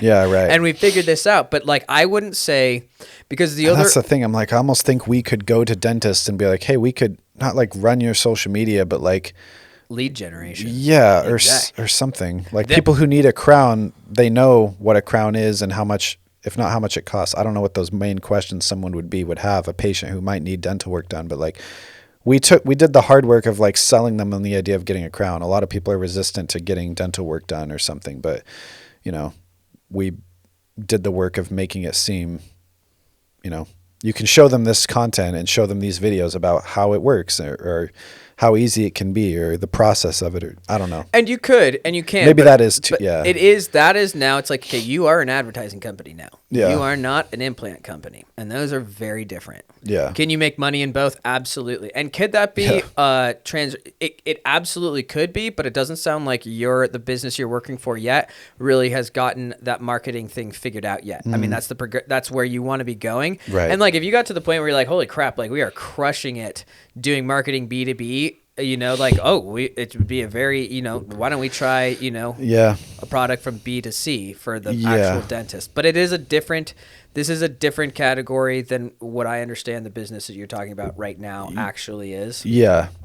But I do think like there is some stuff you could create content for, like if you created badass content about some of these implants and the newest technology, these are certain things that you might be able to like license to some of these other dentists for their social media. If you really do like create something really, really nice, and there happens to be a dentist who focuses a lot on implants, that could be a very kind of specific market for that. Okay, interesting. Yeah. Because I think where you're at is beautiful, but I think you're kind of overlooking dentists as the clients, because dude, you're not going to get a more lucrative. Like I think educational content and building a brand, I think is positioned beautifully. Well, and that's the thing. It's like I want to focus it more as strictly in the digital space of how we're branding ourselves that way, because he's already doing, I don't know, the old-fashioned way of like going to the dentist offices, shaking hands, meeting, and that's how he's been winning over dentists, and it's been working just fine. So I'm like, he's going to keep getting work that way, and like we can only grow so fast, and he hires at just the right time. I think he has that sense of like how to scale. So, and it's not that we couldn't get work from other areas that our social media could reach, like dentists in Portland or Seattle or West Coast or whatever, where they could send us their cases digitally and we could mail it to them or whatever. Because, probably 90% of our work is all Grants Pass to Ashland. But I'm just like, they like these dentists that we're working for, they don't give a shit about what our social media looks like. For sure. So it's almost like we might as well be informing the general people with that digital platform, because social media isn't going to be what gets us work anyways. It's social. Well, I would probably disagree. Okay. Because I think where you're at, because I think the way you're looking at it, it says, okay, so this is our area, Ashland to Grants Pass, or what, like, yeah, right, okay, right now, not necessarily, but we've kind of like, we've kind of capped out. Yeah, as far as dentists. And so what you're saying is, okay, so let's just focus in on this market and get this market more. Where what I would say is, okay, no, now that you've got this dentist, expand your reach to more dentists using social media. Yeah. And the thing for me is I really would, like, business to business, my recommendations for this marketing stuff, definitely you should have a Facebook page. Oh, yeah. But LinkedIn, man. That's where these dentists are at. And like you go find those are your customers. Those are your clients, are these people that, you already have this business. The same thing like with Lithia. You already know how to do this stuff. Don't go try to find other customers for your dentist. Yeah, don't find new markets. Find new customers for the things you already have. And I think, doing beautiful videos and posting them on your website, because that also creates things where you might get dentists that are saying, hey, I'd really like you to run my social media. Like, how did you do this? Or, hey, I'd really like you to pay a conference. Or do you have a course that I can do on this? But that's really where I would see the growth. Doubling down, because you've already got a very lucrative market, but why not get the whole West? Why not focus on all of Oregon, and then Oregon and Washington, and then the West Coast, and then move on over? Because there, dude, if you're that educational guy, holy smokes, and you're getting paid by dentists, like, right. Well, and that's where another kind of insight that he gave to me was like, Mark, he's like, no other lab is like professing to be the implant laboratory. Like, your destination for implant cases. So why don't we just do that? For sure. So now he's like, expert. Just add that hashtag on there. But like, so we've done that in a few cases, and he's like, I'd like to see more implant work on the social pages. We're like, cool. So we do a little bit of that, but again, it's like nobody's specific role. Yep. So we're kind of sharing it, and you don't see it across like the website, and it's not like a cohesive. Yep. It's not cohesive at all. And it's like, no one is going to look for us because we're the implant lab right now anyways. Like, if you're serious about that, we could put an implant, thing on the front page if we wanted. But as of right now, it's just not, that's a great idea, but I don't know if that's the idea, but he knows the industry more than I do. So it's possible, Yeah, and that's kind of also, we're talking about this guy more than you, but I want to get back to you. Yeah, but I think this is a good idea. These are one of those things where sitting down, having that conversation of being like, okay, what exactly are you trying to accomplish? Yeah. Just to give you some ideas of how it kind of looks and like what the general. How many followers we got here? 224.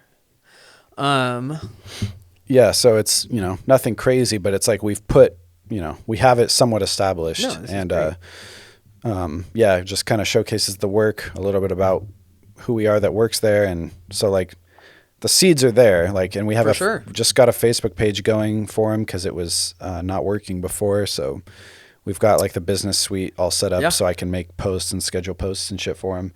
But yeah, it's really just coming up with that plan of like an actual sitting down, making a content marketing plan. Yep. Like, which, I could do again, like it's something I could sit down with Ian and on the clock, try to find some time to do.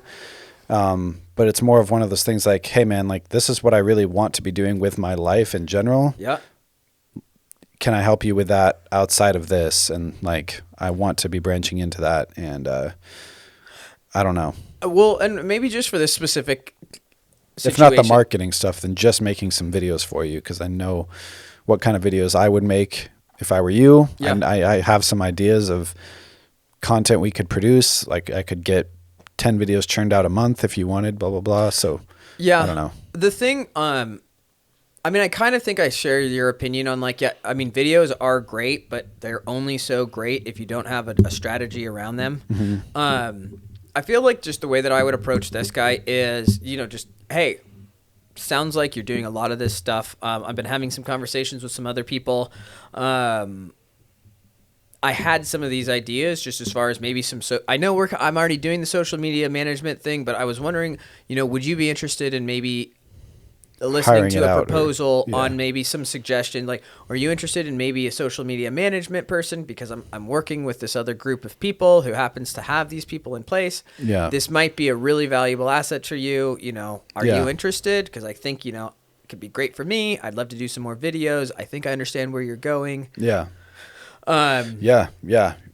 Because it sounds like he's very much interested in like figuring this stuff out. It sounds like he's making really, for me, it's really exciting moves as far as branding and exactly. And he's also just at the point where he's still on the bench, is the term. He's still working like as an employee. So he hasn't had the time, and he is trying to hire somebody, and that's coming soon, I think. Well, to take over his spot of working on the bench is what I mean. Oh, okay. So that he can focus more on the growth and the CEO good stuff. Good for him, dude. This sounds like a guy I want to talk with. No, he knows what he's doing. So at the very least, I could learn. I kind of want to have him on the podcast, honestly, at some point, maybe just to talk to him about business stuff in general and how he started. But because he's also an interesting person in the political realm of things as well, like just his general view of society. But anyways, man, that's definitely a conversation I could have too. Same with Vance, kind of just, but it's like, I want to go in with like a few objectives, Yeah. And those things you mentioned are for sure the start of,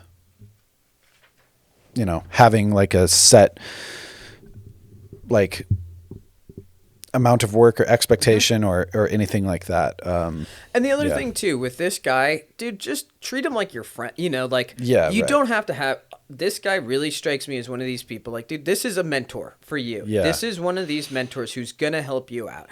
Just be really fucking honest with the guy. Be like, hey, I'm trying to figure this stuff out, and you've been a really big help to me. So I'm really, I'm hoping maybe we can kind of talk about some of this stuff. I really don't, I don't want to burn these bridges because you've been really great. I really think I have some of these ideas. Like, are you interested? Because, dude, I would lean into this guy big time. Yeah. These are some of these people that could be very valuable in your kind of business progression. Yeah. Yeah. No, absolutely. Yeah. And just be really honest with hey, this is what I'm trying to figure out. I really don't want to, I don't want to burn bridges. I think you're on a great thing. I'd like to learn some of this stuff. Like, you've helped me out a lot. I'm wondering if you'd be willing to kind of help me out on some of this other, help me along through. This is what I'm trying to do.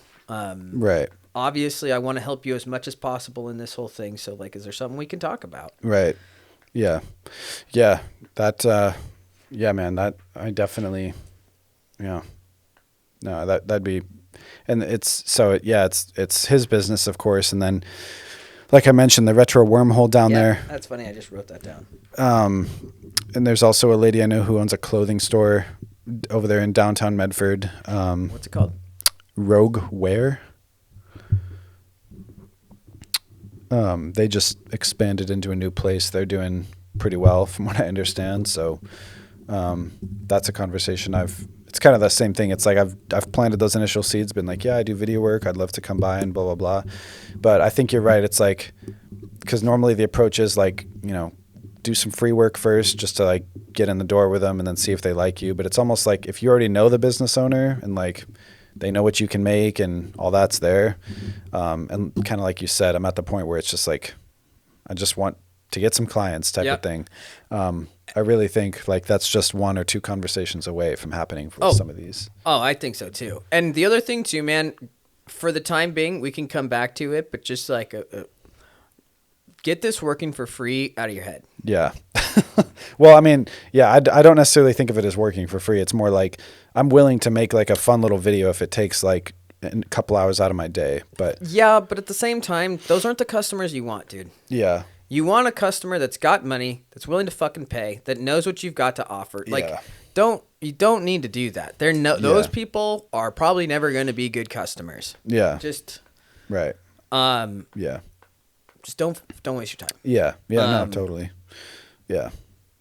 Yeah, that's just kind of and I think it's okay. I think that's fine at some places. You're way too far down your journey. Exactly. It's that's more of like a very beginner step. That's like, what the gal, that's the freshman gal, she's working for me. I told her, I was like, I can't hardly pay you anything. Right. But this is a kind of a good opportunity. And she's stoked on it. And she is still getting paid. But it's like, dude, especially in an industry where you've got so much capital and so much skill. Like, it might be something different if you're like picking up dog poop, you know, that anybody can do. Be like, hey, I'm a harder worker than everybody else. But when you actually have skills and real overhead and a real business that you're running, don't work for free. Yeah, right. And the people that want you to work for free, don't talk to them. Yeah, right. At this point. And that's kind of the weird place I've been at. Like, I definitely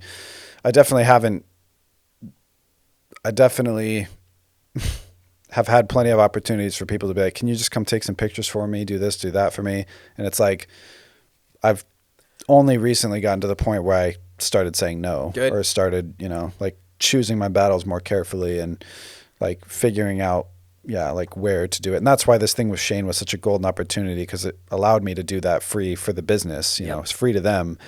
You know, Shane, bless his heart, took the bill basically, but I also, you know, got the experience, got the practice, got a little bit of a portfolio. I can show that I worked. I made a couple videos for places, and the guy who does the CBD stuff, those canisters up there, he sells the topicals, the CBD stuff.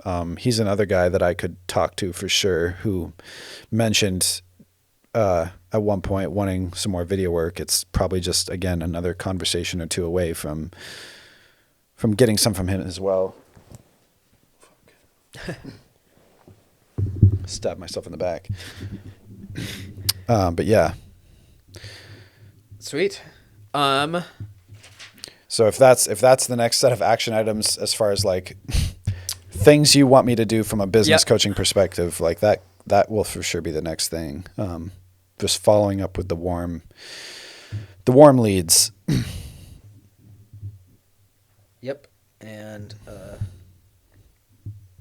you're saying don't focus on the social media, don't focus on my website or trying to do any of that other internal stuff compared to this. So like, these are the things like, well, one of the things like social media for sure. Yeah. I actually wrote this down. Like, where are your social media platforms? Like, what are they? Because these are some of the things that I think if you're interested, I can probably take some of this off of your shoulders with my assistant. Mm-hmm. Like, because I do think this is going to be very valuable. We need to just get this started. Like, I don't think, like, it's not like, oh my God, you got to start posting right this second. Yeah, but you need to get your business portfolios for Instagram, TikTok. Yes, I would do TikTok. You're a video editor. Like, you fucking need to have TikTok. Instagram, TikTok, Facebook, and LinkedIn. You got to have these things. I know. It's one of these things, though. It's not the fun part of business, but these are the things that can make a big fucking difference. Yeah. If you get those things like set up, I don't know if you've got those set up or not. Yeah, I do. Okay.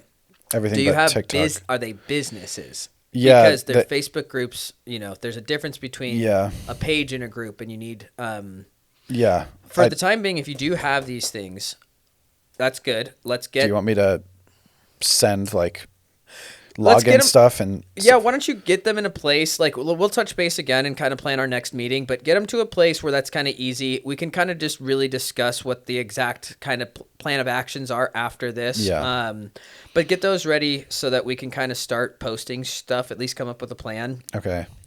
On that note too, like you talked about your portfolio, like do you have a place where this stuff is organized well, like your website or like an Instagram? Yeah, the website is organized pretty well. I don't think I have all of my work on there, but like a lot of the stuff for base, which is the bulk of it, is on there, which is, so that is on there. It's maybe my website could be more optimized to show stuff better or sooner. Like I'd love a audit of the website at some point. For sure.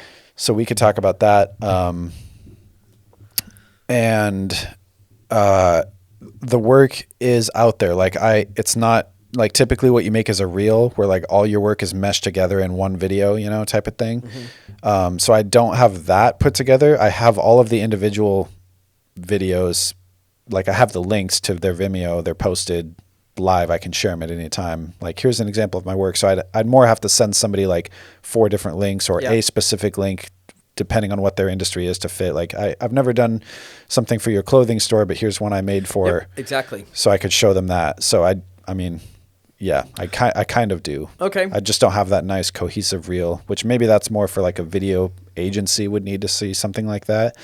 But I do have at least a few videos I've made that I'm even on Instagram. Even if you have just little clips that you can just show somebody your highlights, be like, I'm not a slub. Boom. Yeah. Oh, good. You're not a slub. And that's all it is. But these are one of these things now where it's like, if you don't have anything for me to see, why would I waste having another conversation with you? Right. Which, on Instagram would be probably the optimal place to play it. Although, like, you know, another whole dilemma I've had is like I shot everything and intended it for it to be horizontal. Yep. And now Instagram shits all over horizontal. So like, I just don't know how to post it in the right way, because no matter what I do, I'm gonna have to crop something without going back and re-editing it to make it fit. So, I mean, there's all kinds of little tricks, but like, I don't know. And here's the thing though, too, like, it sounds like you have a ton of content that you can be posting, which with just a simple kind of conversion, right? Just converting the frame. So like, I think the steps is getting this ready to a place, getting it to a place where we're in position, getting to a spot where we're really ready to be efficient and get some shit out there. Yeah. But, like I'm sitting on months, definitely like 10 terabytes of content. Yes. That, literally. Dude. Yeah. Literally, dude. Yeah. We can have a big social media following shortly. And that's, and all you have to do is get one fucking customer a week, literally. Yeah. You get 1 day's worth of work a week, and your bills are paid. Yeah. So that's the thing. That's what I would really start, like, getting your social media to a place where we can leverage all of the content you've already done.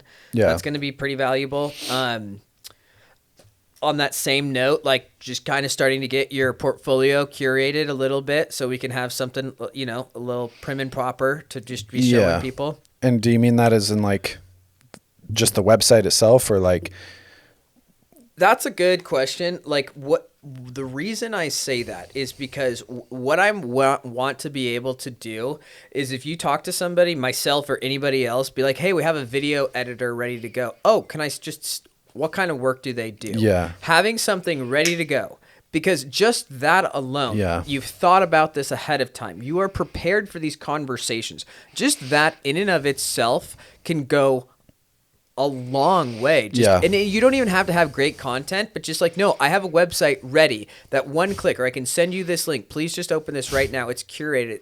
What that shows, this person is ready to go. This person not only can do videos, but they are professional and ready to go in business. Yeah. Because that's super fucking important. You're not going to have more problems hiring this person. Exactly. You're going to have fewer. Exactly. And it's those little things that really make it, and especially if you're trying to do social media marketing.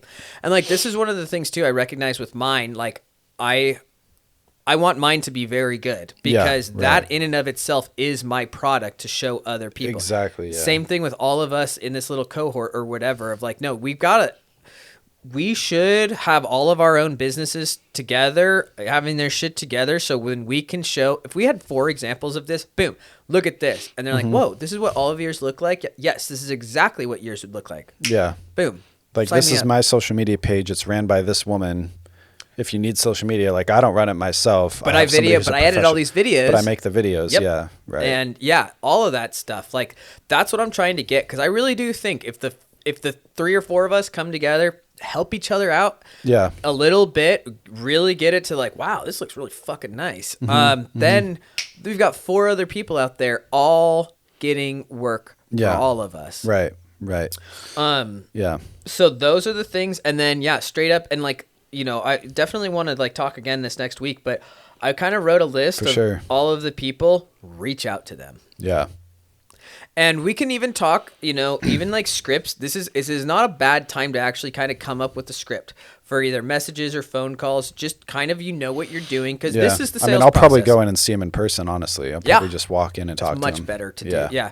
And those are just some of the things. And it really is like, I know this isn't the most comfortable thing. Yeah. But this can be the most exciting. Because this is where, this is what building a business looks like. You've got all the skills. You've got everything out there. Now it's going and getting the customers. Yeah. This is where rubber meets the road. This is where you actually start paying your bills. Yeah. And that's, in my opinion, it is. It's that, that anxious versus exciting. Like, it could be scary rejection. It could also be crazy. You could have 7 people right here, right now, that are like, I'm signing up for $1,000 a month. Yeah. And I would do more if you had more time. But, And then I hire somebody else to do the shit. Exactly. Yeah.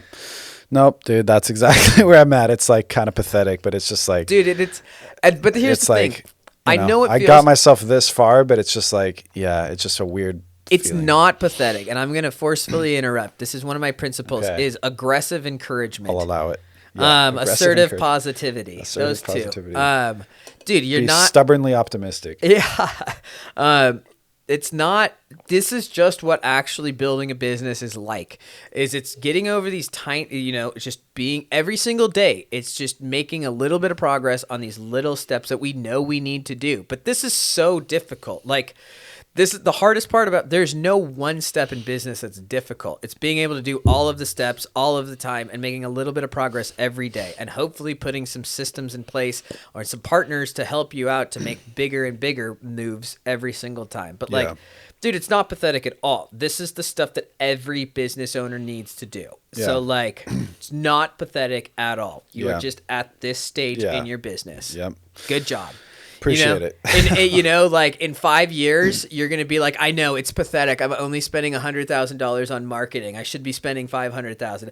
But it's like, no, that's not pathetic, because if you were to think about it right now, oh my gosh, spending $100,000, that's phenomenal. But there will be a point where you'll be like, I should have done this a long time ago. Right. Yeah. Just where you happen to be at with this particular step. Yeah, exactly. Yeah, no, dude, I feel you. I don't know, man. Is there what else do you have? I would, for right now, I mean, I think this is, I think the biggest thing, your minds, I think we've got a little bit of a mind shift. Yeah. We know where we're kind of headed. I think there's some excitement in some of the conversations that we want to have. There's some next steps as far as social media and some conversations. I think from there, we just kind of touch base once a little bit of work's been done with that. Like, social media is up and going. I've talked with a few of these people. Here are either some options that came from this or nothing, what are the exact next steps to find more options. Right. But there's a game plan as far as next steps, talking with people. I'm really excited about that dental lab, because if any one of these things pays off, who knows? That could totally dictate the next few steps. Yeah. And, dude, the real awakening moment for me was because I told you, all of the work I've gotten, I've never had to seek out. It's almost just been it's just worked out for me type of thing. So you always have that sense of it'll just happen. As long as I'm just hardworking enough, shit'll happen. But yeah, so the pregnancy thing is obviously an example of that sort of fire that could happen. But buying the house too, or just having to do these things, and parents' retirement, and realizing and my own retirement. It's if I'm going to be working for myself, these are things I should have. Yep. And I'm going to have, and I can't rely on my wife, who has the awesome government job right now, full benefits and everything, to always have that, for example, or, and again, I want her to have her own freedom, but it's also the awakening moment for me was I can't remember if I told you, but there was a doctor's or a dermatology office that had contacted me through my friend, Alex. He was a patient there, and he just got to talking to him, talking about video work, and they're like, oh, we could use some video work. So he told me about it. I reached out to them. Yeah, you're gonna want to write this down. Yeah, no kidding. They have a shit ton of money and a lot of ideas, and it was a shoe-in basically. Had a meeting with them, went super well. Two guys. I can't spell worth the shit, so all these are gonna be wrong. That's fine, as long as you know what they say. Yeah. Oh, you're keeping. Oh, okay, gotcha. So I guess I'll have to do some hieroglyphic interpreting. I spell it phonetically perfect. Okay. Just not phonetically perfect. I like that. Phonetically, I'm perfect. Yeah. But had that initial meeting with him, and then had a couple email exchanges about, not budget, but scope of work. Yep. They're we just want to get started, blah, blah, blah. Had a quick communication. They agreed to a price for just one video up front, and then they're yeah. How much? It was $2,500. Okay. For how long of a video? It was for 8 deliverables total, but they're all little short videos. It's they wanted to make little joke videos about just the inspiration was from another doctor office who does dad jokes back and forth. The two guys, maybe you've seen them. They stare at each other, try not to laugh. When they're on the dock. Yeah, on the dock. Dock's on a dock. You've seen that? Yeah. Okay, yeah. He's I want to do that exact thing. So they had the concept. I don't even have to do any thinking. Just show up and shoot it. And then they're we want to eventually do even more work. 'Cause similar story. They'd hire a big production company for $30,000 to make a video for them, a commercial.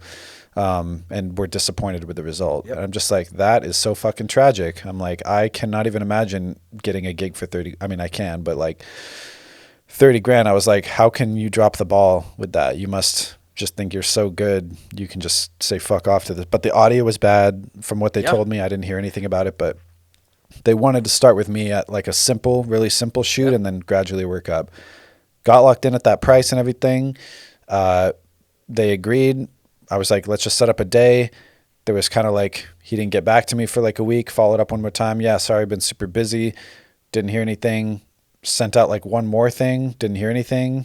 And then like a month went by or something. And I was talking to my wife about it and Lance about it too. And he's just like, dude, just send like one final thing, but you can't be like chasing it forever. And I was like, yeah, that's probably true. So I tried to make one nice little, hey, I'm doing it was in December, like trying to do my marketing or budgeting for the next year or planning for the next year. I really want to get you guys in, and I heard nothing. So I don't know if they just went under or they found somebody else or changed their mind, but that was just like an awakening moment for me. Like even the best opportunities that seem like they're there, because that could have led to a bunch of work too. Yep. Like they're obviously super well connected, a lot of money, super easy job, easy gig and everything. Like, and that's why I had a lot of, hope on the horizon. And this was like right as the thing with Shane was taking off. And so I was just like, okay, perfect. Like I have, everything's just manifesting itself, but then it just went to shit.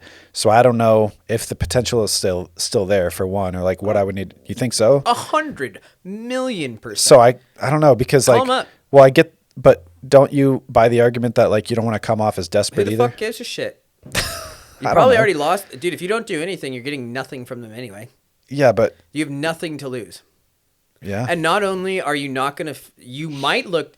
Yeah. What's the difference? There's nothing to lose. You might look desperate, or you might look like a fucking hard worker. Yeah. That's actually out here chasing it. Because I tell you what, dude, that dermatologist is a hard worker, and he's got way too much shit on his mind. Yeah. He has other bigger priorities than fucking dad joke videos. Yeah. That's not going to help him, but he wants to do it. But so this is the type of stuff. No, you keep calling these people. And I will tell you, as somebody, I respect that a lot as an entrepreneur. Like, oh, you're out here hustling. I pay people just because they're fucking hustling. Okay, so there's another lead. Yeah. Yeah, that just because they're hustling. Then. Like, there's a guy, a video editor, who's been calling me for months. The same time I reached out to you. He's called me so many times, and it's like, dude, I want to call you back up and give you work simply because you've called me so many times. Yeah. I've never picked up the phone. Right. But like, good on you. So, dude, 100%. These are the types of things. Here you go. This is something you really need to take to heart. Yeah. And this statistic. And how do you think I should say it? Hold on. Yeah, right. That'll be nice. 80% of sales comes after 5 or more propositions. That means I have to ask you, do you want to buy this? No.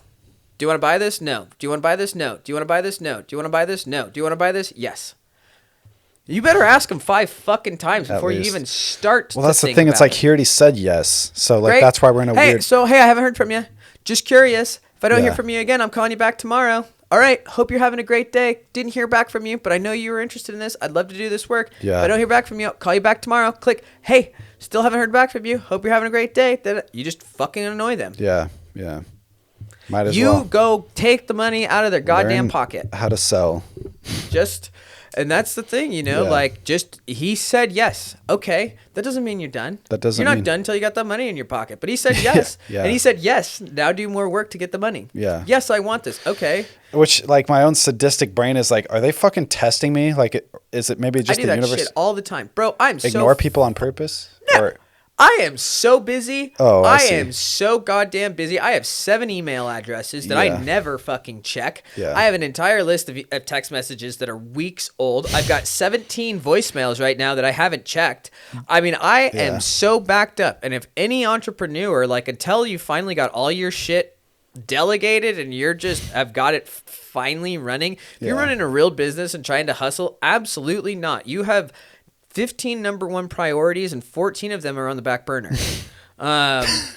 15 number 1 priorities. Yeah. Yeah. That's like the biggest struggle for me to deal with is like I have all of these things that I know I need to do. And like legitimately, I have all of these number 1 priorities that I can never get to. Which I'd like to think they would understand that from my perspective too, as a business owner. Like, I'm not going to I'm going to be reaching out to them, but it is your job and your job alone to get work for you. Yeah. Like, right. they're, Yeah. and they should respect your time, and they absolutely should. But that's just the reality of the situation. Yeah, that project isn't busy enough for them, and if it's not a priority for you, then it shouldn't be a priority for them. Yeah. Like, dude, why not? But I tell you what, like, if somebody keeps calling me and annoying me not even annoying me, keeps reminding me of the project that I already said yes, that I actually want to do, like, that's how you're going to get that money. And who knows, you might have to proposition that guy 10 times. Yeah. But you don't know. That could be a $250,000 job. Exactly. Yeah. Just sitting on it. So how many times is it worth you to ask that fucking question? Only once. Yeah. There's this joke. There's a joke. There's a guy who sells coconuts on the side of the road. It says $1 million. And this guy stops. How many coconuts have you sold at $1 million? He says, none, but I only need to sell one. That's it. Yeah. I only have to sell one of these things. I'll ask all that. I only have to have one person buy this in my life. Yeah. So I'll just keep on asking. Yeah. But that's kind of the mentality of the business owner that you're in now. Like, if you really want to make $50 an hour plus, which we'll talk about, we'll raise that once we really get confident in like getting more work. But like, this is where you're at right now dude, and you're not annoying people. Just understand. Right. Like, it's different. You got to shift the mentality completely. It's like you are an agent of your business. Like you are a business. Like it's just. And you're dealing with other people that already understand this. You're not dealing with customers. Yes, right. Like these people. This is B2B. Yes. That's what also makes it weird. But weird in the sense that it's like I'm used to talking to people, like average people, but business owners, you're right. It's like a different level of conversation. Yes. And I've never been in that professional environment before of like, this is how things are done. There's an etiquette almost, or like and you're expected to know like, well, how much would it be? It's like, well, here's some rates, here's what I can do for this much. This is what it would be like to have those answers, to have that sort of prepared. Like, those are things. And that's the thing. Like if you do talk to these people, and then I think this probably can wrap it up right on this, but as far as your pricing and stuff like that, have that shit. It doesn't even matter. It doesn't fucking matter what it is. Okay. Just make it confident. Okay. Just say it confidently and you say a high price. Yeah. Like here's another thing. I would charge $100 a minute. Of video length? Yeah. If you want, that's for editing. Mm-hmm. If you send me that raw stuff, and then like your day rates, I think your day rates are, what we said, 400 and 600. I'd probably say 500 and 750. Yeah, I could probably get away with that, honestly. Nobody fucking knows. None of these people have. Seriously, yeah, right. I know. This is what negotiation is. Nobody has any idea, and those are not outrageous prices. And people are. You have told me 2 examples now of people that pay a lot of money that are unhappy for their production. That's all you have to do, and it doesn't. Just do better than them. Yeah. These people got $30,000 to do shit work. Go get $30,000 to do okay work, and you're way better off than them. Or go charge $15,000 for shit work. You're still giving them twice the value. Yeah. Right. Yeah. Right. Yeah.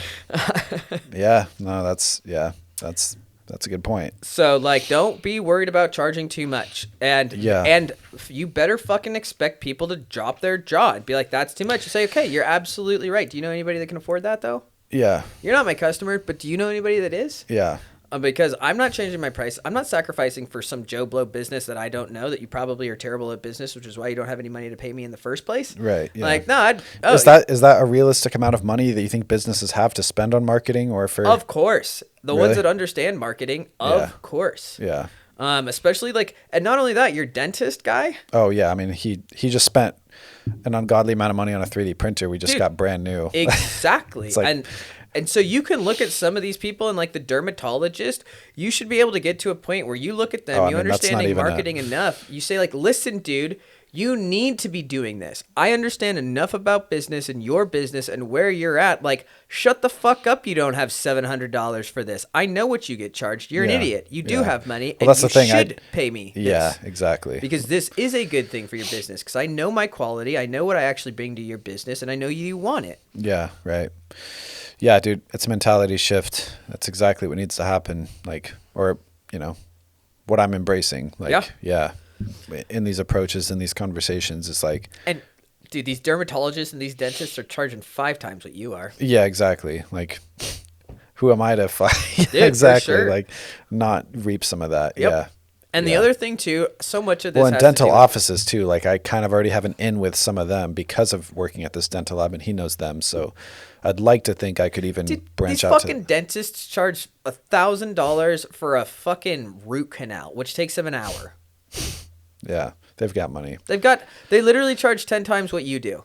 So they could literally go work for 1 hour and pay you for 10. That's fine. They're fine. That's fucking crazy to think about. But that's how it works. That's exactly how it works. And so looking at you, and then if you sit there and if you give off this like, oh, I know kind of seems like a lot, dude. You seem like people that do that come off as amateurs. Yeah. No. Listen, I know I'm worth a lot of money, and this is my prices, and I totally understand that a lot of people can't pay them because they're just not in that position. Yeah. But a dentist doesn't say, oh, you can only pay $100 for a root canal. Okay, I'll do it for $100. They say, okay, I can rip your tooth out for that. Yeah. Right. Yeah. Have you read The War of Art? Or heard of it? You mentioned it. I did? Something, okay, good. Yeah. Stephen Pressfield is the guy who wrote it. Okay. I can't remember what he does, but I don't have it here. I'll have to get it to you at some point. But he talks... Is that the right book? That book is relevant to this because it talks more about procrastination, but he also draws some distinctions. It's one of those books where it's not like a page reader. It's like each page is like a different little lesson, on each one a different little proverb or like a little motivational thing. But he talks about the amateur versus the professional. He says the professional does this, the amateur does this, blah, blah, blah, makes that distinction. And yeah, that's one of those things is like the professional knows what he knows or something, or knows their worth. Knows their worth. Yeah. Sure. But yeah. Yeah. But it's exactly that point of, that difference, So yeah, that's the next step for sure is coming off that way. And, yeah, I mean, and you have to, if you're going to meet these goals, like you have to charge this much money. You've got to go talk to these people. It's that simple. Yeah. It's really that simple, and it's not a bad thing. You're not charging. You just want to live a comfortable life. You're not trying to get rid of any, you're not trying to rip off anybody. Yeah. You're trying to get paid for the hard work that you've done, the responsibilities that you've taken, the lessons that you've learned, the hustle that you've put in here. Yeah. Might as well. You deserve it. Yeah. That's exactly like, why the fuck else would you be doing this? You do this to get to this lifestyle. It's okay to accept that and be like, yeah, no, now I'm starting to demand this type of lifestyle. Yeah. Yep.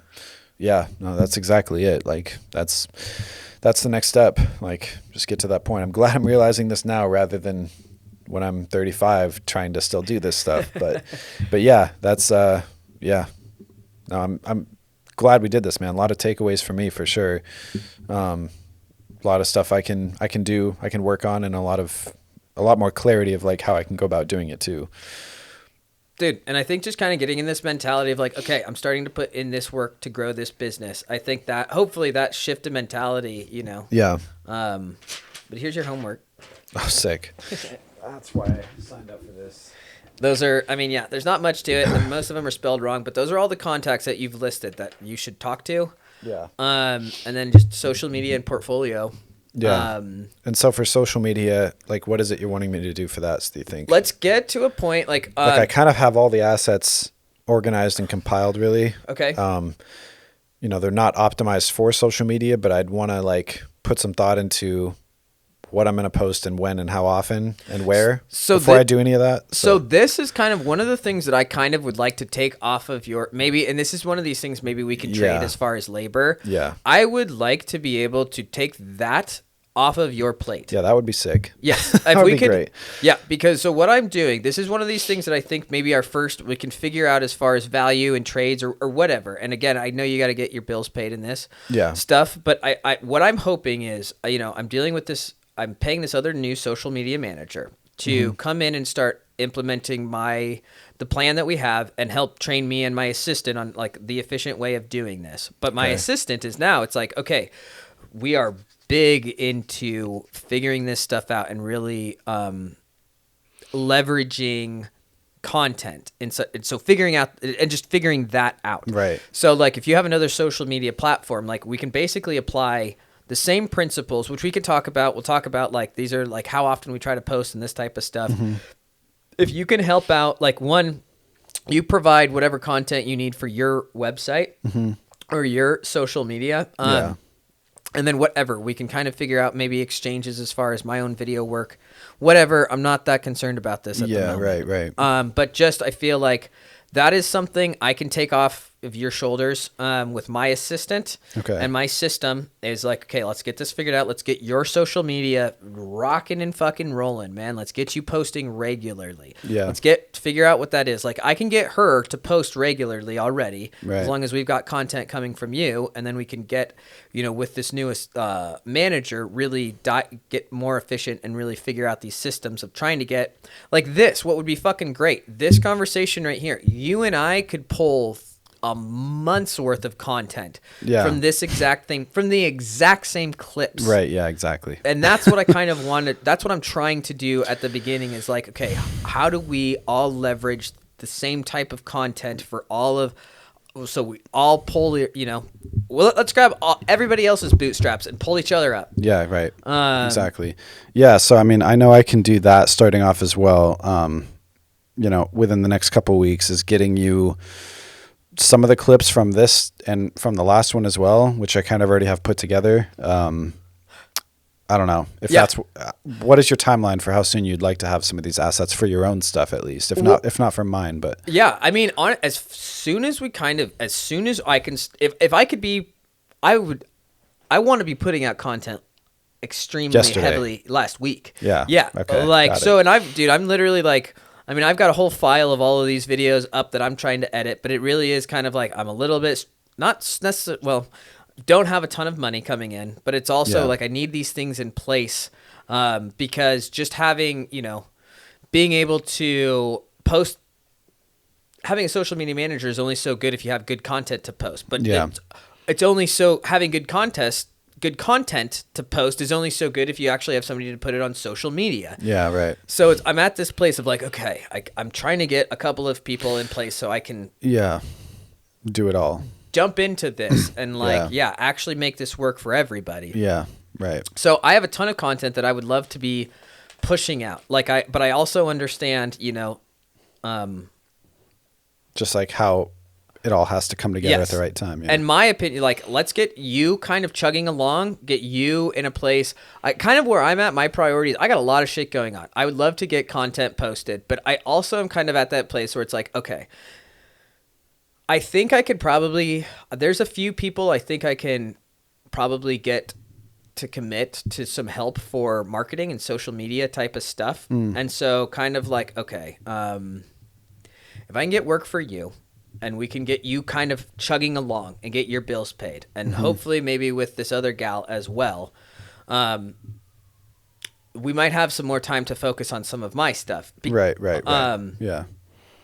Again, all trying to figure all of this stuff out. Yeah, which is the goal. Yeah. I mean, as far as content, dude, I have so much shit that I would love to have been getting out, but I mean, this is a number one priority that's been on back burner for fucking 9 months. Right. Yeah. So you got to cycle through them eventually, like all your number one priorities. And I'm getting to the place where it's like I would really like to get, because the video content, I'm very, very, very close to being able to execute the plan that I have as far as like creating a video, creating one topic, and creating a ton of content out of it. Yeah.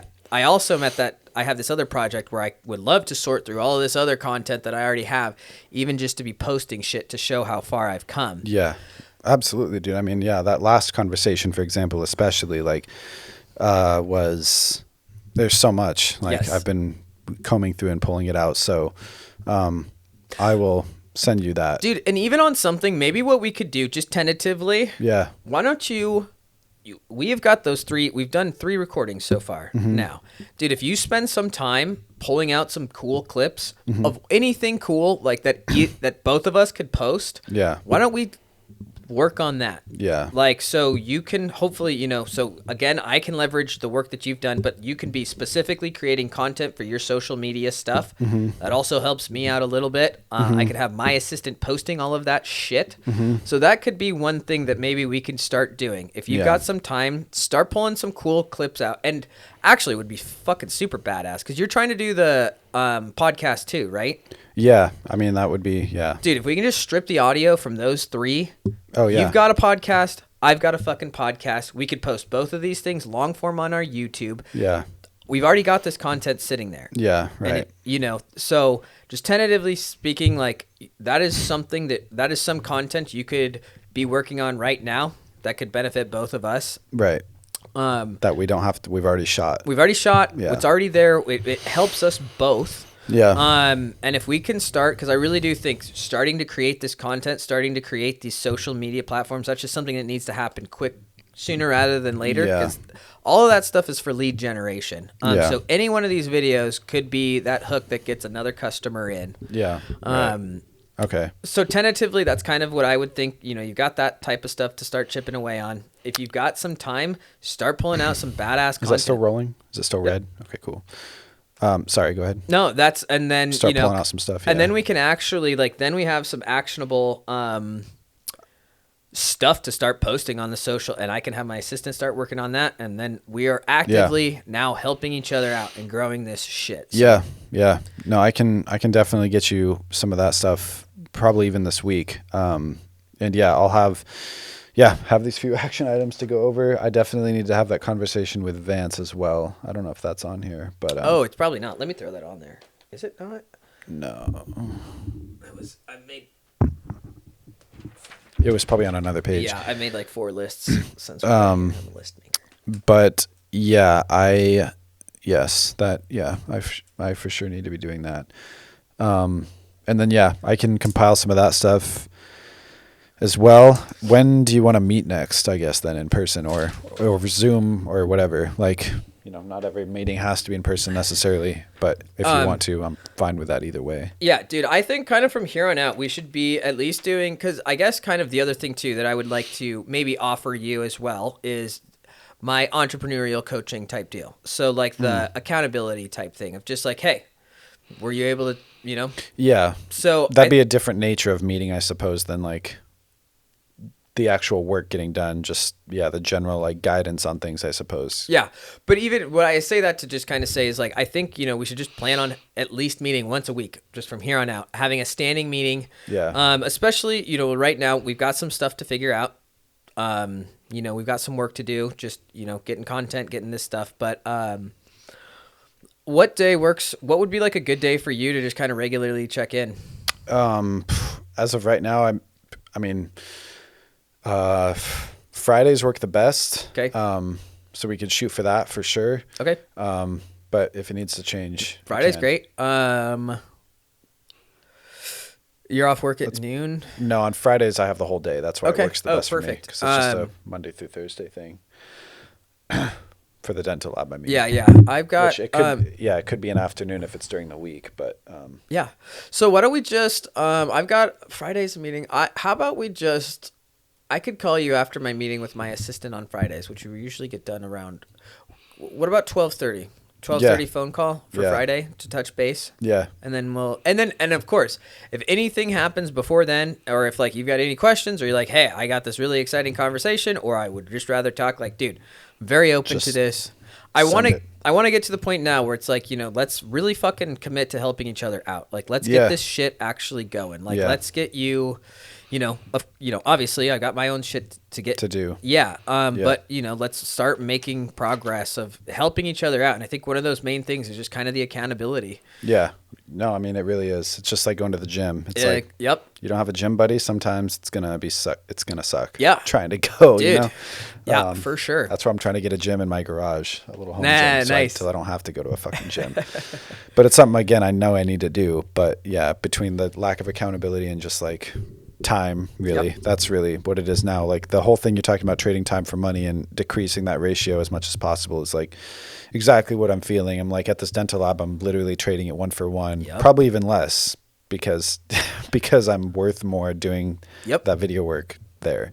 So that is for sure the next step. It was good while it lasted. Like he got me, helped me get the house at the time because it was the only way I could, and helped me get the steps. But now's the time to be independent from that. I think. And I actually feel like there could be, like, with some of the stuff that you've said, like there could be a 10 times better opportunity from that whole thing too. Like, shit, maybe he's the guy that pays off your house because you do so much work for him. Right. Yeah, exactly. And with the stuff that he's doing, and it sounds really exciting from like a business standpoint. It sounds like he's positioning himself he's already positioned himself phenomenally well as far as like that industry, which I know is very high ticket. Oh yeah. But really becoming like the thought leader and the educator in that space.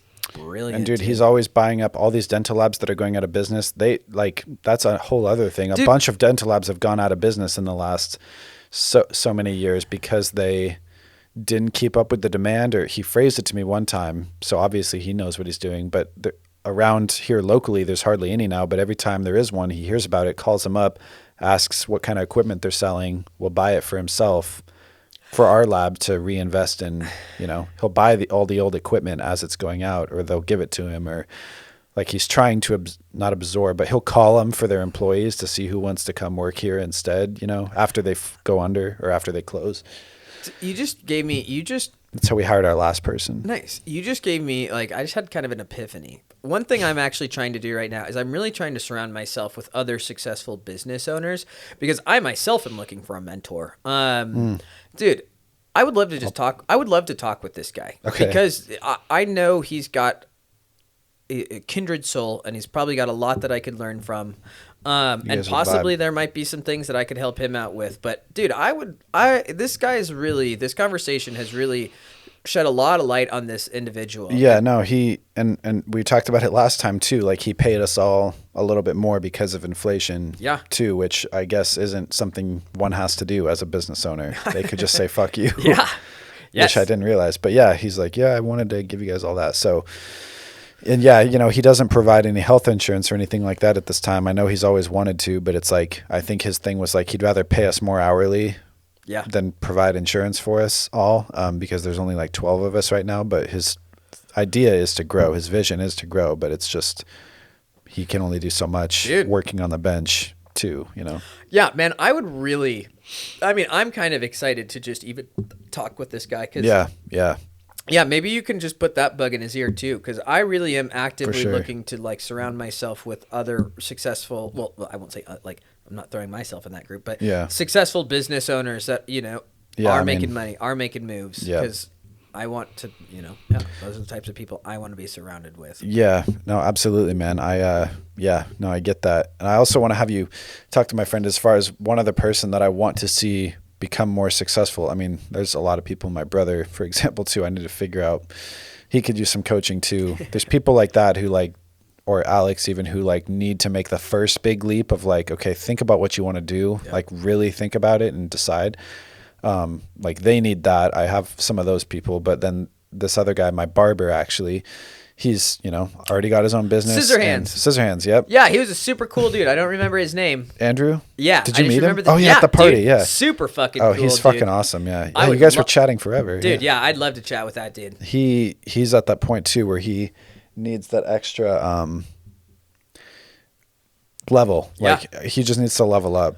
He's so good at what he does, and has such an awesome space. I just got a facial from him the other day. Really? Yeah, which you don't really ever think about. He's like, yeah, a lot of guys don't want to do it because it's it's a facial. Yeah, dude, they're so fucking amazing. Bro, I've been skincare is one of the things over the last year. I was nobody has fucking told me a goddamn thing. Same, I sit here and just scrub my face with some super hot, it looks like shit. Dude, yeah, I mean, my face is constantly red, and it's either too oily or too dry. It's always one or the other for me. So I'm trying to figure it out too.